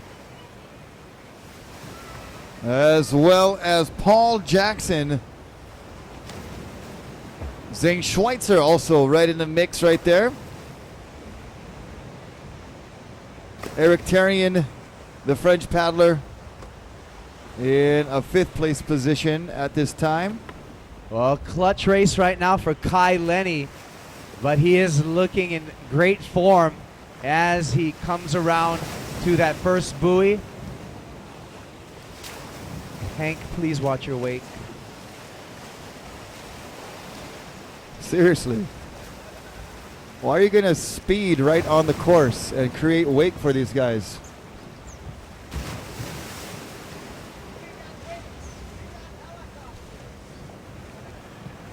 As if the guys don't have enough to deal with. Couple of 6-foot sets and some jet ski wake. maybe some helicopter wind of that Magnum PI MD500. Paradise Helicopters. We parked that the baby right in the parking lot here at Turtle Bay Resort. Well, look at Rocky. We got the two Maui boys up in front, Kai Lenny and Cody Kerbox on those Nash boards. And again, I'm telling you, looks like Zane Schweitzer in third. Top two go to the finals. so 3 Maui boys, and look at the sets lining up just in time for this buoy turn. Oh! This is where it gets fun and interesting for us spectators here. Yeah, doggy. And they make the turn. It's Cody Kerbox and Kai Lenny. Oh, well, we don't get to see now, guys. Kai's got to get on this bump. If he can get on this bump, he's going to look really good. He's got to get over this. Can he do it? Oh, that's got to be a good feeling right there.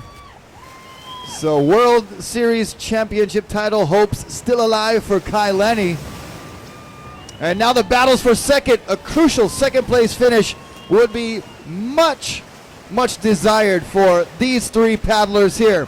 Here Only comes the one will sandwiching. go to Here the comes the finals. sandwiching. Oh, Cody goes down and almost takes out Zane. Paul Jackson right here closest to the cliff. Zane Schweitzer, Paul Jackson.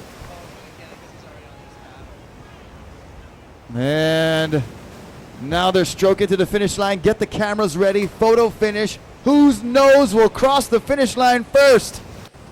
Zane Schweitzer pumping. Paul Jackson still going. We're going to have to leave that up to the officials, gang, because that was another close one. And our angle up here. So we're going to have to wait for the official on second place. We can tell you for sure that Kai Lenny made it to the finals, and his world title hopes are still alive. Oh my, what a showdown it's going to be.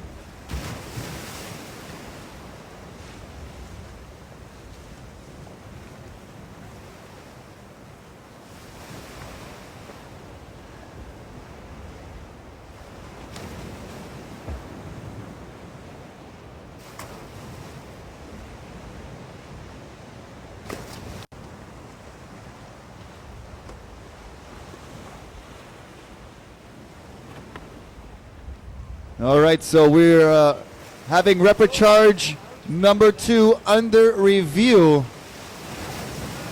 Make sure we get the correct result for replicharge number 2 because a very important second place and final advancing position for Zane Schweitzer or Paul Jackson. Zane Schweitzer's got some very crucial ratings points at stake.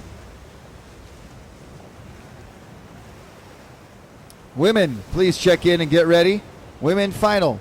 Mariko Strickland, Olivia Piana, Haley Harrison, Laura Clayton, Noelani Sach, and NG Jackson. Please check in. All right, so we got that last heat winner, Kai Lenny, on the beach for an interview right now.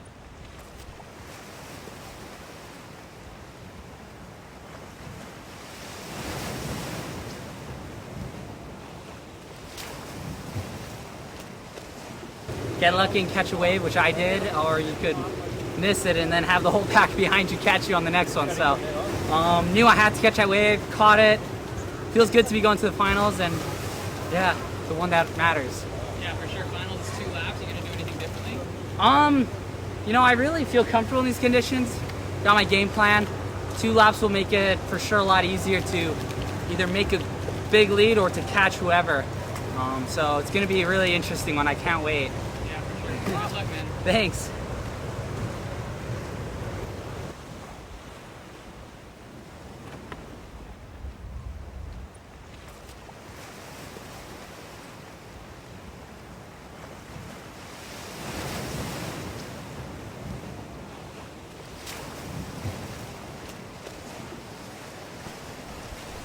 So what a finish there for replicharge number 2. We're still waiting for the official results to see who advanced in second place, whether it was Zane Schweitzer or Paul Jackson. But Kai Lenny getting that crucial wave right at that perfect time to jump out into the lead and keep his World Series title hopes alive. High drama as Kai was just teetering on the tip of that wave before he was able to actually drop in and ensuring himself spot in the finals and to keep his world title dreams alive and world title hopes alive. We got the women coming up next, and we have some beautiful but yet challenging conditions, Rocky. Well, and we do have official word that it was Paul Jackson, Australian Paul Jackson, advancing in second place. So Paul Jackson goes to the finals. Let's have the girls check in and get in the water. Mariko Strickland, Olivia Piana, Haley Harrison, Laura Clayton, Noelani Sach, and Angie Jackson. They're ready to go. There's a good shot of our girls with the jet ski in the background. They're lined up, sitting in the correct position.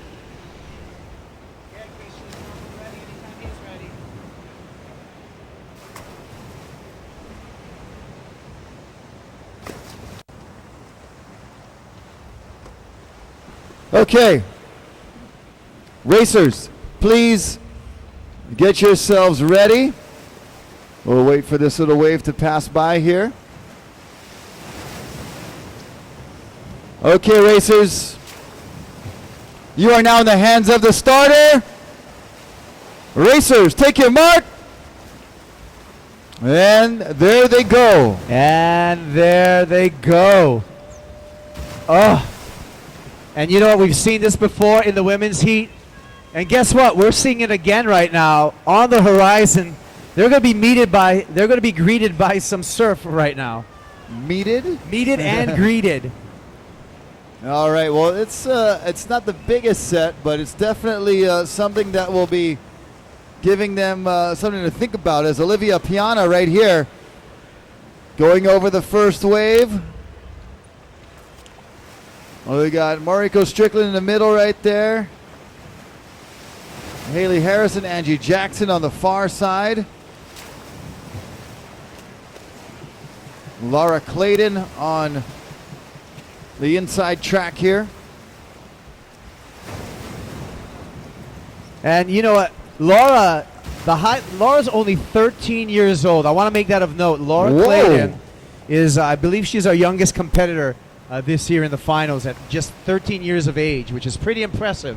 And what's also impressive is that these athletes paddled the better part of 10 or 12 miles yesterday and finished a race from Turtle Bay Resort to Haleiwa.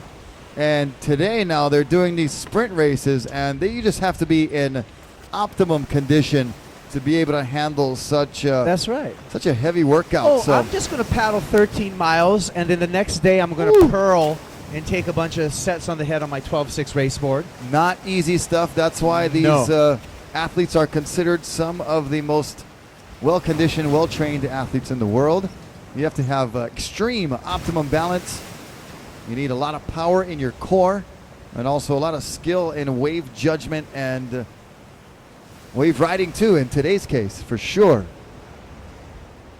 And the ladies all doing a good job negotiating into that little bit deep section over there. Yep. And staying clear of any white water for their first buoy turn.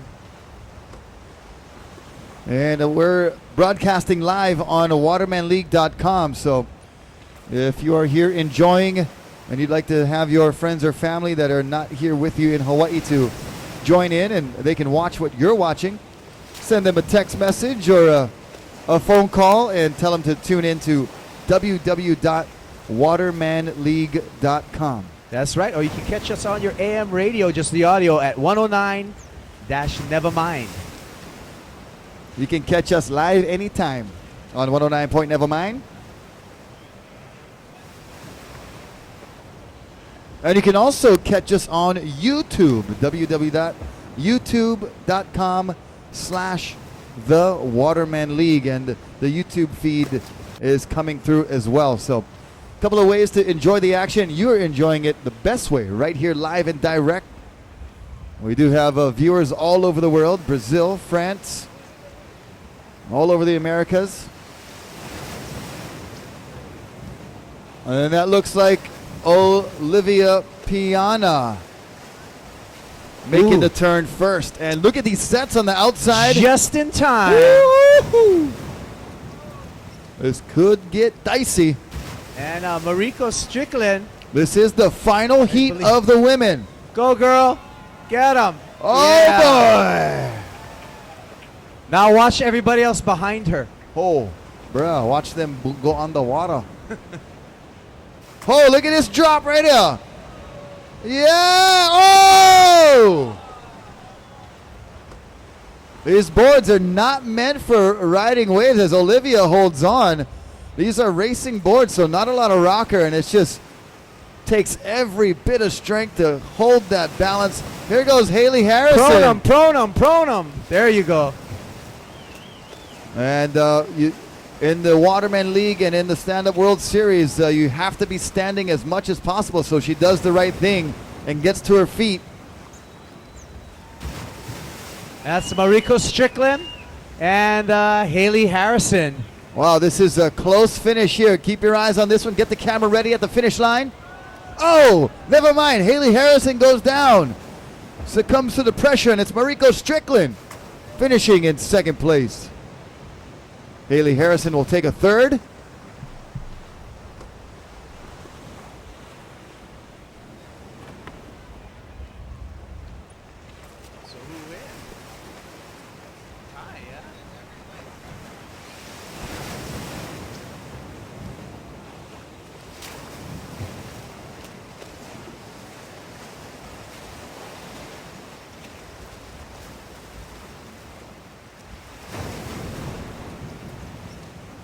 And Angela Jackson still in the surf zone trying to get back to the finish line.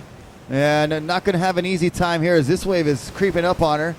Has to go to the tail, and balancing on these boards is extremely difficult in flat water. So imagine with these waves. And these girls are going to go hard all the way to the finish as...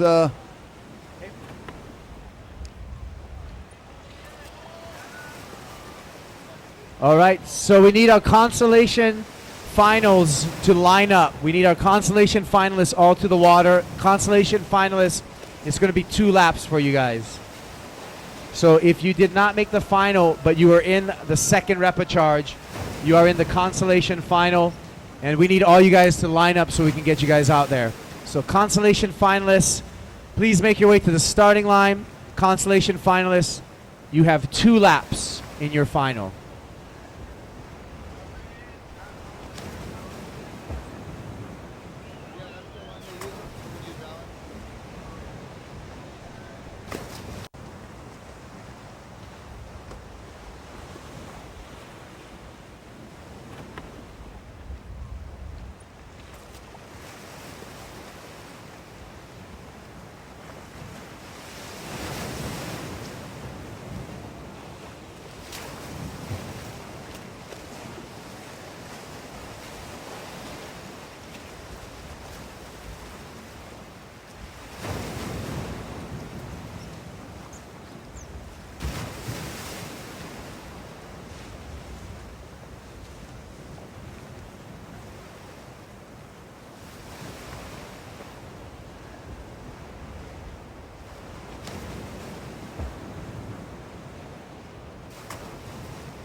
All right, so the women's final in the books, and we'll sort out the results and we'll announce our results at the awards ceremony later this evening.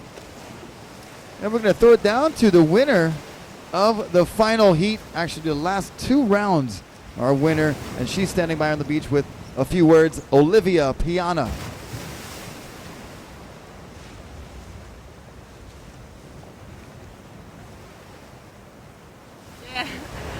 Oh, it was just awesome. I sat on the right and go out with the current and pass the white water, and then I was alone ahead. And on the turn, on the outside. I take a big wave, and then I surf it, and it's the better race of my life, and I am super happy of that. Oh, that's awesome. Okay, and so you did the last race. How are you feeling? Consolation. Sorry? How do you feel overall with the event now that there's no more races? Actually, I don't know because on the overall of the year, it's your question, no? On the Like, how do you feel? Oh yeah, I feel just so good, and I'm super happy to be here. It's an awesome place and very friendly people, and thank you so much for all. That's Awesome. great. Do you want to say anything to the people back in France? Oui, salut à tous. Si vous êtes là, je pense que c'est un peu tard chez vous. Mais merci d'être là, d'avoir vu la course, et à plus en France. Right, thank you, Olivia. Good job. Thank you, bye. All right, thank you, Olivia. Congratulations on your win in that last round and in the previous round as well.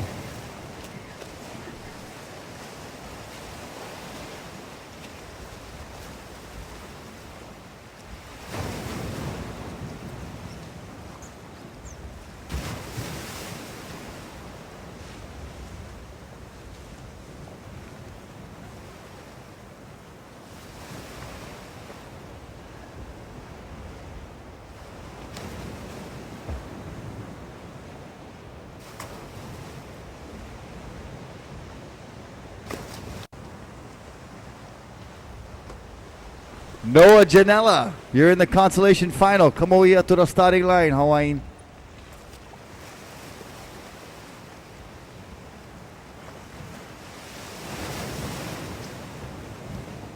He get his board already. He's ready for goal. Actually, what, you thought you was going to start over there, huh?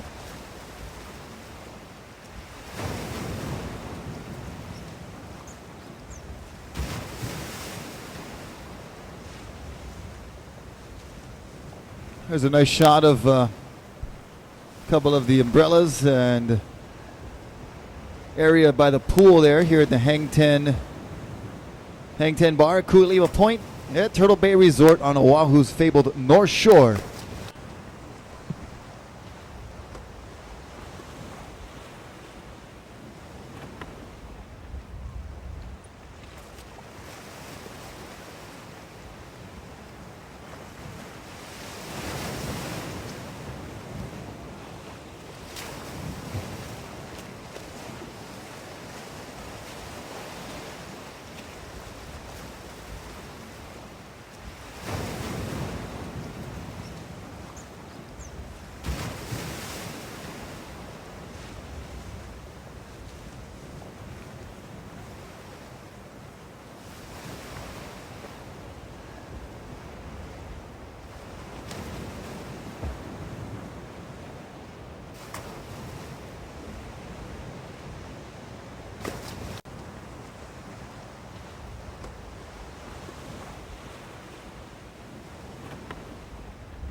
Olivia Piana and Mariko Strickland. Please see Kuipo Boxford, please.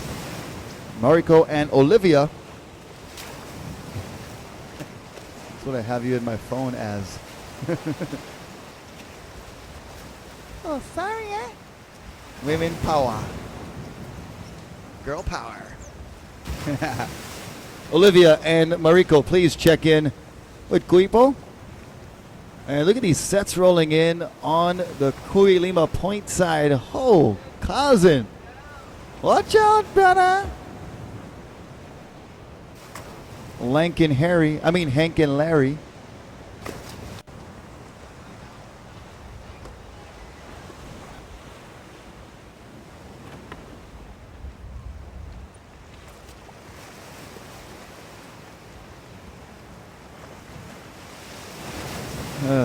They're auditioning for the sequel. I now pronounce you Hank and Larry. That's a good one, Rocky. Oh boy. What is that? That's some assistance right, from that's Belarus Tejada. Hank and Larry, aka the Wake Makers. Yeah, that's a band right there. The Wake Makers, yeah. All right, so we're lining up for our consolation final. 2 laps. That's going to be exciting. 2 laps. As my Filipino uncle would say, the consolation.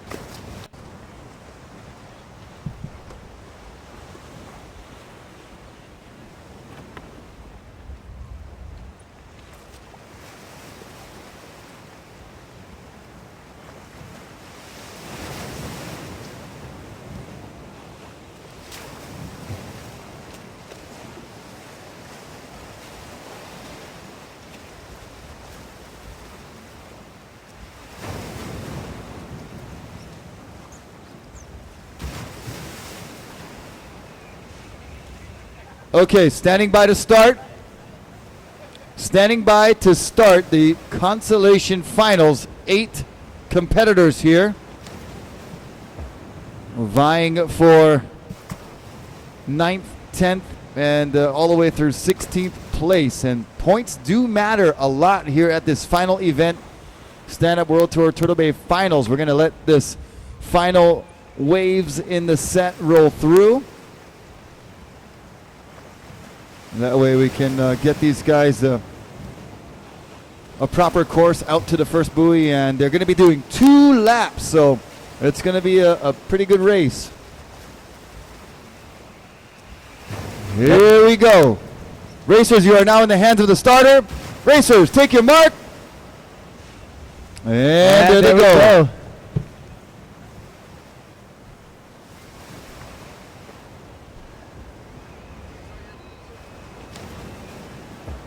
Well, 2 laps right now. This is going to be our first heat that we're going to see 2 laps, and that's going to make it very, very competitive and very, very interesting. It looks like Riggs Napoleon looking pretty good on his line, but Ingo Rademacher on the inside on a little bit more fast water, and let's see if Ingo, the big man, can take advantage of that.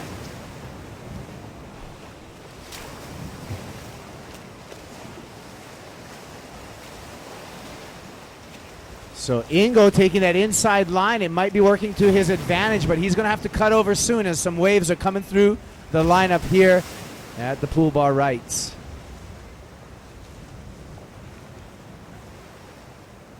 And there they go out beyond the first part of the sets here. Whoa, 1 guy goes down. 2 guys down. They're back up. Oh boy, big one on the outside, just escapes. We got Andrew LaGreco out there.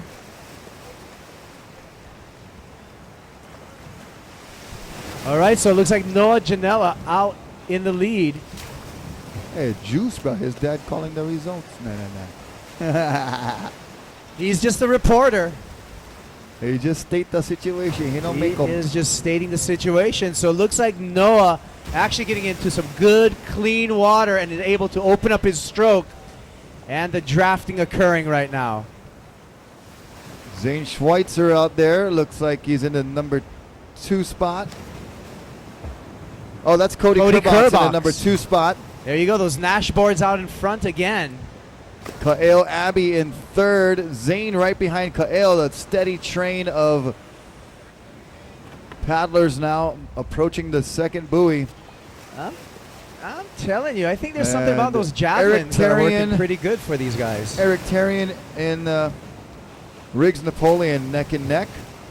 Sorry, it's Riggs and Andrew are neck and neck. So Noah rounding the buoy first. Cody right behind him. Now this is where the wave catching comes into play, but 2 laps. So they'll come in and make a right-hand turn around the inside buoy where they started.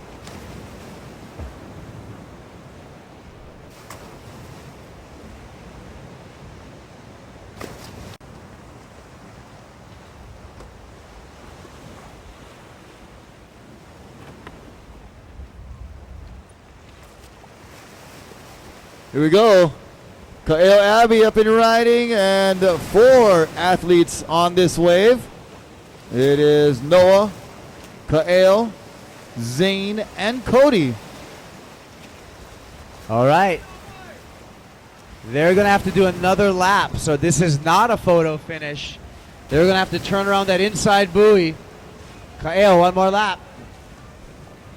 And here's 3 athletes up and riding. Riggs, Andrew, and Eric. 2 laps.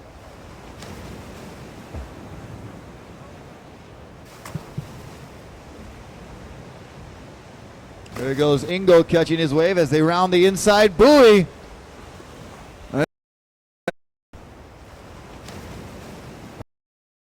And so it looks like Zane with that outside line. Zane are from over. Yep, and we just had a great shot of our crowd here watching.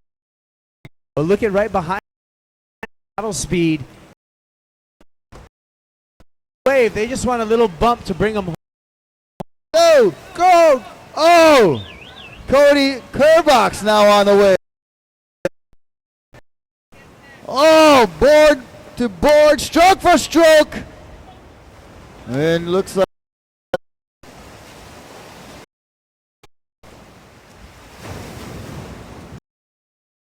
Connor Baxter gets 6th place or worse for the spectators and for the entertainment. Exciting final. And that's going to be 2 laps. That's going to get underway as soon as we can get all of our finalists lined up at the starting line. Finalists, please check in. Jake Jensen, Casper Stein, Connor Baxter, Vinicius Martins, Kai Lenny, and Paul Jackson. That is a stacked final right there. And a truly international. Vinicius Martins from Brazil in the final. So truly an international matchup. It should be exciting. We're going to get started here in a few.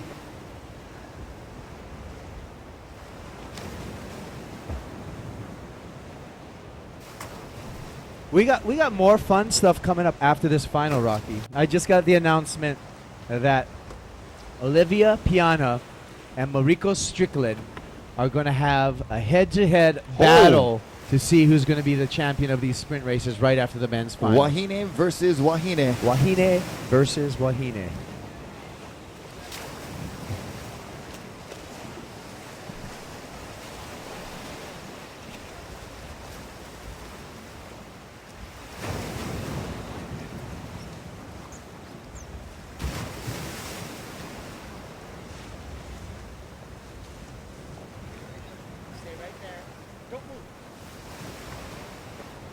All right. Okay.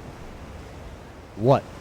We are in the final That's heat right. of the men's. It's going to be a thrilling finish of a great long year of 2013 of stand-up paddle World Series action. This is event number 10, the Turtle Bay Finals. And mahalo again to Turtle Bay for being so accommodating for this weekend's competition. They've provided us with helicopter angles. Yep. And this wonderful natural arena that we've been able to race in today. We're going to have our awards presentation on Kuilima Point a little bit later, about on the 6 o'clock hour. Yeah, you guys come out and join us out at Kuilima Point for some festivities following the event here. You can find out who got what place in all of our results from yesterday's long distance race, men and women, and also the kids race that was this morning. Yep. It was a lot of fun, as well as our men's long distance and sprint race finals. And of course, our overall World Series standings will be announced and presented as well. All right, so it looks like we have our finalists all lined up, sitting on their boards at the starting line.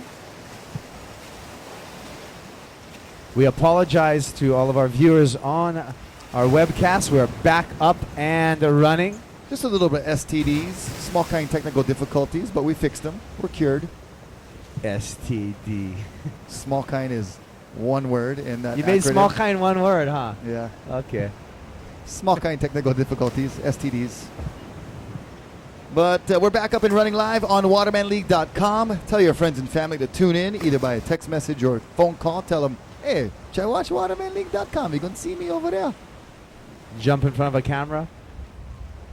There's a couple of them here. We actually have 3 camera angles, and we will be showing that helicopter shots on a later broadcast. Yep. You can catch us on the YouTube channel, Waterman League YouTube channel. All right, so you can catch it on youtube.com/The Waterman League.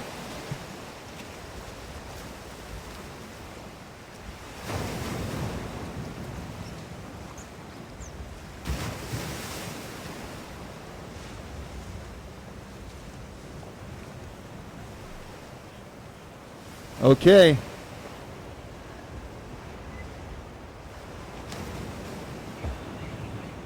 All right. Okay, racers. You are now in the hands of the starter. Racers, take your mark. All right. And they're off for this final 2 laps of the men's sprint finals. Everything on the line here. You know the scenario. Connor needs to get a 5th or better to retain the World Series title. Kai Lenny basically needs to finish in the top 1 or 2 spots and have Connor finish way at the bottom for Kai Lenny to win the world title. Anything's possible now. It is the finals, and they're off and going right in front of us here. Oh, here we Connor go. Baxter. Interesting. goes Connor Baxter down, does go down. Lost It's the a paddle. paddle. It is a 2-lap race.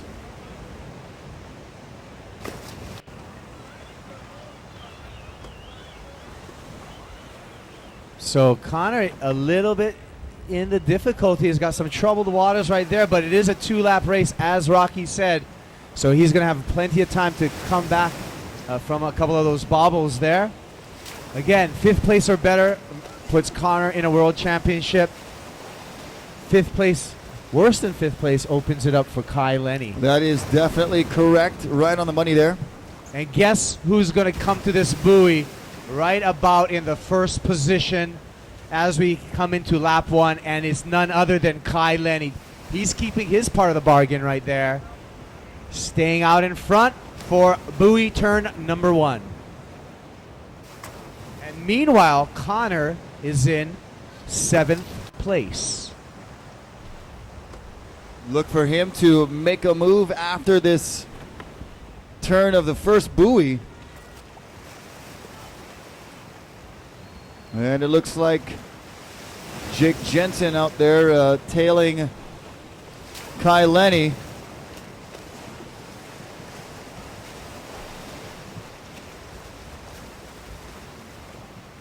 Well, Kai's got to have a clean race throughout both of these 2 laps. And he's got to also have Connor somehow falter. But Connor's back on the horse with that patented choked up grip that he has. He's climbed up to 6th place, inching his way forward. Here we go, the second buoy coming up soon, and there's some waves on the horizon. And it looks like Kai Lenny have been riding on this one with Jake Jensen. Some enthusiastic fans here. And look Jake Jensen lost it. Went too far out Kai on the Lenny! shoulder. And 3 athletes on this wave here. So it's Casper, Mo, and that's Vinicius Martins as well. They catch up to Jake Jensen.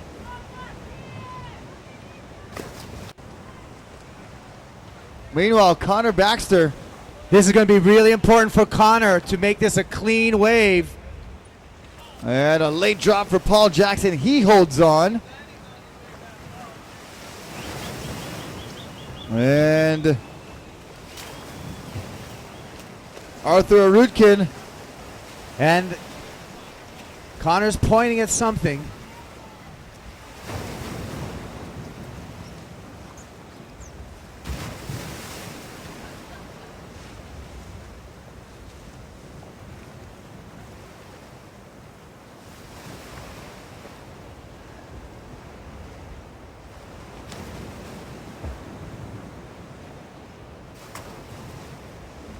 And there he is, Kai Lenny, keeping his dreams alive. Connor went down at the buoy on the inside there. So all the action is now at the inside buoy. All paddlers have made the turn. Please This watch is lap the number wake. 2. Casper moving into second. Please watch the wake, Hank. Please. Thank you. Thank you.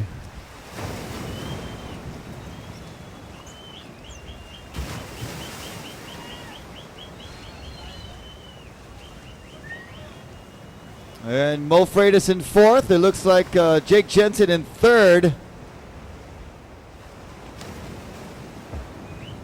It looks like Vinicius Martins in fifth.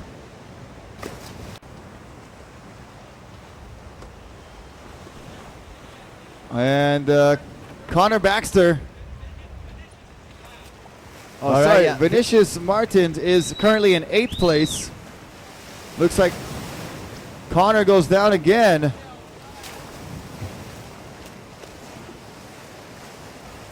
So Connor looking a little bit shaky. Goes down again. And Vinicius, he's going to take battle with Connor for last right now. All the scenarios are coming into play for Kai Lenny. Wow. This is getting very, very interesting to say the least, coming in the final lap of the finals. Big sets out the back. We got some bombs, and that's going to be another challenge for this last buoy turn for Kai Lenny. Oh, He's got to my hang goodness. on. Oh, my goodness is right.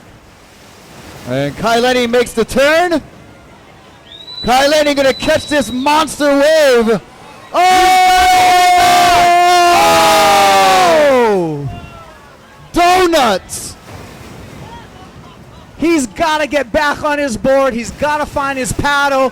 Prone it on in. There you go. Just hang on. Oh, Jake Jensen and Casper. Hang on, Kai. Just go. There you go. Attaboy. Hang on. Hang on. Hang on. Oh! All right, so everybody getting cleaned up in the front part of the pack. Kai's got to find his paddle. He's looking for his paddle right now. His paddle is right there. Right behind you, Kai. He's going to wait for a wave to bring it to him. He's going to put on the brakes right there, let that wave bring his paddle closer. Jake Jensen also Jake in the could be white the water, spoiler right now. as well as Arthur Arutkin.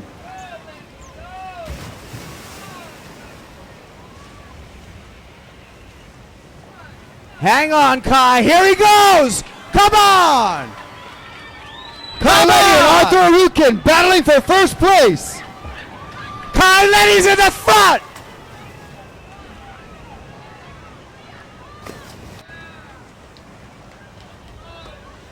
Wow, that was a photo finish.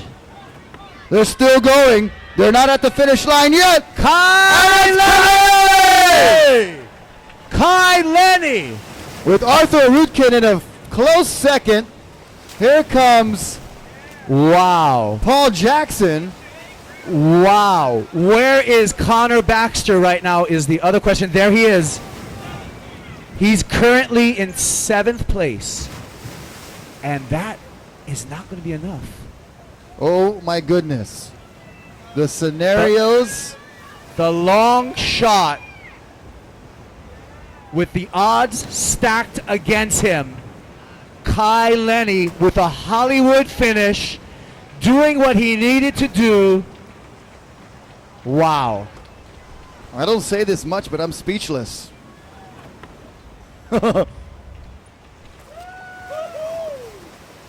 Round of applause for all of our finalists right there. What a show at the Stand Up Paddle World Series Finals here at Turtle Bay Resort. You're right, Rocky. That was some of the most exciting racing, surfing that I've ever seen in my life. A lot of you, how many of you are watching this type of event for the very first time? Is it pretty cool or what? Not bad. Not bad. Pretty exciting.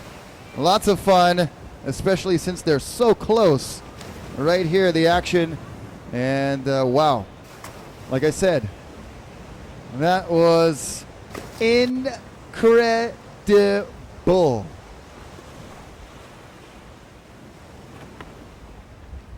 We will wait for official results to be reported, and then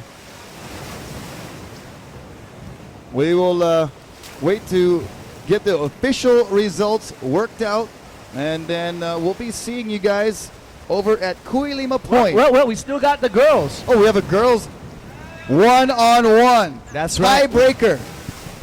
Yeah. Tiebreaker for the girls. Wahine on Wahine. I believe it'll be one lap.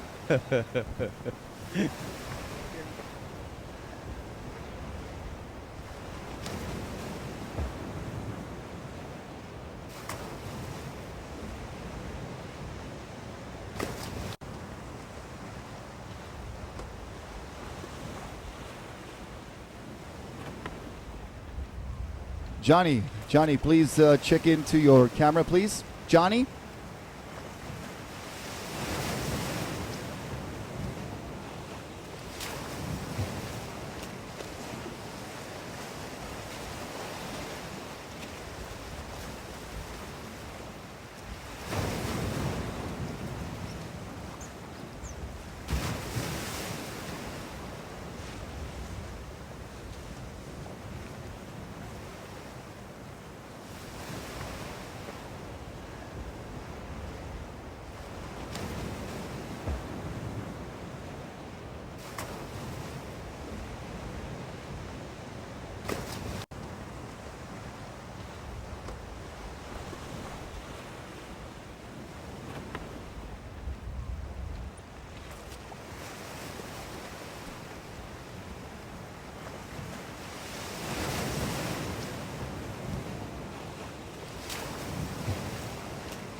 Okay, so ladies, stand by. Ladies, stand by for your start.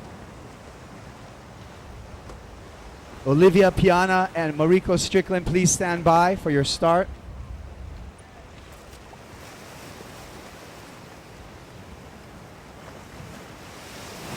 So guess what, gang? That was exciting, but the racing's not over. We have one more heat. The girls dueling out to see who's going to be the champ.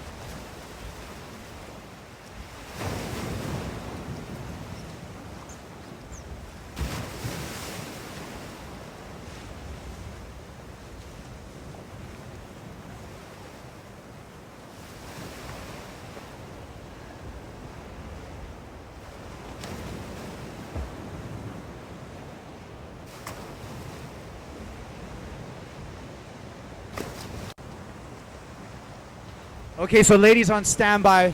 Ladies, we're on standby for your last race. We got to review some footage.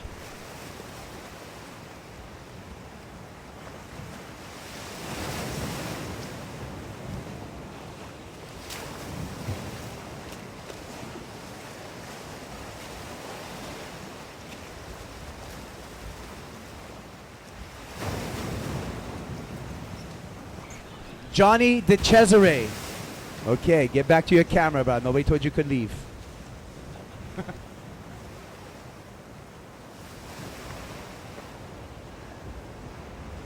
All right, so we got Jake Jensen on the beach for a post-heat interview. That was an exciting final. Jake, take it away. All right, Jake, third in that. Looks like first overall. How do you feel? Oh, stoked, you know, like, if you was watching that then, there's probably one of the most spectacular event finals of any race ever, really. We had perfect 6 to 8 foot sets, people getting wiped out everywhere, and yeah, managed to get off to a clean start, got out there with Kai, got onto a nice little one in the first lap, sort of fell off and then was back in the pack. And around the last can on the last lap with Casper, this 8-foot set's just coming in and we were getting smoked. I ended up having to grab onto my fin and ride one in. Came away with the third. I was happy with that, but you know, ended up first overall, so stoked. That's awesome, man. You killed it in the distance, you killed it in the sprints. Overall in the year, how does it feel? It feels great, you know. I started off the start of the year a bit shaky, then I got back into training a bit more and concentrated on for this event and got a great result in Huntington. Backed it up this today, so yeah, stoked. I think I got third overall for the year, so can't complain with that. And are you excited for next year? Yeah, I know the event format's looking good for next year. We've talked about it with Tristan, we saw a few things out and it's looking epic. We've shortened it down a bit, got to put in a few more stops and yeah, can't wait. Oh, good job, Jake. Thank you.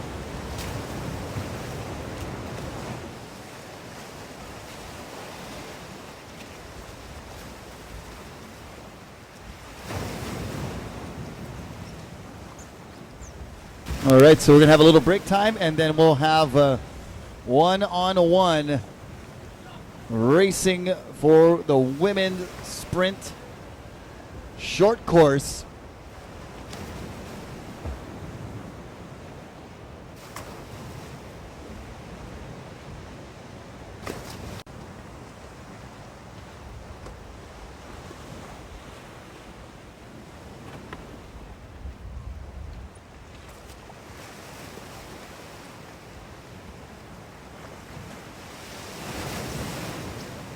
Thanks a lot for tuning in on watermanleague.com. So gnarly conditions here. Some of the biggest sets of the day come through as the finalists are making their turn on that outside buoy. Talk about impeccable timing. Even Kai Lenny got just super worked. And Jake Jensen and the paddlers behind Casper Steinfath all just getting pounded. Yeah, that's right, Rocky. And I guess we got Kai Lenny on the beach right now for an interview. So let's get some words from Kai Lenny. Oh, that was gnarly final. I had a good lead right out of the chute, and I was, you know, way ahead coming into that last mark to come straight in. And oh my God, the biggest set of the day came in and took off on this wave felt like, you know, solid 6-footer and just purled up to my neck and just got obliterated. And I was like, oh, there it is. That's done. I'm breaking my leash. And somehow I didn't break my leash. Got pounded by another one. My paddle was so close, and I finally got it. And then ended up being able to catch the wave with Arthur and outsprint him to the very end. And oh my God, that was a gnarly one. And so I guess with me winning it and Connor coming 7th, that means I won the world title. So feels pretty good. All right, well, Kai, good job, man. Woo! And we'll see you later.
Okay, girls, stand by. We're just reviewing some footage of that final race to make sure we get the results absolutely correct and accurate. All right. Hank, hit the lip for us. Cut back, roll low.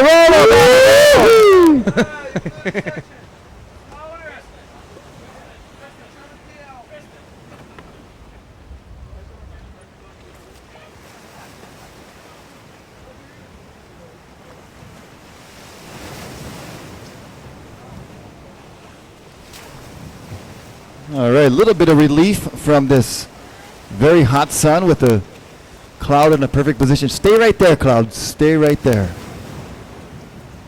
Please don't move. Nobody breathe. We might blow it away. It's been a hot day. Boiling hot. Lack of trade winds contributing to the Lucky, muggy conditions. You know what's good on a hot day? Our What is that? sponsor, Pacifico. $5 drafts there at the Hang 10 bar. Go get them. Oh, yeah.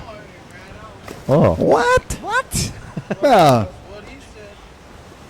We got to go for a secret stash. I need an ice cold beverage here pretty soon.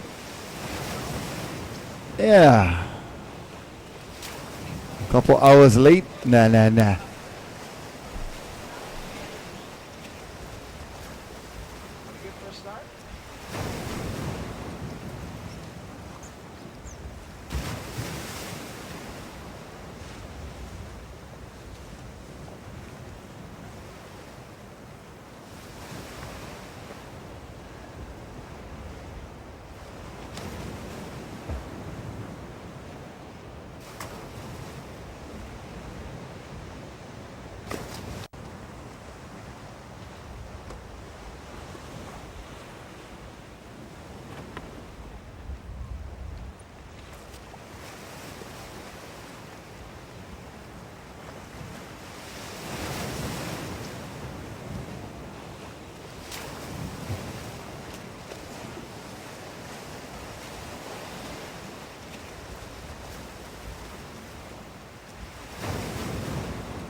Stand up, Hank. Stand up.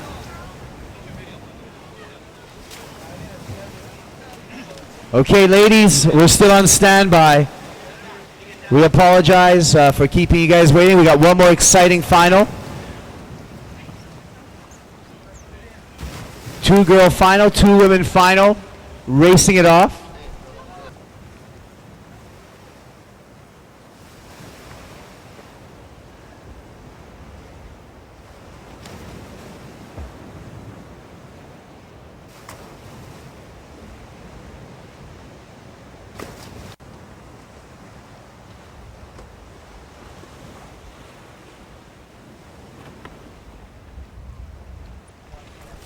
All right, so our ladies are standing by for a tiebreaker final between Olivia Piana and Mariko Strickland.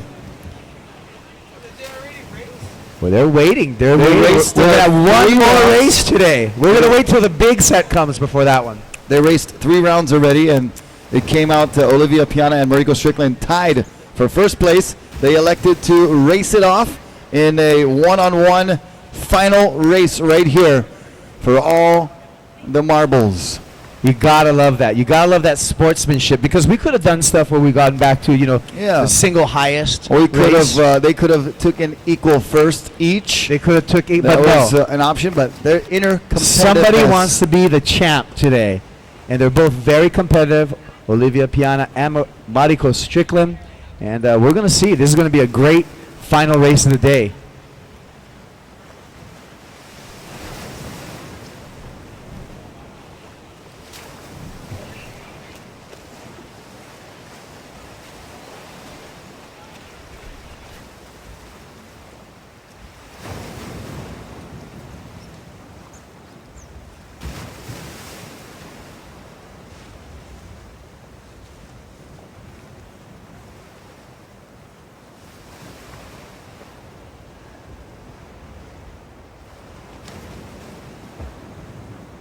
Gosh darn it, that cloud is moving. And we're starting to heat up.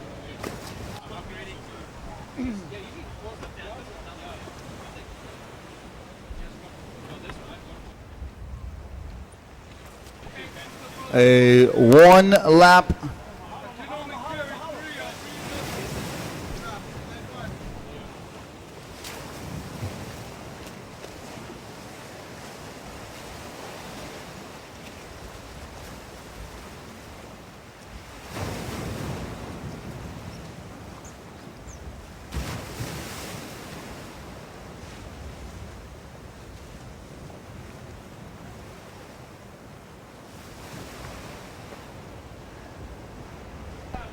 Yeah.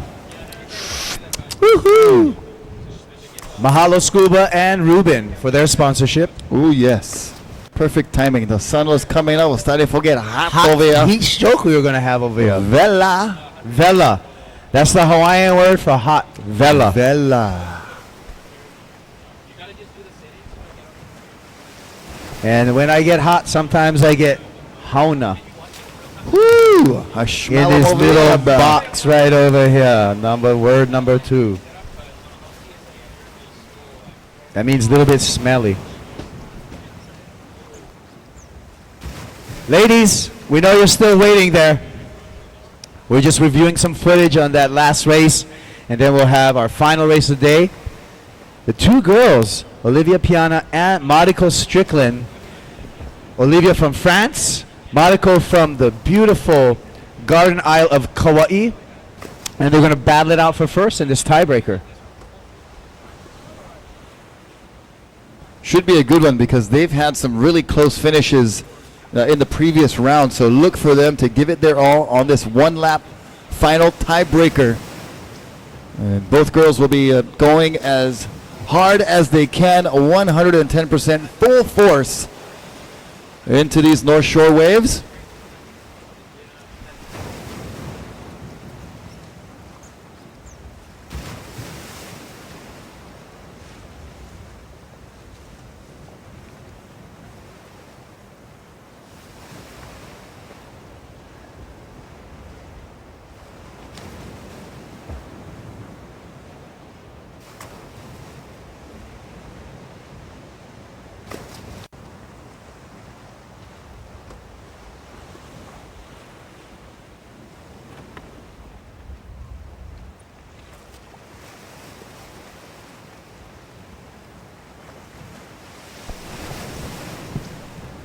Again, as we're on this standby, we'd like to thank all the sponsors of the Stand-Up World Series Finals, especially the Turtle Bay, the wonderful people here at the Turtle Bay Resort. We'd also like to thank Pacifico, Cerveza Pacifico, for their support. Thank you to Surfer the Bar and Amp Energy, providing us with energy throughout this event. Also, thank you to GoPro for enabling us to have those wonderful GoPro angles, and also mahalo to Oakley for their support. Again, you can catch all of this on our YouTube channel, Waterman League, and this is being broadcast live on watermanleague.com.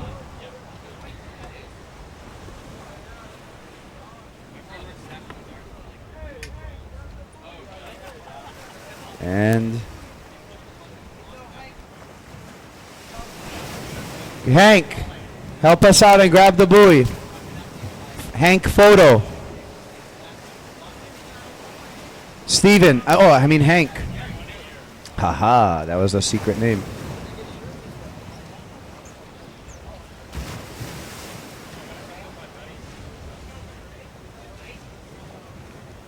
It's only 1 lap.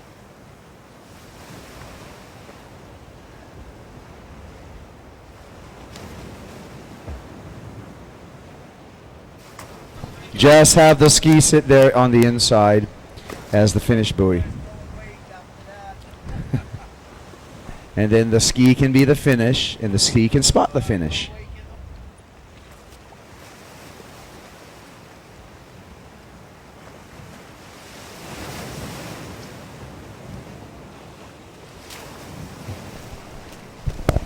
Again, we're going to have a awards ceremony, and that's going to happen on the lawn at Kuilima Point about 6 p.m. tonight, following this final women's tiebreaker. And what an exciting day of racing that we've had all day today. So once again, thank you to the Waterman League for putting this on. The Stand-Up World Series Finals. Also, mahalo again to Turtle Bay for housing us and giving us probably some of the best venue that we could possibly ask for sprint in and out of the surf type of racing. And it didn't let us down today.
Water Patrol, please help us with the inside buoy and get it back to its original position. Thank you so much.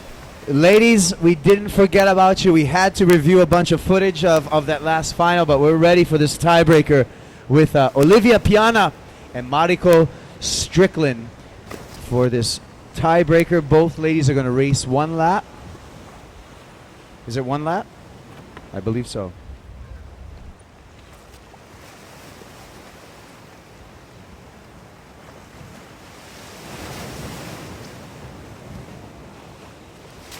One lap, ladies, one lap.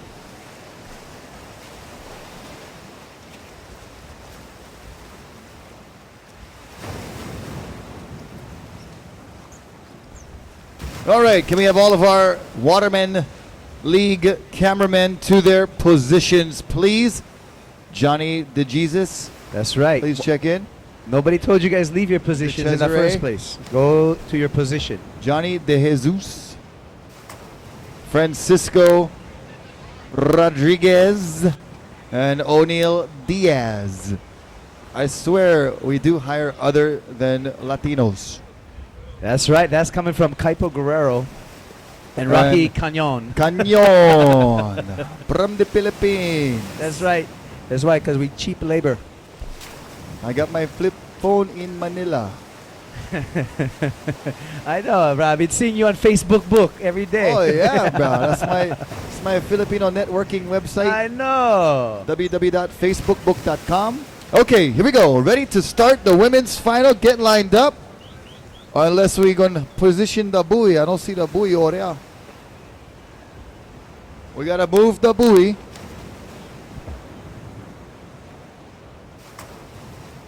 We could also use the jet ski as the buoy, but we would like to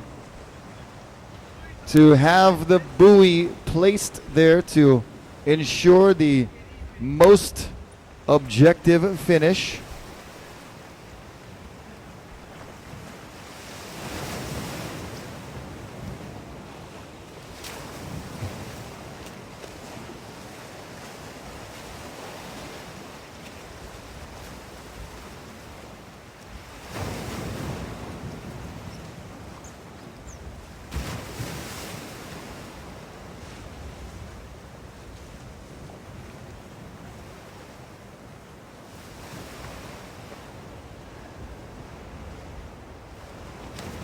Okay, we're getting the buoy repositioned on the inside for marking our starting and finishing area.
All right, so those of you watching on watermanleague.com, patiently waiting for the start of the women's tiebreaker final here at the Stand Up World Series Turtle Bay Finals on Oahu's North Shore, and you can see the sun beaming into our face. I did not go swimming. This is sweat, ladies and gentlemen. The trade winds are pretty calm, so the sun is hot. All right, it looks like we're good for our start, Rocky. Here we go. Racers, you are now in the hands of the starter. Racers, take your mark. And they're off. And we're off for this tiebreaker with Olivia Piana and Mariko Strickland. And this is an exciting race. Both ladies elected to paddle this tiebreaker rather than having it solved by math. They want to do it the old-fashioned way and just duel it out. Battle it out. And here we go. Mariko taking the outside line. Olivia, go. Give them some on support. the inside line. Woo! Let's cheer these ladies on. This is their 4th race of the day. Woo, you can see the rubber legs a little bit on Olivia there. Almost stumbled, but she regains her balance. And Mariko Strickland, a nice clean stroke, headed for that first buoy. Well, I'm telling you right now, I like that wide line from Mariko because she's going to keep herself out of danger right now. We see sets on the horizon, and coming through, she's going to find that deep spot, hopefully, and stay out of trouble as she comes to that first buoy turn.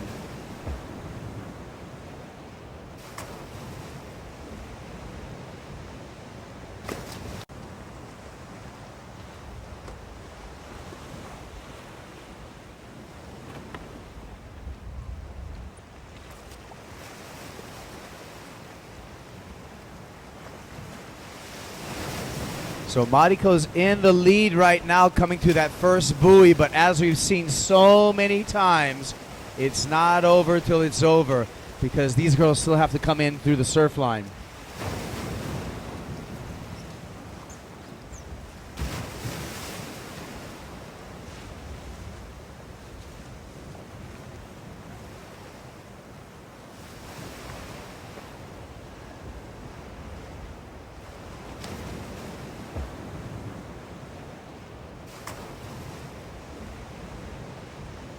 Oh, look out to the horizon, and what do we see out there by the buoy? I think these girls are going to kind of dodge it, actually. I think they're still going to be on their way while this set rolls through the lineup.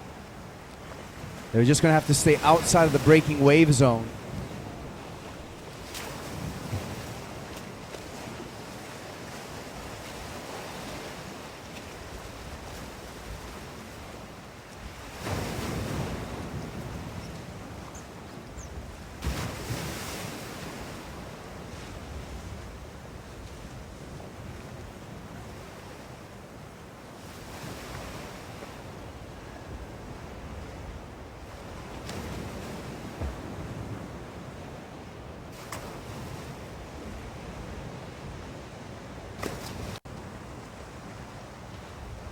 All right, they're turning the second buoy in just a few strokes.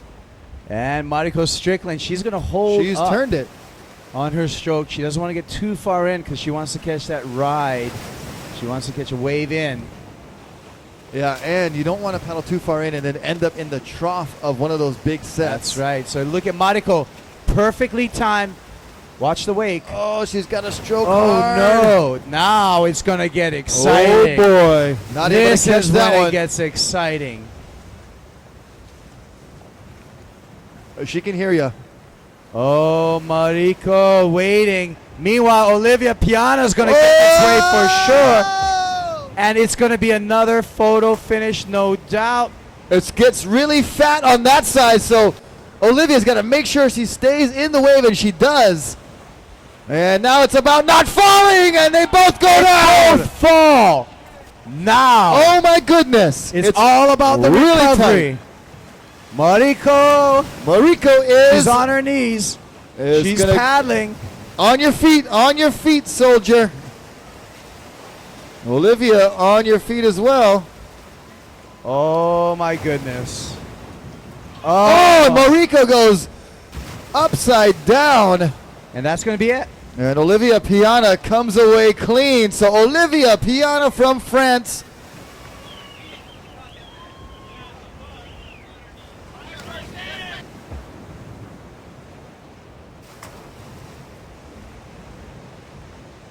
All right, so let's give it up for Olivia Piana, and she won that tiebreaker handedly. It was a pretty technical race, a lot of stuff going on out there, both getting cleaned out, and what a beautiful finish for our day today.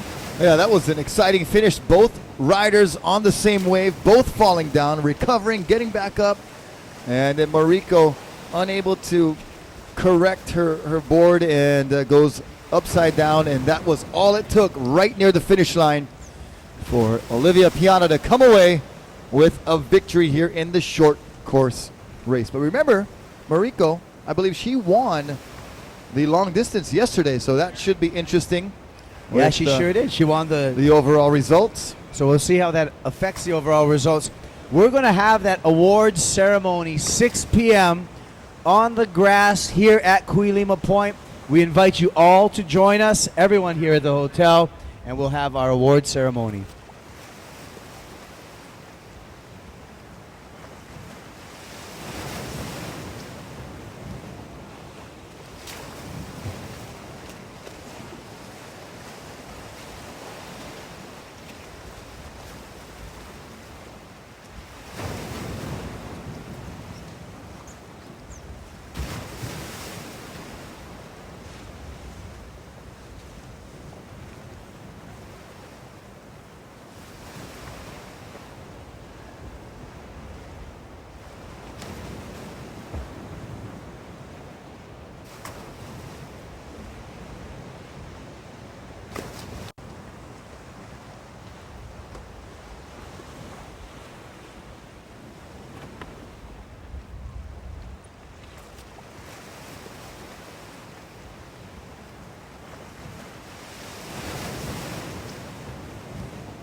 All right, we are going to take you down on the beach to our winner of that short course sprint tiebreaker from France, Olivia Piana. All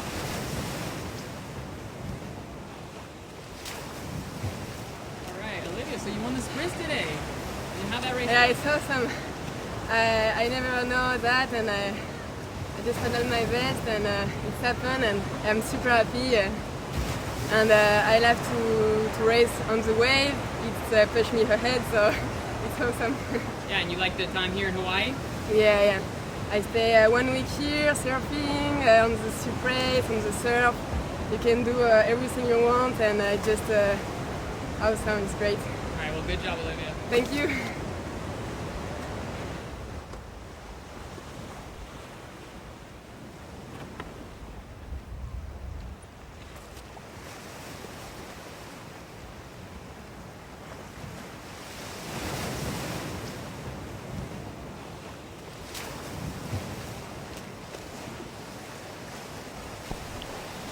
All right, that was a great interview from Olivia Piana. And thank you so much for watching on watermanleague.com. This is Kaipo Guerrero right here. I'm Rocky Cannon. And we are going to step away right now, but we do have our award ceremony at Kuilima Point. That should be pretty exciting, Kaipo. That's right. We had an exciting final in the men's final. We had to have a tiebreaker for the women's. And we're going to hand out all those awards right about an hour from now. So stay tuned in, and we'll be back with our live award ceremony here from the Stand Up World Series. 1 hour. Aloha. Aloha.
Stand-Up World Series makes history once again as it sets off to one of the most remote and dramatic destinations imaginable. We're in Santiago, Chile. We are on our way to the Magallanes Paddle Challenge down in Patagonia. So it's a pretty exciting little adventure. Yeah, we're ready to go. Right off the plane, and now we're headed for a 4-hour drive. 4 hours? Then a 2-hour boat ride. To get here, it takes about 2.5, 3 days, and it's worth every day spent to get here.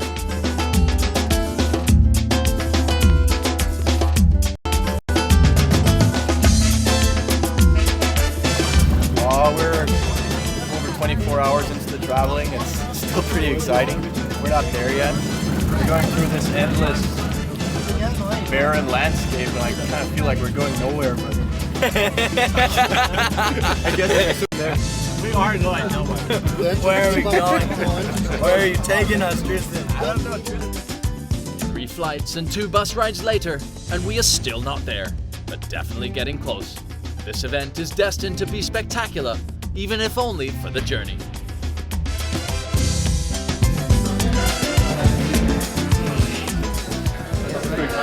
Amazing, super good. Had a ham, bacon, egg pizza for the first time.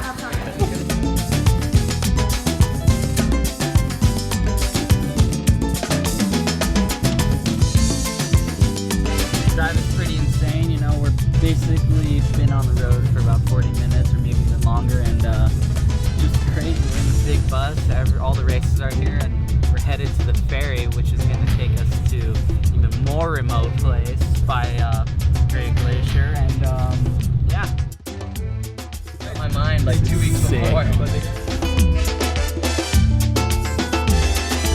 Guys, we've arrived. We're going to get down off the bus, cross the bridge and start lifting our luggage down to the boat. Woo! Yeah! Getting off the bus is stepping into the beauty that awaits the athletes.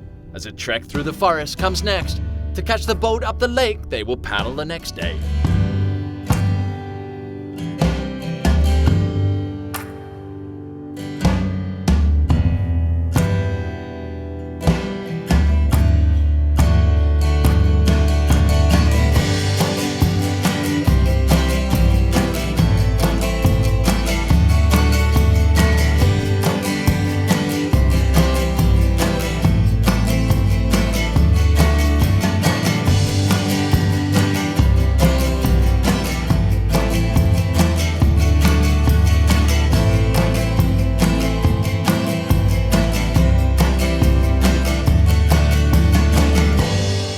Lake Gray's dramatic beauty draws visitors in from all over the world.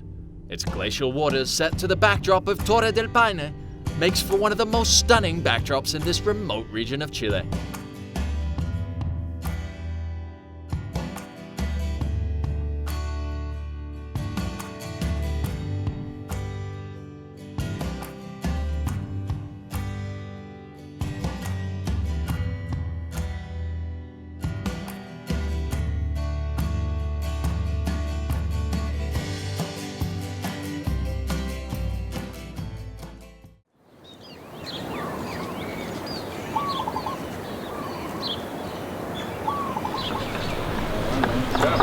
Hey, look at that move back.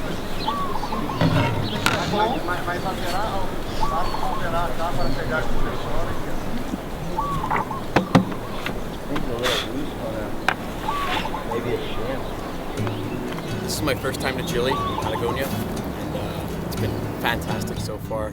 Like, I've always dreamed of coming here to ski and snowboard, but to actually come here for a paddle event is just unreal. Yeah, for sure. You know, it was a lot of travel just to get to the glacier for the long distance race, but kind of once we got there, it was really cool to see all these big glaciers and icebergs up close. Oh, it was crazy. Like, we went through so many like different climates, and seeing the mountains is like nothing I've ever seen before, and it's amazing. Like, yeah, long, but the environment is really beautiful, and then everything become nice. Even if you travel alone or a long time and so much things to do, bus, boat and hiking, but it's okay. In the morning we went for this expedition to kind of check out the course and the glaciers. It was really cool. We got to get on our boards and just go paddle, and it was It was like before the sun came over the mountains, so it was still really chilly.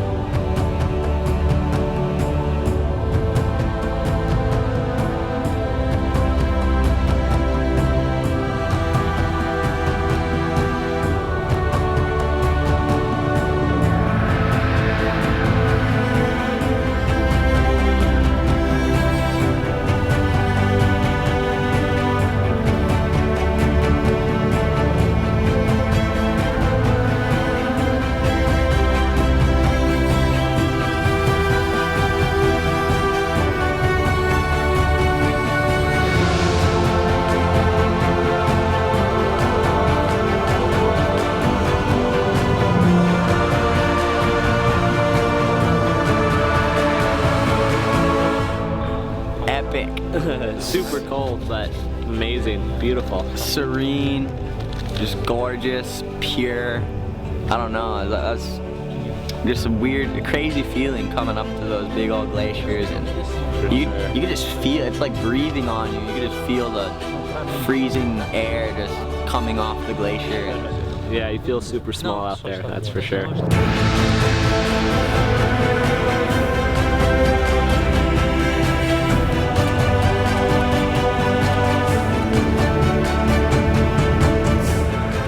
The journey here in itself was worth the whole trip. It goes from plane to bus to hiking to boat.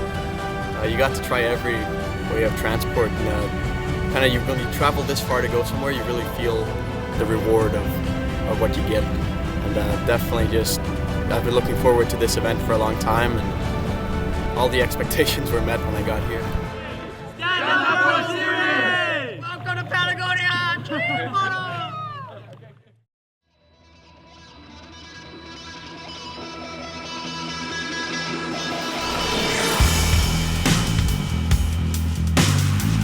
We've had a fun moment in front of the glacier with all the guys taking photos. Right behind me now, the guys are going by with the kayaks. They're going to place the buoys. They're going to start the 20-kilometer race, and it's going to be interesting to see who's going to win, because it can be really anyone. The lake is more than 500 meters deep and surrounded by imposing rocky cliffs, a creation of the southern Patagonian icefield, as giant icebergs have broken off Great Glacier, adding to the dramatic landscape. And the World Series is provided with the most spectacular start line to kick off the 2013 season. It was nice, to be in the start together with my idols, with Kylan, Connor, and Zane, all those guys. But my fin went in the iceberg, then I fell down in the water. It was really cold. I could not almost breathe. I was like, get air. Yeah, it went good. Just battling the whole way with Kai, and Tristan did a great job as far as keeping on it, as far as telling people to split up, stop drafting. I was stoked to see that. There's a lot of focus on not drafting in this race, and I think it was really good. Really put the best out of every one of us, and we gave it our best. Yeah, man, it was awesome. It was a good race. We were stuck with the pack for the first half, and then the last half it was a race for myself and just trying to keep up as much as I could. The whole time I was paddling, me and him were battling, and I mean, when it's happening, you're like, gosh, just stop already. But at the same time, it's just so much fun. Got some little bumps, and then just battling the whole way with Kai, and then he just got a little bump and took off, and that was it. Just kind of waiting for him to get tired, and then he finally, slowed up just a bit, just enough for me to sprint up ahead and create a gap. And then once I had the gap, I just tried to not even slow down and rest, just try to keep my pace. And yeah, just paddled hard the whole time until the end. Kai got that one bump and pulled ahead, but I was stoked to come in second and paddled I'm hurting now, so I know that I paddled my hardest, and yeah, it was a great race. The guys get a big gap, and then I was trying to get a smaller gap, and I was 5, it was okay. Let's see tomorrow how it goes. Don't go anywhere, as when the Standout World Series returns, we head to Puerto Natales for the sprint racing component of this Chilean stop, as the first champion of the 2013 season will be decided. This Standout World Series episode is brought to you by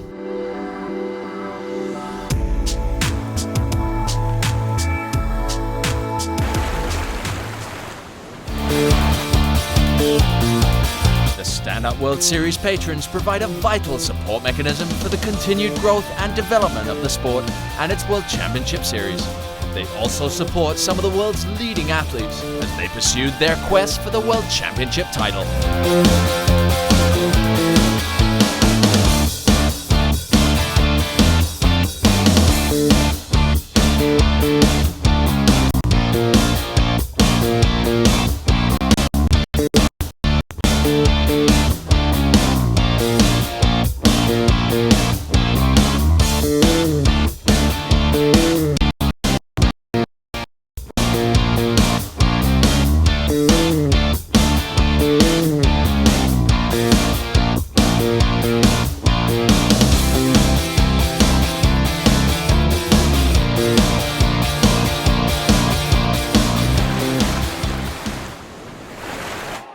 Welcome back to the first stop of the 2013 Stand Up World Series.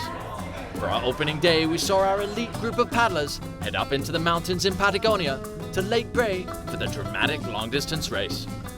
With Kailini taking the much-deserved win, the athletes headed back to Puerto Natales and the stunning Ramota Hotel, where they were treated to an amazing dinner and some local culture in the form of a young Chilean dance group. However, with one more day of racing to go, it was an early night for all, as the athletes had to prepare for the challenging World Series sprint course to be held right at the heart of Puerto Natales in front of our host, Bigfoot Adventures. 2012 went awesome. I mean, it was a huge learning experience. It was my first full year trying to go for racing. It was definitely a good experience because looking back on it now, I think it set me up for this year because, you know, for sure it's early in the season. I don't feel fully trained yet, but my experiences from last few races and last year kind of set me up as, you know, super motivated to want to win. Battling with Connor, I think it makes the racing a lot more fun. It makes it a lot harder, that's for sure. To be in second got me stoked for this year, you know, to really push hard and try to take that championship away from Kai. You have to be that much more committed and push yourself so much harder. Definitely know now that I have to work really hard. You know, he's going to be putting everything into it, and I know I will be too, so coming after him. I wouldn't be race world champion if he wasn't there pushing me, because if you don't have somebody pushing you, then you're not going to want to go after that. Racing against him in general is awesome. I'm standing up here on the top of the hotel, kind of checking out all the scenery, and you know, it's going to be another amazing day, especially for sprint racing. Yeah, I mean, my first impression, got to my room, jumped in the shower, probably one of the best showers I've had in a while, just a huge shower head and right from the ceiling, so it's pretty amazing, and great food and great care from all these people, so thanks so much to Ramota Hotel, and got 2 nights here, so take advantage of it. Well, you know, the sprint racing I always feel like has been my bread and butter. The long distance has always been the scariest one for me. I always feel like that's my weakest point. Sprint racing's a little different. It's not so much physically, whereas the distance is like mentally. You gotta push as hard as you can, and that's kind of the strategy, because a sprint, there's just no room for tactical mistakes. And this is my first time sprint race. I preferred long distance, but today I have to pedal hard because the guys here are very, very good in sprint races. Whereas today it's going to be a little bit more tactics and saving your energy throughout all the heats, you know, not going all out in the first heat, second heat, but trying to save that for the last one. You've got to make it that's the first person to the buoy, and that really sets you up for the rest of the race. And I had some good experience the last few months with the sprints. Just go hard, never look back. Just don't look back what's behind you and keep going forward.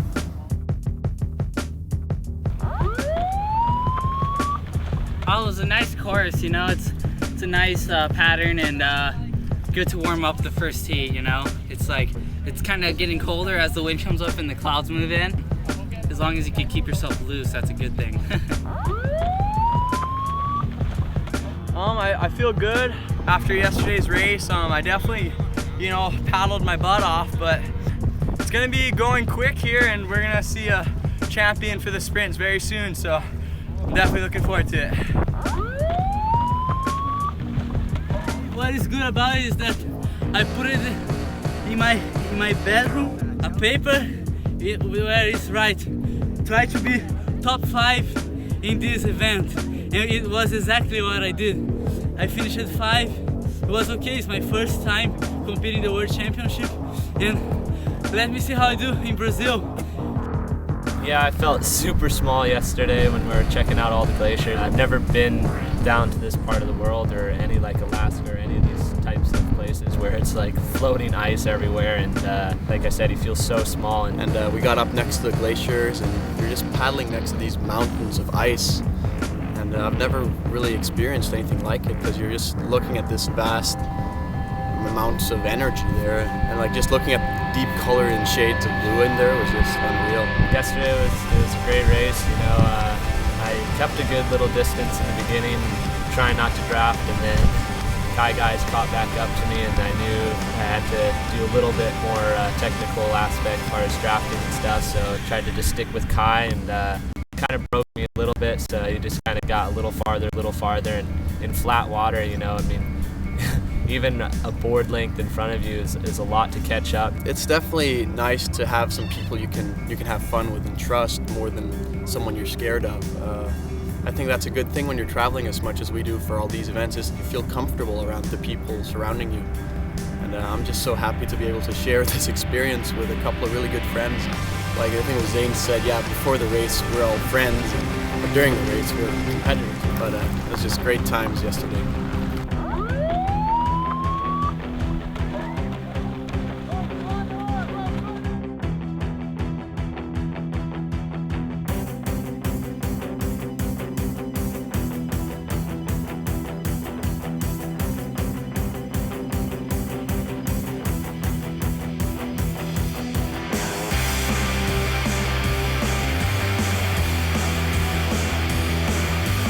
It was a good race for sure. I mean, the thing is with the sprint races, you have to get out as fast as you can in front. And didn't get my rhythm right away, and he had his rhythm, so he got up in front. And it's really hard to try to catch someone once they're in front because you nearly have to double your speed to get them. Yeah, I knew I had to get to that buoy first, you know, and sprints, you know, really counts to get that buoy first, make that turn, and keep that little distance. You know, it's such a short amount of time to pull ahead or even catch up, you know. It's really hard because you do that buoy turn first, you're going in the opposite direction for like 3 more strokes when he's still trying to get to the buoy. And all I can think about is now I have to go again with the tiebreaker, but super stoked and glad I came on top.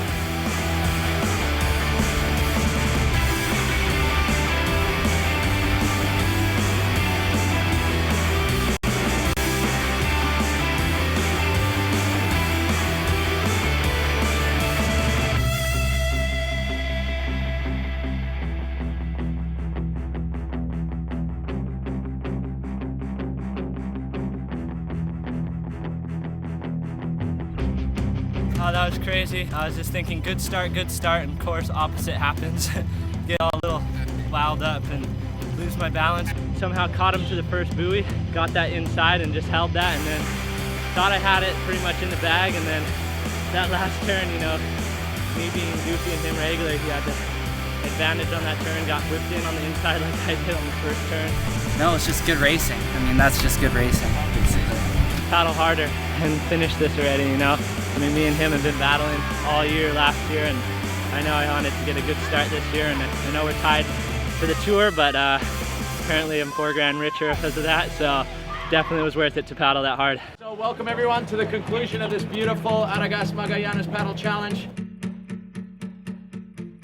So after one of the most intense tiebreakers ever seen on the World Series, that leave both Connor and Kai past the point of exhaustion, we see Connor Baxter walk away with a check for $9,000 and a locally crafted event trophy, as the two rivals lead the ratings going into stop 2 in Brazil.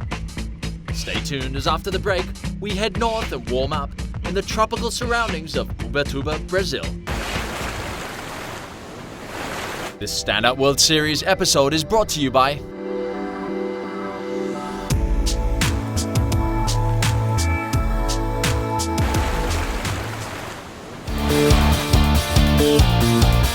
Stand Up World Series patrons provide a vital support mechanism for the continued growth and development of the sport and its World Championship Series.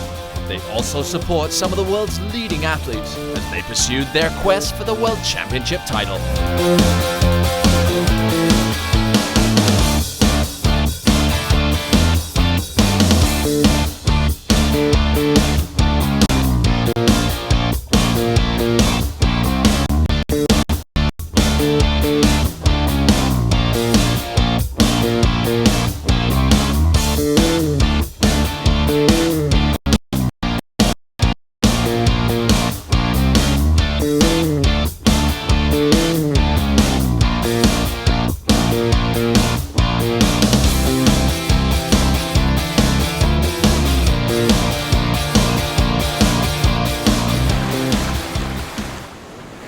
Aloha and welcome to day one of the Stand Up World Series here in Ubatuba, Brazil.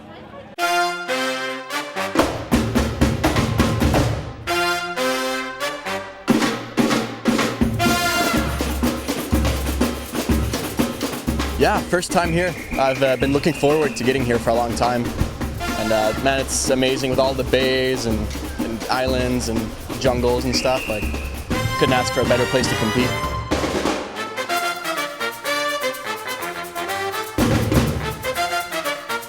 Feeling good. It's great to be racing here in Ubatuba. You know, last few years we've been just, doing the surf part of things, but to change it up and to be able to race just adds another perspective on the spot. From the cold glaciers of Chile to the tropical backdrop here in Ubatuba, the year's first Grand Slam event combining racing and surfing is now underway.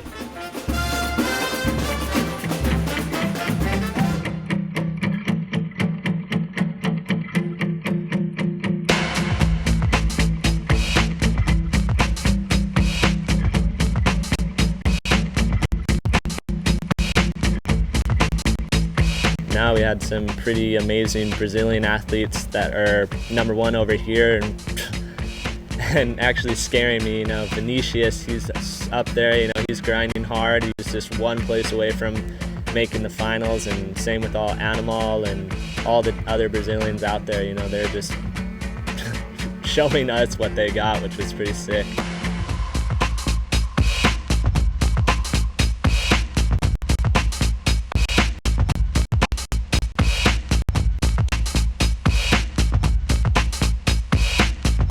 The whole day was, awesome yesterday. This course was great. It was kind of cool racing pretty late because normally we race super early, and it was kind of cool, like the evening light and such. But no, it was a good course. I had fun for sure. It's great to see the enthusiasm the people of Brazil and of Ubatuba have here, because everyone's just so passionate about it, and you don't see that in a lot of places around the world. So to have that here is motivating. Yeah, the town was a great place for a race and a World Series event because, there's so much passion with the people, the locals, and so many people turned out to, cheer everyone on and just watch what was taking place. And there's a killer course race and distance race as well.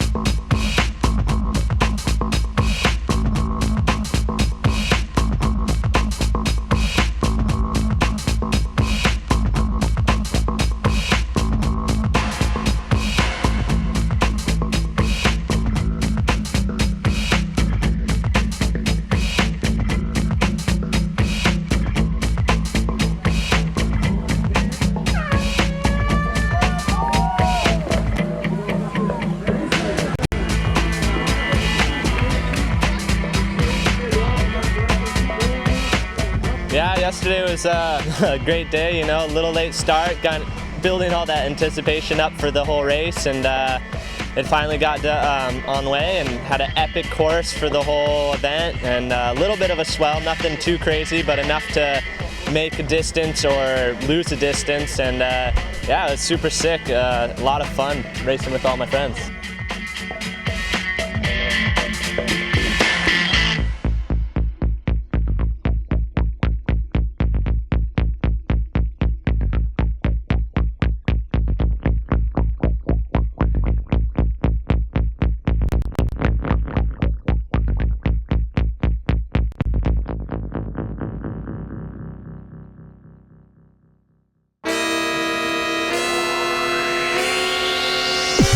for the long distance, you know. I had a good, showing in Patagonia, and that was a tough race. So to be here and be doing a shorter course definitely feels better. You can't really, predict who's going to end up on where, just because each one of us could have, their day. So I'm going to put it all, and hopefully I'll come out on top. I don't know. I was liking the first course. There will be a little bit downwind, but then the wind changed and then the course also changed. So I think we'll be good in the downwind. I'm training this, will be fun. With one of the biggest turnouts yet, this is destined to be a groundbreaking event in every respect. Long distance are always tricky, because you have to conserve energy for the end, but you have a stacked field with all the best guys in the world, so you can't really go easy all the time. So I think it's going to be very much like a sprint all the way. It was awesome to see a different group of people up in the pack. I mean, we always see so much of the same guys on tour, and man, it was awesome to see not only different people, but other people that are keeping up with the top guys that travel with the whole series.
Just came in first place in the finals.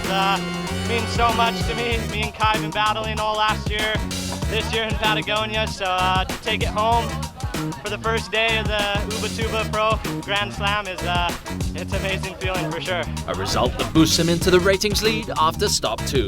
The stage is now clearly set for an epic season of racing. Make sure to stay tuned to watermanleague.com for the latest news and highlights from the Standout World Series.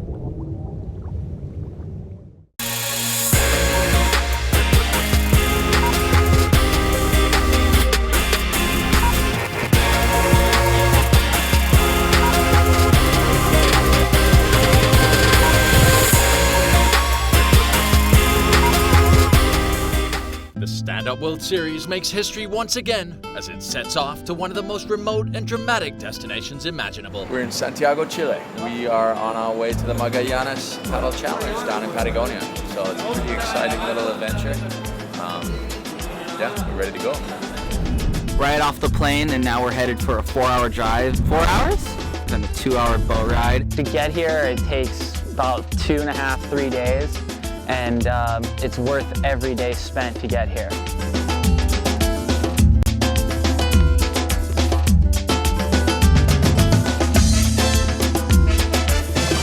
We're over 24 hours into the traveling. It's still pretty exciting. We're not there yet.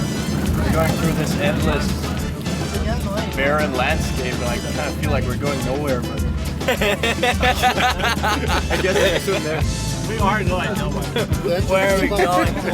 Where are you taking us, Tristan? I don't know, Tristan.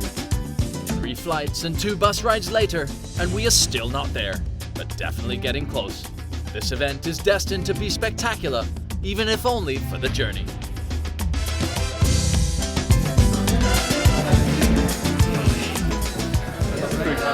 Amazing, super good. And bacon, egg pizza for the first time.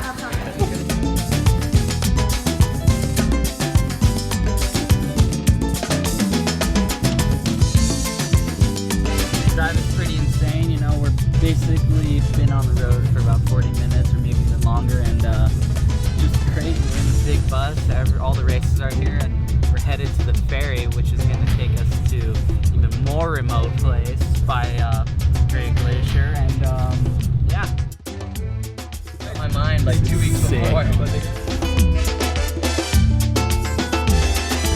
Guys, we've arrived. We're going to get down off the bus, cross the bridge and start lifting our luggage down to the boat. Yeah! Getting off the bus is stepping into the beauty that awaits the athletes. As a trek through the forest comes next, to catch the boat up the lake they will paddle the next day.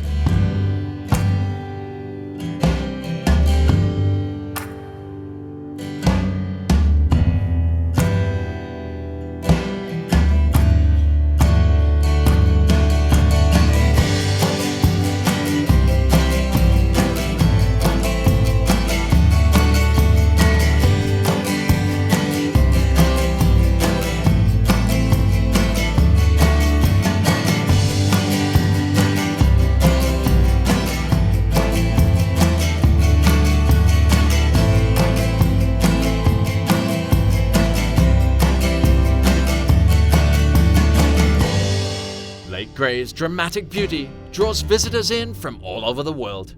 Its glacial waters set to the backdrop of Torre del Paine makes for one of the most stunning backdrops in this remote region of Chile.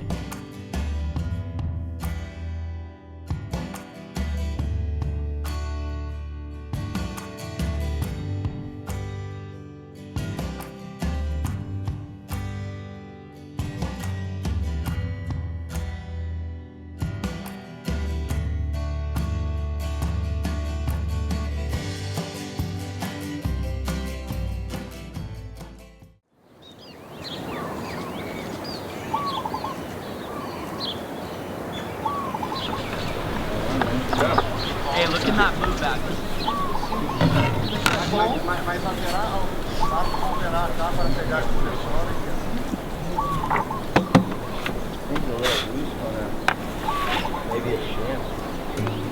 This is my first time to Chile, Patagonia, and it's been fantastic so far. Like, I've always dreamed of coming here to ski and snowboard, but to actually come here for a paddle event is just unreal. Yeah, for sure. You know, it was a lot of travel just to get to the glacier for the long distance race, but kind of once we got there, it was really cool to see all these big glaciers and icebergs up close. Oh, it was crazy. Like, we went through so many like different climates, and seeing the mountains is like nothing I've ever seen before, and it's amazing. Like, yeah, long, but the environment is really beautiful, and then everything become nice. Even if you travel alone or a long time and so much things to do, bus, boat and hiking, but it's okay. In the morning we went for this expedition to kind of check out the course and the glaciers. It was really cool. We got to get on our boards and just go paddle, and it was like before the sun came over the mountains, so it was still really chilly.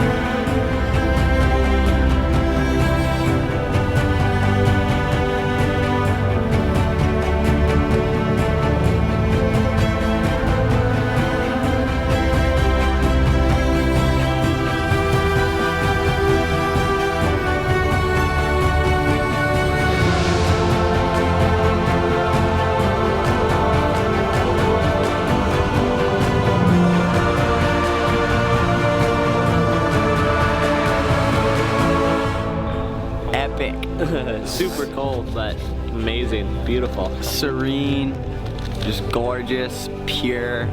I don't know, that's just a weird, crazy feeling coming up to those big old glaciers, and you can just feel, it's like breathing on you. You can just feel the freezing air just coming off the glacier.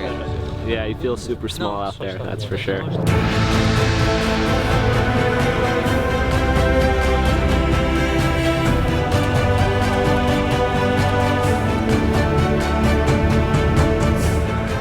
The journey here in itself was worth the whole trip. Like, it was from plane to bus to hiking to boat. You got to try every way of transport, and kind of when you travel this far to go somewhere, you really feel the reward of what you get. And definitely just, I've been looking forward to this event for a long time, and all the expectations were met when I got here. Welcome to Patagonia! We've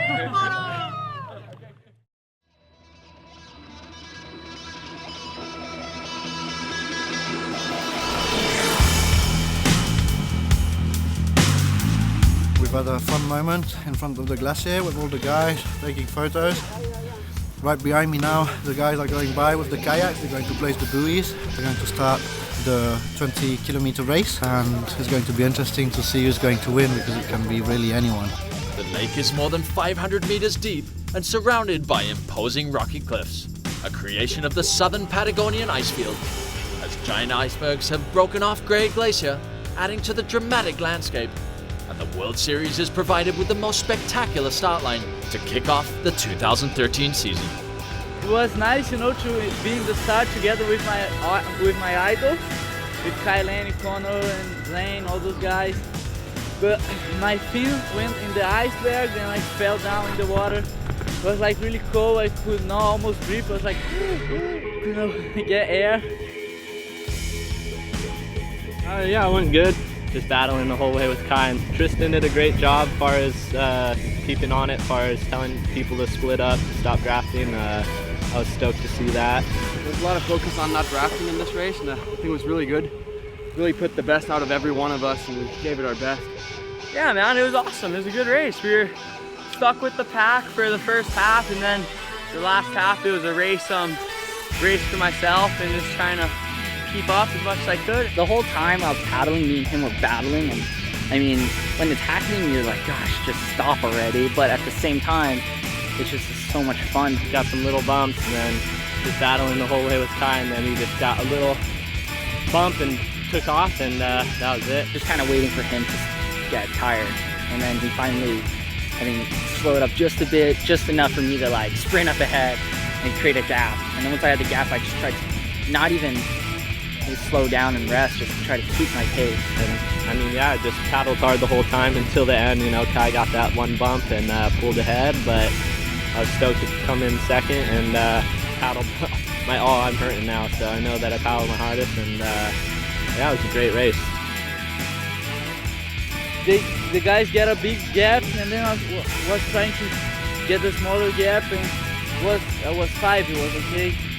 Let's see tomorrow how it goes. Don't go anywhere, as when the Standout World Series returns, we head to Puerto Natales for the sprint racing component of this Chilean stop, as the first champion of the 2013 season will be decided. This Standout World Series episode is brought to you by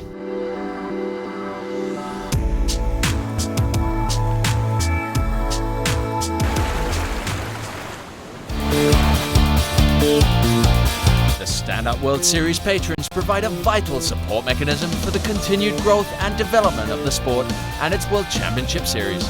They also support some of the world's leading athletes as they pursued their quest for the World Championship title.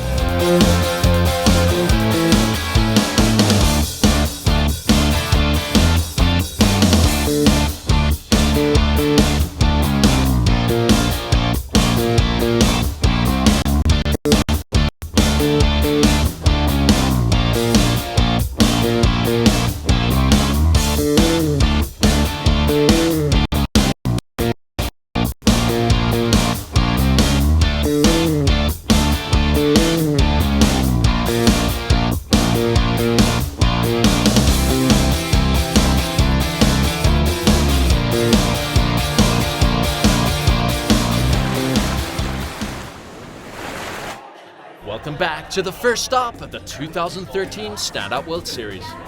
For our opening day, we saw our elite group of paddlers head up into the mountains in Patagonia to Lake Bray for the dramatic long-distance race. With Kailani taking the much-deserved win, the athletes headed back to Puerto Natales and the stunning Ramota Hotel, where they were treated to an amazing dinner and some local culture in the form of a young Chilean dance group. However, with one more day of racing to go, it was an early night for all, as the athletes had to prepare for the challenging World Series sprint course to be held right at the heart of Puerto Natales in front of our host, Bigfoot Adventures. 2012 went awesome. I mean, it was a huge learning experience. It was my first full year trying to go for racing. It was definitely a good experience because looking back on it now, I think it set me up for this year because, You know, for sure it's early in the season. I don't feel fully trained yet, but my experiences from last few races and last year kind of set me up as, you know, super motivated to want to win.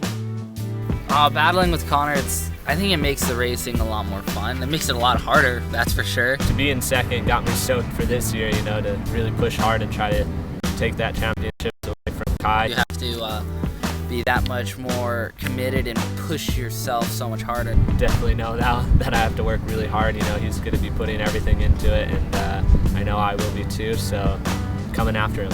I wouldn't be race world champion if he wasn't there pushing me, because if you don't have somebody pushing you, then you're not going to want to go after that. Just racing against him in general is awesome.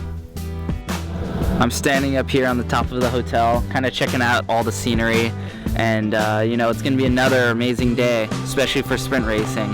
Yeah, I mean, my first impression, got to my room, jumped in the shower, probably one of the best showers I've had in a while, just a huge shower head and right from the ceiling, so it's pretty amazing, and great food and great care from all these people, so thanks so much to Ramona Hotel, and got 2 nights here, so take advantage of it. Well, you know, the sprint racing I always feel like has been my bread and butter. The long distance has always been the scariest one for me. I always feel like that's my weakest point. Sprint racing's a little different. It's not so much physically, whereas the distance is like mentally. You gotta push as hard as you can, and that's kind of the strategy, because a sprint, there's just no room for tactical mistakes. And this is my first time sprint race. I preferred long distance, but today I have to pedal hard because the guys here are very, very good in sprint races. Whereas today it's going to be a little bit more tactics and saving your energy throughout the heats, you know, not going all out in the first heat, second heat, but trying to save that for the last one. You got to make it that's the first person to the buoy, and that really sets you up for the rest of the race. And I had some good experience the last few months with the sprints. Just go hard, never look back. Just don't look back what's behind you and keep going forward.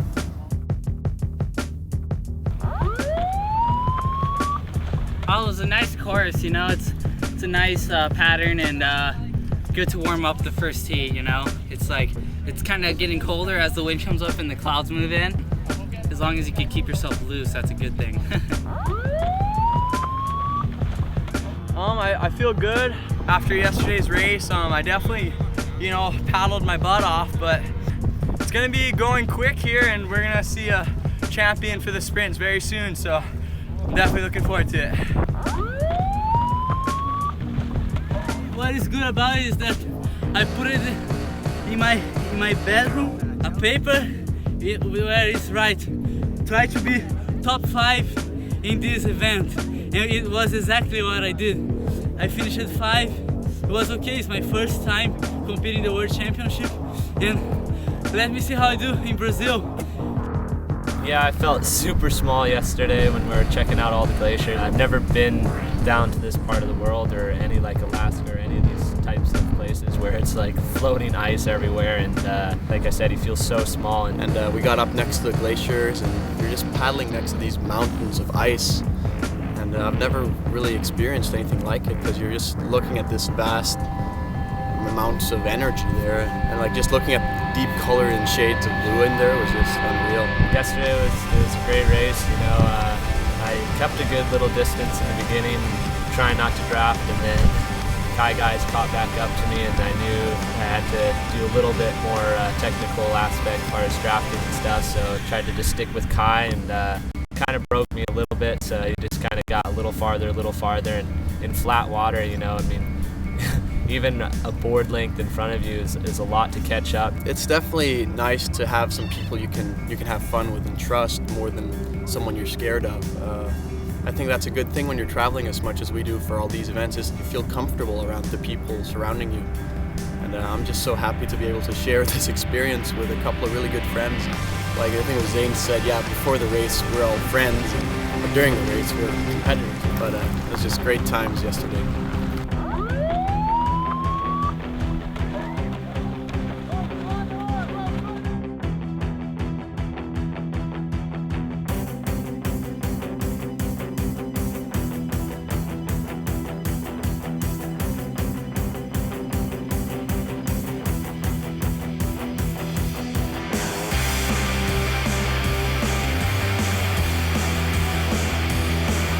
It was a good race for sure. I mean, the thing is with the sprint races, you have to get out as fast as you can in front, and didn't get my rhythm right away, and he had his rhythm, so he got up in front, and it's really hard to try to catch someone once they're in front because you nearly have to double your speed to get them. Yeah, I knew I had to get to that buoy first, you know, and sprints, you know, really counts to get that buoy first, make that turn, and keep that little distance, you know. It's such a short amount of time to pull ahead or even catch up, you know. It's really hard because you do that buoy turn first, you're going in the opposite direction for like 3 more strokes when he's still trying to get to the buoy. And all I can think about is now I have to go again with the tiebreaker, but super stoked and glad I came on top.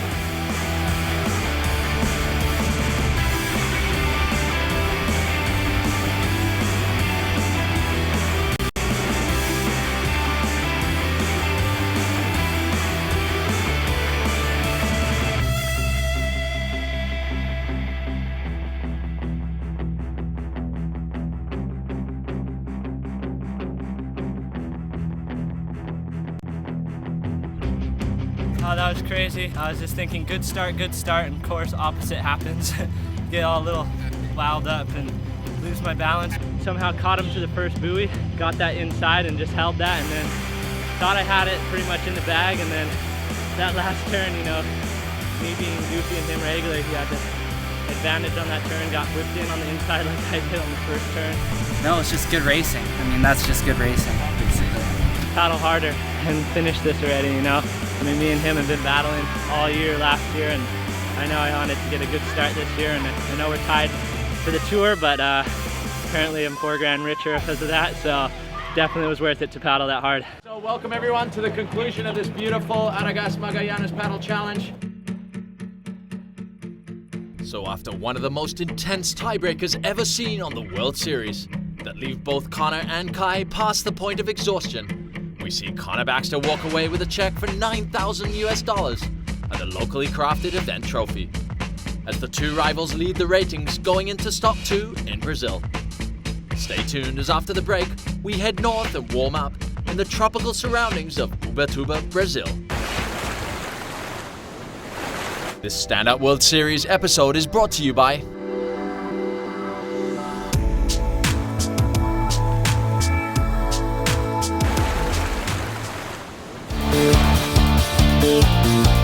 the Stand-Up World Series patrons provide a vital support mechanism for the continued growth and development of the sport and its World Championship Series.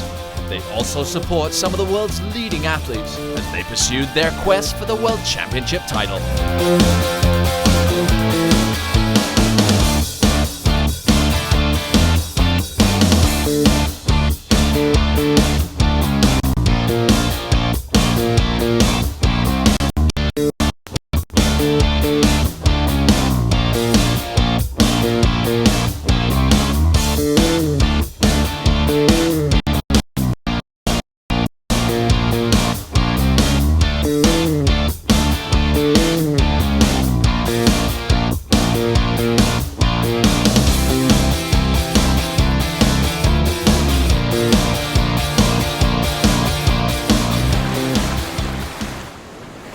Aloha and welcome to day 1 of the Stand-Up World Series here in Ubatuba, Brazil.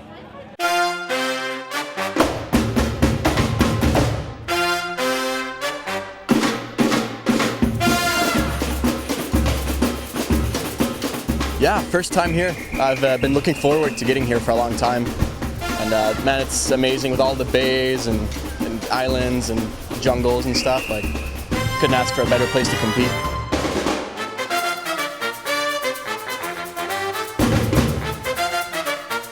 Feeling good. It's great to be racing here in Ubatuba. You know, last few years we've been just, you know, doing the surf part of things, but to change it up and to be able to race just adds another perspective on the spot. From the cold glaciers of Chile to the tropical backdrop here in Ubatuba, the year's first Grand Slam event combining racing and surfing is now underway.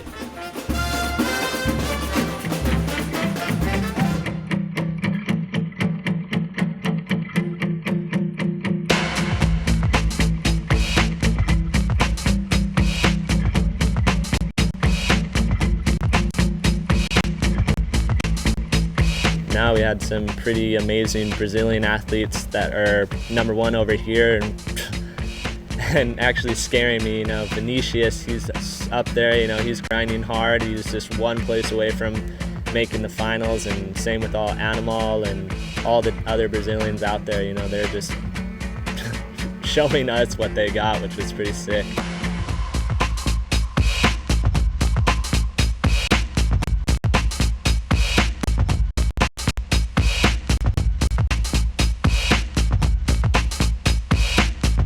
The whole day was, awesome yesterday. This course was great. Kind of cool racing pretty late because normally we race super early, and it was kind of cool, like the evening light and such. But no, it was a good course. I had fun for sure. It's great to see the enthusiasm the people of Brazil and of Ubatuba have here, because everyone's just so passionate about it, and you don't see that in a lot of places around the world. So to have that here is motivating.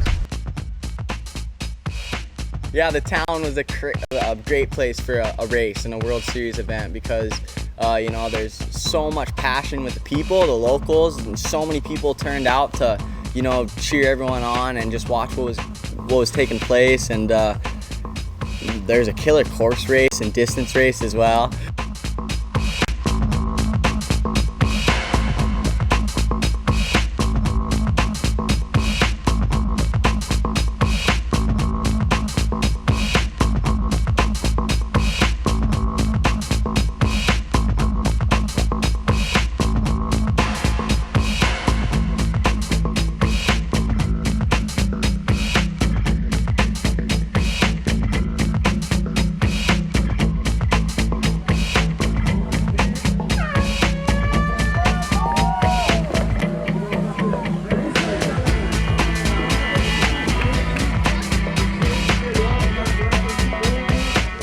Yeah, yesterday was a great day, a little late start, building all that anticipation up for the whole race, and it finally got on the way and had an epic course for the whole event, and a little bit of a swell, nothing too crazy, but enough to make a distance or lose a distance, and yeah, it was super sick, a lot of fun racing with all my friends.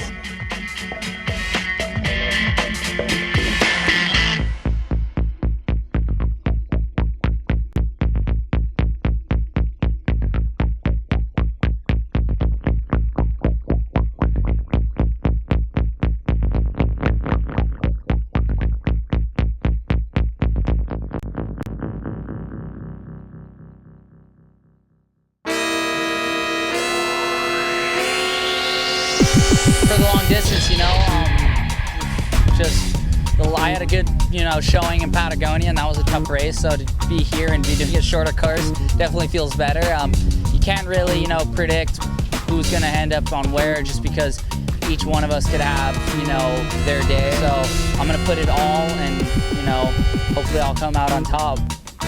Yeah, I am one of. I don't know, I was liking the first course. There will be a little bit downwind, but then the wind changed and then the course also changed, so I think we'll be good in the downwind. I'm training this, will be fun. With one of the biggest turnouts yet, this is destined to be a groundbreaking event in every respect. Long distance are always tricky, because you have to conserve energy for the end, but you have a stacked field with all the best guys in the world, so you can't really go easy all the time. So I think it's going to be very much like a sprint all the way. It was awesome to see a different group of people up in the pack. I mean, we always see so much of the same guys on tour, and man, it was awesome to see not only different people, but other people that are keeping up with the top guys that travel with the whole series.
in the finals means so much to me. Me and Kai have been battling all last year, this year in Patagonia, so to take it home for the first day of the Ubatuba Pro Grand Slam is it's an amazing feeling for sure. A result that boosts him into the ratings lead after stop 2. The stage is now clearly set for an epic season of racing.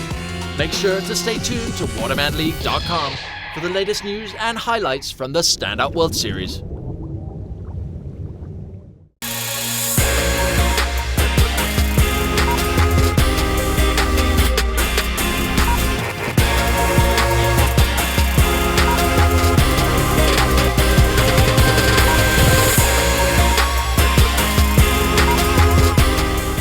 The Standout World Series makes history once again as it sets off to one of the most remote and dramatic destinations imaginable. We're in Santiago, Chile. We are on our way to the Magallanes Paddle Challenge down in Patagonia. So it's a pretty exciting little adventure. Yeah, we're ready to go. Right off the plane, and now we're headed for a 4-hour drive. 4 hours?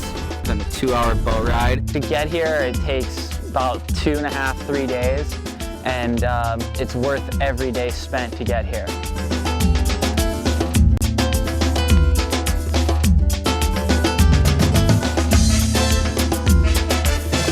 We're over 24 hours into the traveling. It's still pretty exciting.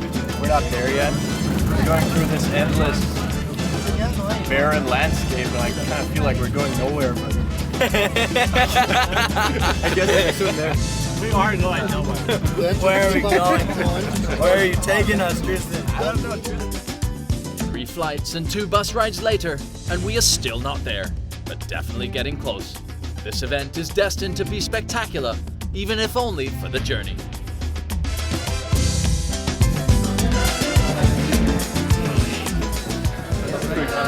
Amazing, super good. And bacon egg pizza for the first time.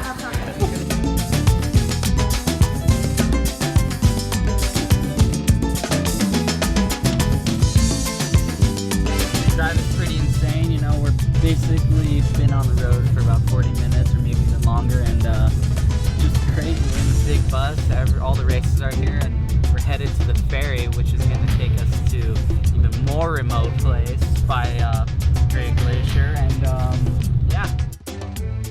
Got my mind like 2 weeks before. Guys, we've arrived. We're going to get down off the bus, cross the bridge and start lifting our luggage down to the boat. Yeah! Getting off the bus is stepping into the beauty that awaits the athletes. As a trek through the forest comes next, to catch the boat up the lake they will paddle the next day.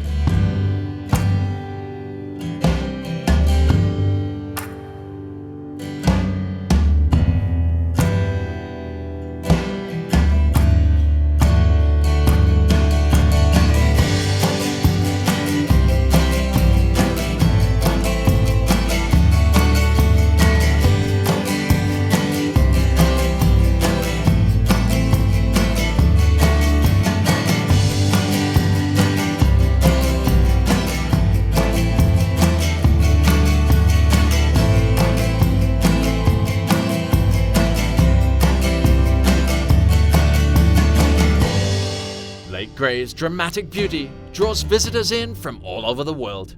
Its glacial waters set to the backdrop of Torre del Paine makes for one of the most stunning backdrops in this remote region of Chile.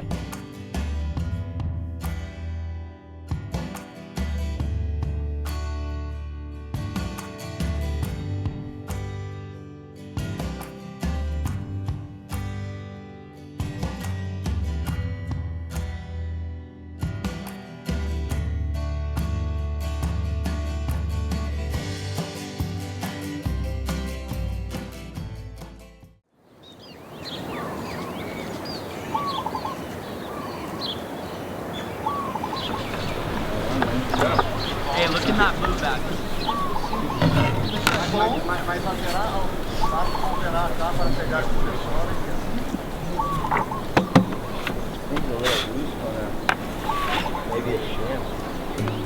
This is my first time to Chile, Patagonia, and it's been fantastic so far. Like, I've always dreamed of coming here to ski and snowboard, but to actually come here for a paddle event is just unreal. Yeah, for sure. You know, it was a lot of travel just to get to the glacier for the long distance race, but kind of once we got there, it was really cool to see all these big glaciers and icebergs up close. Oh, it was crazy. Like we went through so many like different climates and seeing the mountains is like nothing I've ever seen before, and it's amazing. Like Yeah, long, but the environment is really beautiful, and then everything become nice. Even if you travel alone or a long time and so much things to do, bus, boat and hiking, but it's okay.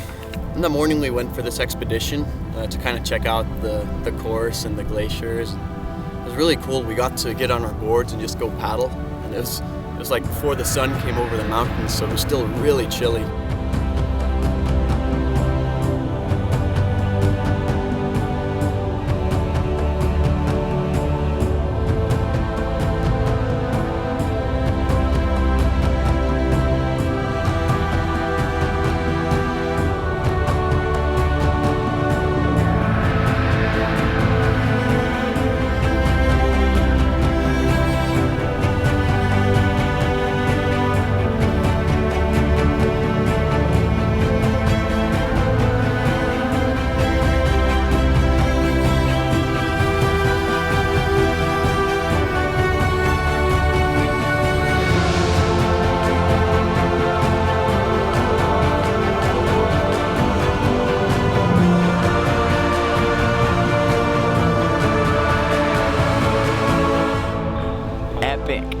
Super cold, but amazing, beautiful. Serene, just gorgeous, pure. I don't know, that's just a weird, crazy feeling coming up to those big old glaciers, and you can just feel, it's like breathing on you. You can just feel the freezing air just coming off the glacier. Yeah, you feel super small out there, that's for sure.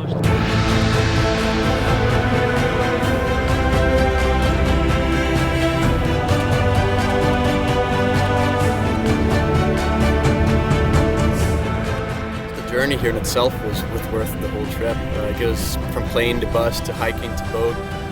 You got to try every way of transport, and when you travel this far to go somewhere, you really feel the reward of what you get. And definitely I've been looking forward to this event for a long time, and all the expectations were met when I got here. Welcome to Patagonia!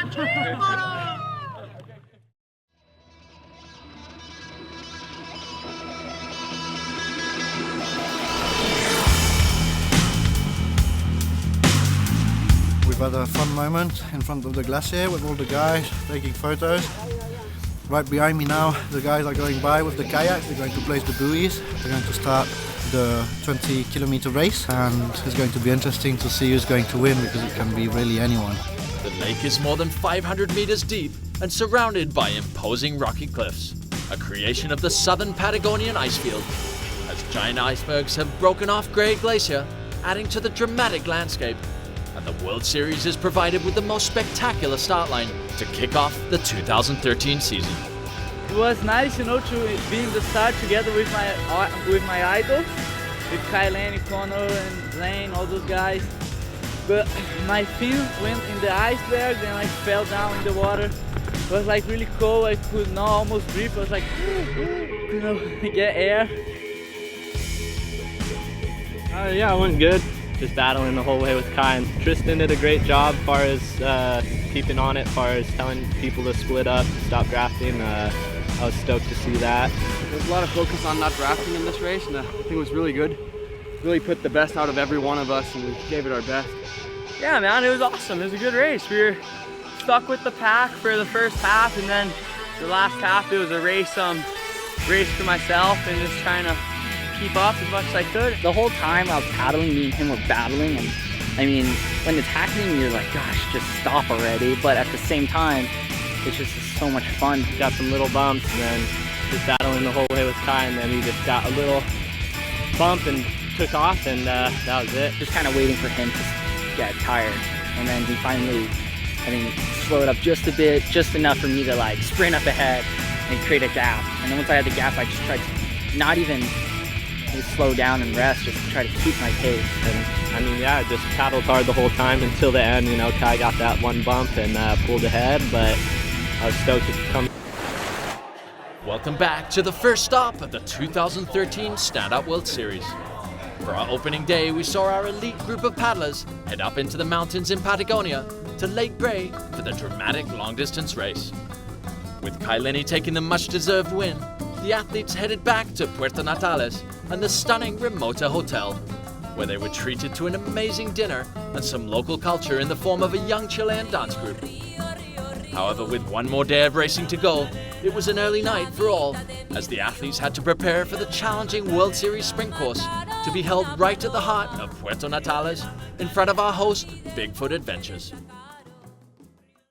2012 went awesome. I mean, it was a huge learning experience. It was my first full year trying to go for racing. It was definitely a good experience because looking back on it now, I think it set me up for this year because, you know, for sure it's early in the season. I don't feel fully trained yet, but my experiences from last few races and last year kind of set me up as, you know, super motivated to want to win.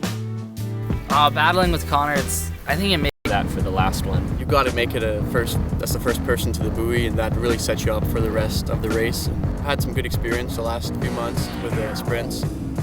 Just go hard, never look back. Just don't look back what's behind you and keep going forward.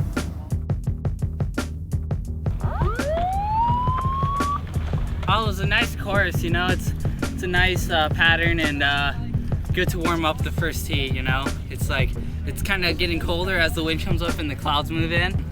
As long as you can keep yourself loose, that's a good thing. I feel good after yesterday's race. I definitely, you know, paddled my butt off, but it's gonna be going quick here and we're gonna see a champion for the sprints very soon, so I'm definitely looking forward to it. What is good about it is that I put it in my bedroom, a paper where it's right. Try to be top 5. It was a good race for sure. I mean, the thing is with the sprint races, you have to get out as fast as you can in front, and didn't get my rhythm right away, and he had his rhythm, so he got up in front, and it's really hard to try to catch someone once they're in front because you nearly have to double your speed to get them. Yeah, I knew I had to get to that buoy first, you know, and sprints, you know, really counts to get that buoy first, make that turn, and keep that little distance, you know. It's such a short amount of time to pull ahead or even catch up, you know. It's really hard because you do that buoy turn first, you're going in the opposite direction for like 3 more strokes when he's still trying to get to the buoy. And all I can think about is now I have to go again with the tiebreaker, but super stoked and glad I came on top.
take a ride out of here. She got a one-way ticket to nowhere.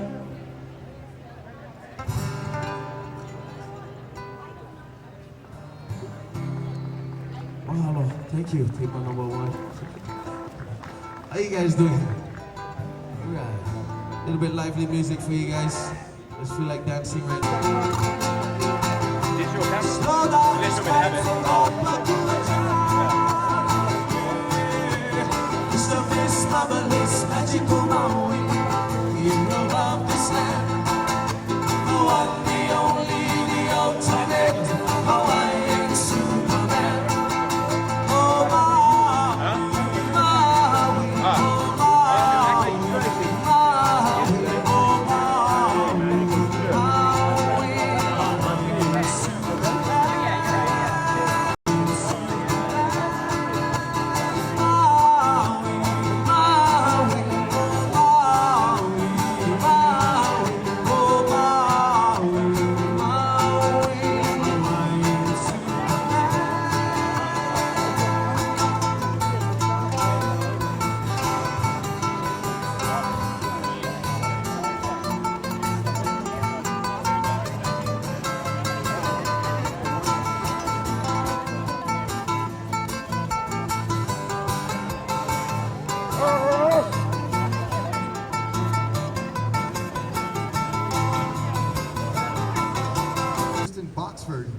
to say a few words, and he will enlighten all of us on what a great year it's been and other information. All right, let's give it up for Tristan.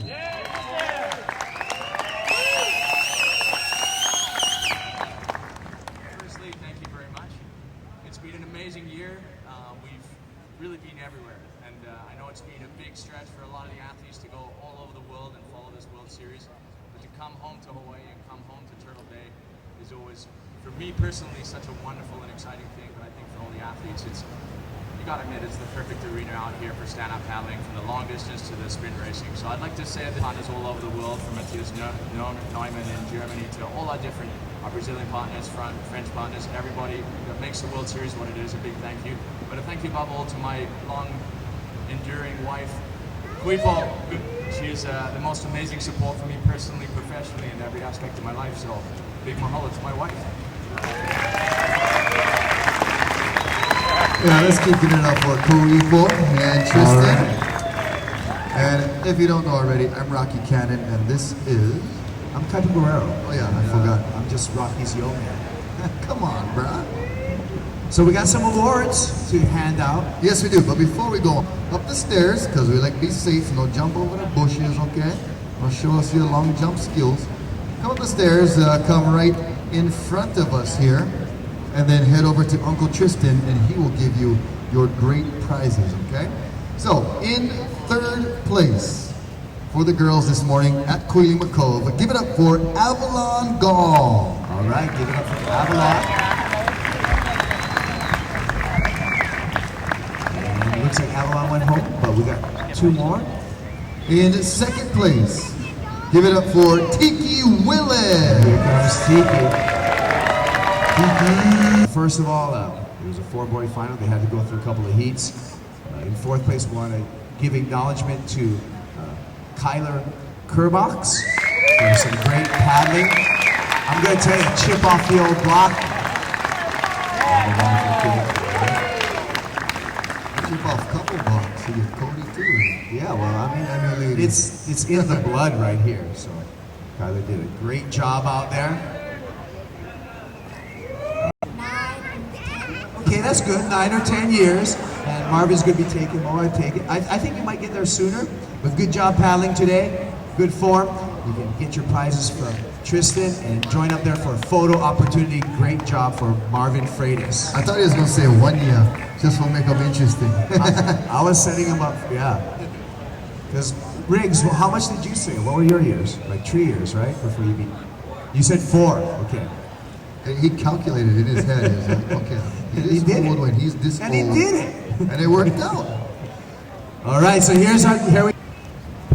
In third place, give it up for Olivia Piana.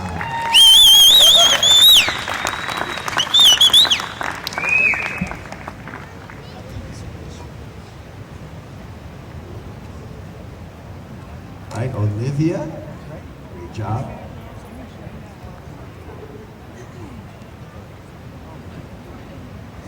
I always forget the French style. Gotta go boom cheeks. You gotta do both. Even it up. I ain't complaining. Yeah. I might start a movie in Hawaii. My dog getting jealous because so much pretty girls close to me. Yeah. That's Rocky's daughter there, Hina. She's in the corner. And if you would have asked me 5 years ago if you think Turtle Bay would be dog friendly, you can bring your dog over here and surf and all that, I'd be like, I don't think so. Yeah. Mahalo again to Turtle Bay. And let's give these girls another round of applause. These long distance racers. A very, very grueling course yesterday. And now we got some sprint races. Yeah, we got the sprint race results here, our top 5. Come on up here for your awards. In 5th place, we want to acknowledge our youngest competitor in this conditions, Mariko Strickland. Come on up, Mariko.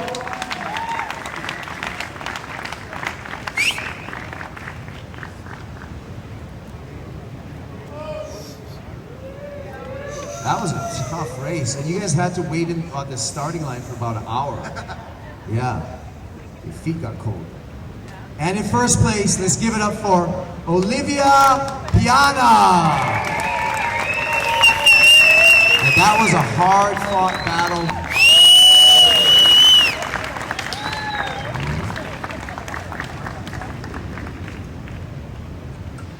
Rounding out the top 3 in 3rd place, give it up for Connor Baxter.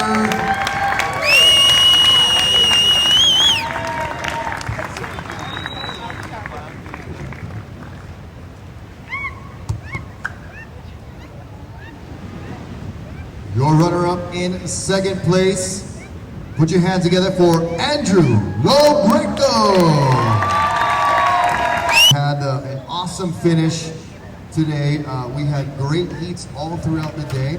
I think it was cool how we had the double replicharge format, so everybody got at least a few times to take to the waves and take to the course out here. And this is how it ended up.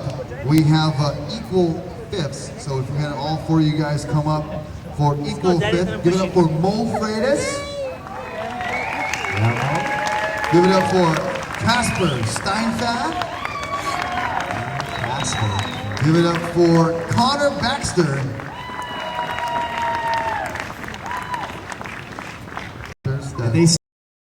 When it shuts off, they kill each other. Right. That's basically what we're doing up here. If you write it on a paper, we're going to say it. Yeah. Also like a YouTube video. Google that Asiana plane debacle and the pilots' names are hilarious. A real news lady, Redmond. In 4th place, give it up for Paul Jackson. There you go, Jacko.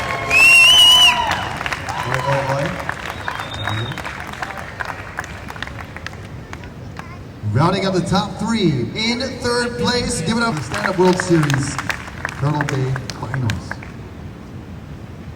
So this is a great photo op because these are certainly the best paddlers in the world. And again, we want to mahalo Turtle Bay for allowing us to have this in the perfect venue for probably the most exciting format with the sprint in and out of surf paddle races.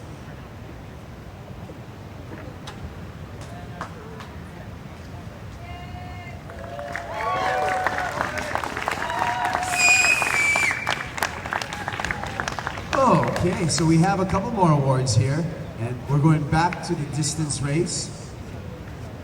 In the open class, so a lot of these guys are paddling, they're, up here. 1st place, Ingo Rodmacher.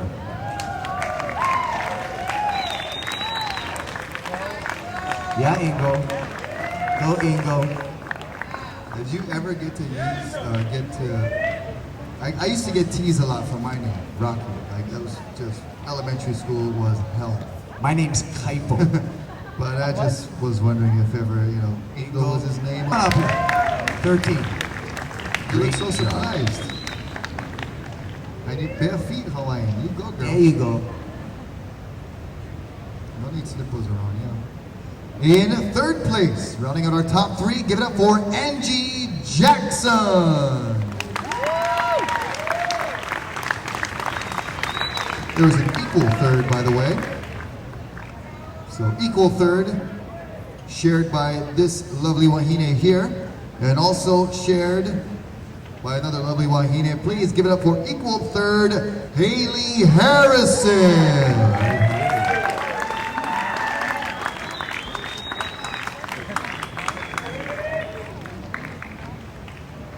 You guys better watch out when you go to TSA, when you go home with all these medals and stuff. You guys gonna get searched. In second place, for the overall Turtle Bay Finals for the women, please give it up for Olivia Piana. Some words. In fourth place overall, this guy's, I've always admired his paddling and multiple champion. Connor Baxter, come on up here, Connor. Fine young man. Multiple bowl coming to Oahu champion, Connor Baxter. In third place for the overall for the series this weekend, Mr. Paul Jackson. Come on up here, Paul.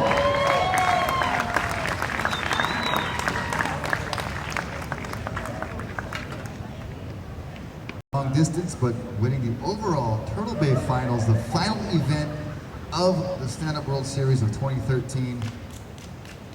Great job to all these guys. Give them a round of applause up here.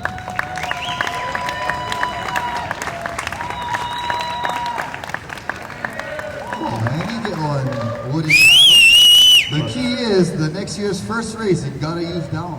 There you go. That's the handicap. Oh, Michael, please come on up here. You get a paddle to use in next year's first race too. And you know what? These are the vintage Hawaii 5-0, the original Hawaii 5-0 kind paddles. Gold and yeah. Doesn't look a day over 12. Fine young man, and he will be on this tour for years to come. That's right. Okay, our next series of awards are for the overall world titles. And we're going to start with the women. So, I believe that was your top 4 finishes throughout the circuit, compiled. That's how we got these overall world awards. So this is for the World Championships.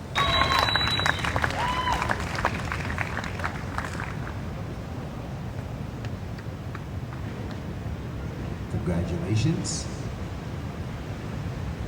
And first place, our world champ for the women's, Miss Annabelle Anderson. Let's bring her up here. Yeah.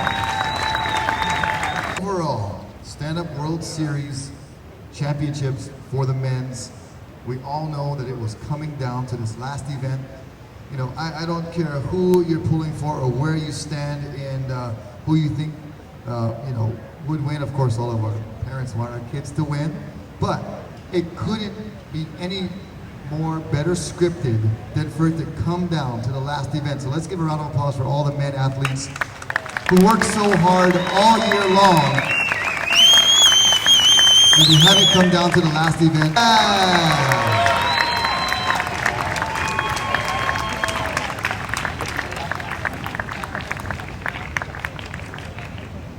Yeah, Casper.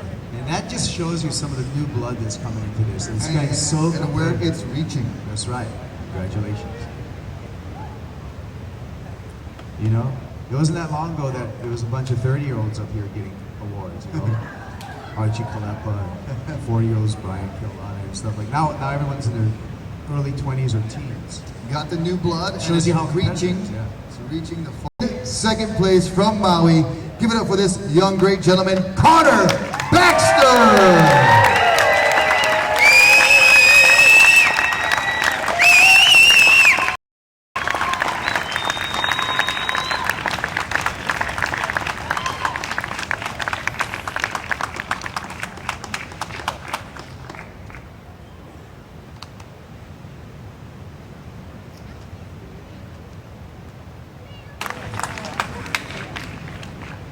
But it's been a great effort on Tristan and his media team, O'Neill, Francisco, and Christian, to make sure that not only if you're gonna do a tour and do it right and travel the world, it doesn't mean anything really in this day and age if you don't document it, if you don't get it on Facebook, and you don't get it out to the web world. It never happened in this. As safe as we could be, we do appreciate that too. And we want to thank you for the food that is here, and that it nourishes our bodies, and thank you for everybody involved in making this Stand Up World Series tour possible. Thank you for all of the athletes, supporters, sponsors, and coaches that are just ever so giving and putting out 100% effort.